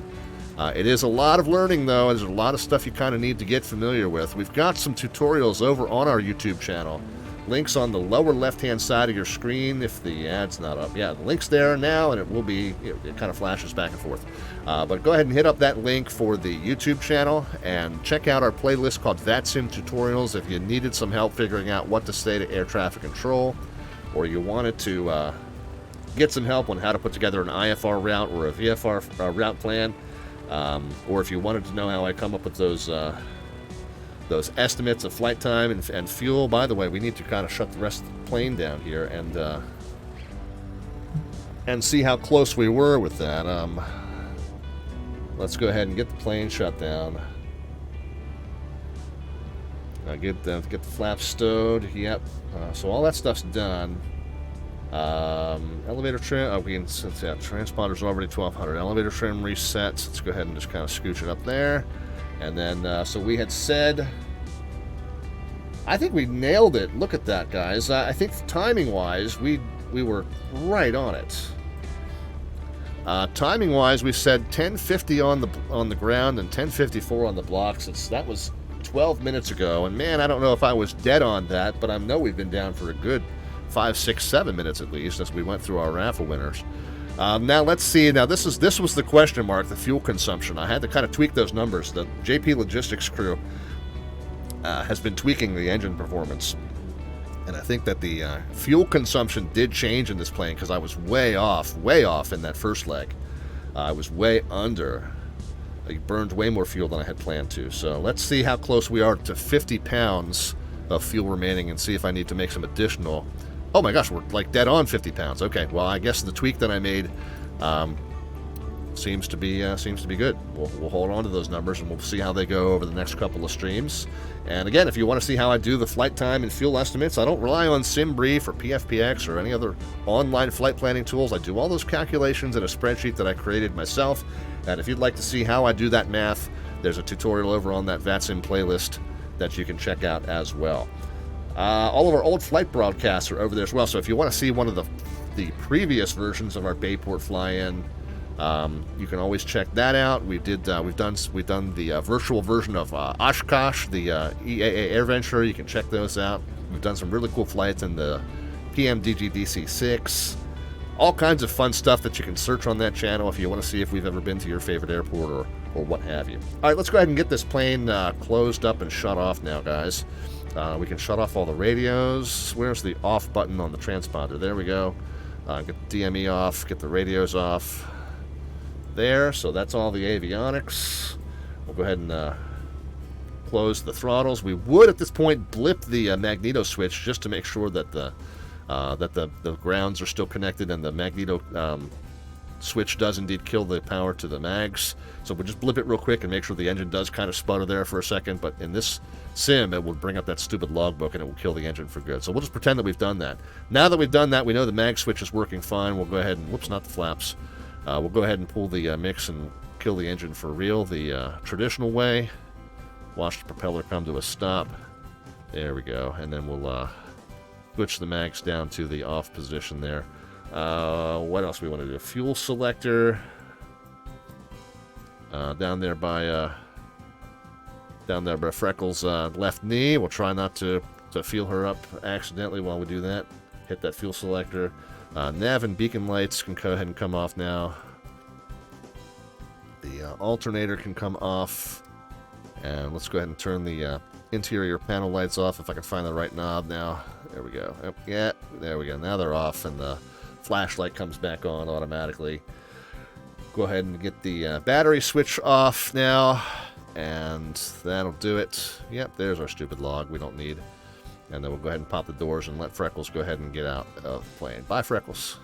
We'll see you later. Thanks for riding along with us. A little crowded. Sorry, I'm a bigger guy. You know, sometimes I need my space, but nice having you flying along with us tonight. All right, very cool, guys. Going to go ahead and wrap it up here as we get a nice parting shot set up for you. And then I do want you to stick around because we're going to kick the stream over to one of our favorite Flight Sim streamers who happens to be live right now, so you guys can keep the flight simulation love going. And always like to support our friends who do what we do here on the Twitch network. So sit tight. We'll find somebody to send that over to. Nice little parting shot in the plane. There we go. She's going on a Block Island bender. All right, well, we'll join her. All right, let's all head to the airport bar and join her there. All right, well, appreciate you being here, guys. Thanks again for flying along. Let's talk about real quick on the stream coming up in the next couple. Friday night, we're back on the scopes. So we also do some air traffic control on the VATSIM network on this channel. I am a tower controller, delivery ground and tower controller with the Washington, D.C. ARTCC on VATSIM. And on Friday, we got a big Friday night ops event scheduled with Jacksonville and Miami called the Atlantic Route Madness Friday night ops event. We're going to be working up at Dulles, but we're going to change it up. We got assigned Dulles delivery. So we're going to be focusing the entire night on giving out IFR clearances. So that's going to be a little bit of a different look for us. We usually move planes around, but Friday night we're going to be focusing on the clearance aspect of it, but we will still have that Dulles tower view going so we can watch the traffic coming and going.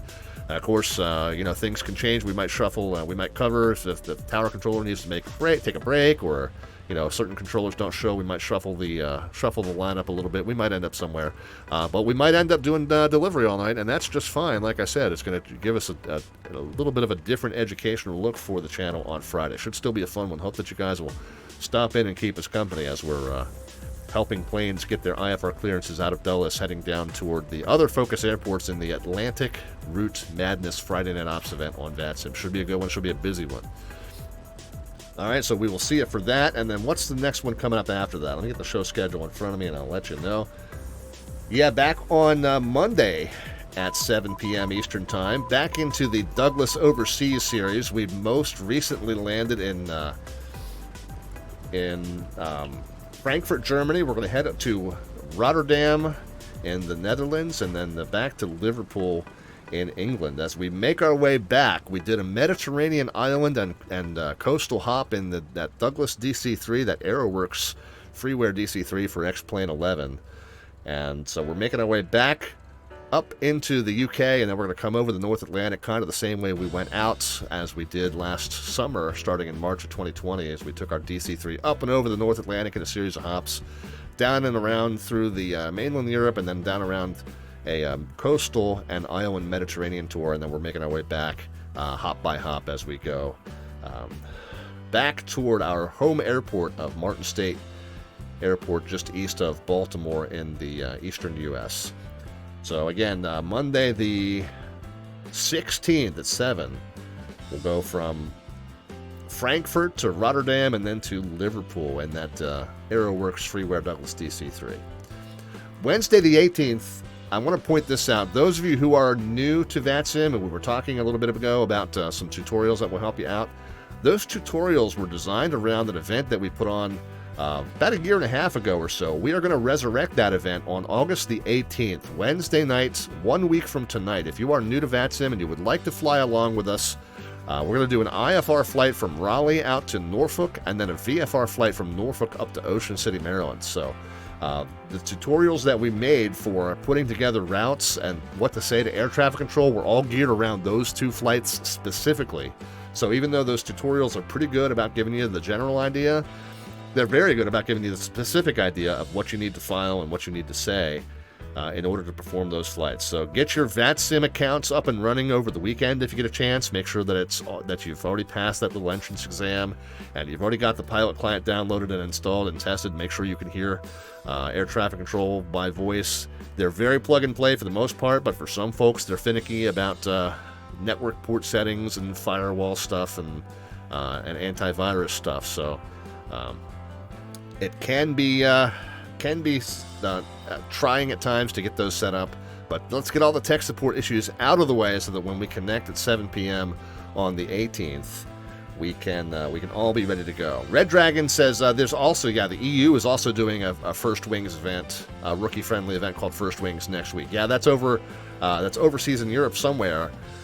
This one, obviously, mine's going to focus more on U.S. procedure, but yeah, get on the VATSIM.net and check that out. Again, VATSIM First Wings is the name of their event. Let's see if I can get that information for you, if I can find it. Yep, okay, so it's August the 14th, 1500 Zulu, and they are going to be, where are they? Yeah, well, I'll tell you what. Let's just get you the message link, and we'll pop that into the chat here. So those of you who are European-based, you can check out that message there, and it'll give you some more information about the official VATSIM First Wings event that they're hosting on the 14th. But again, ours is going to be on the 18th here in the States.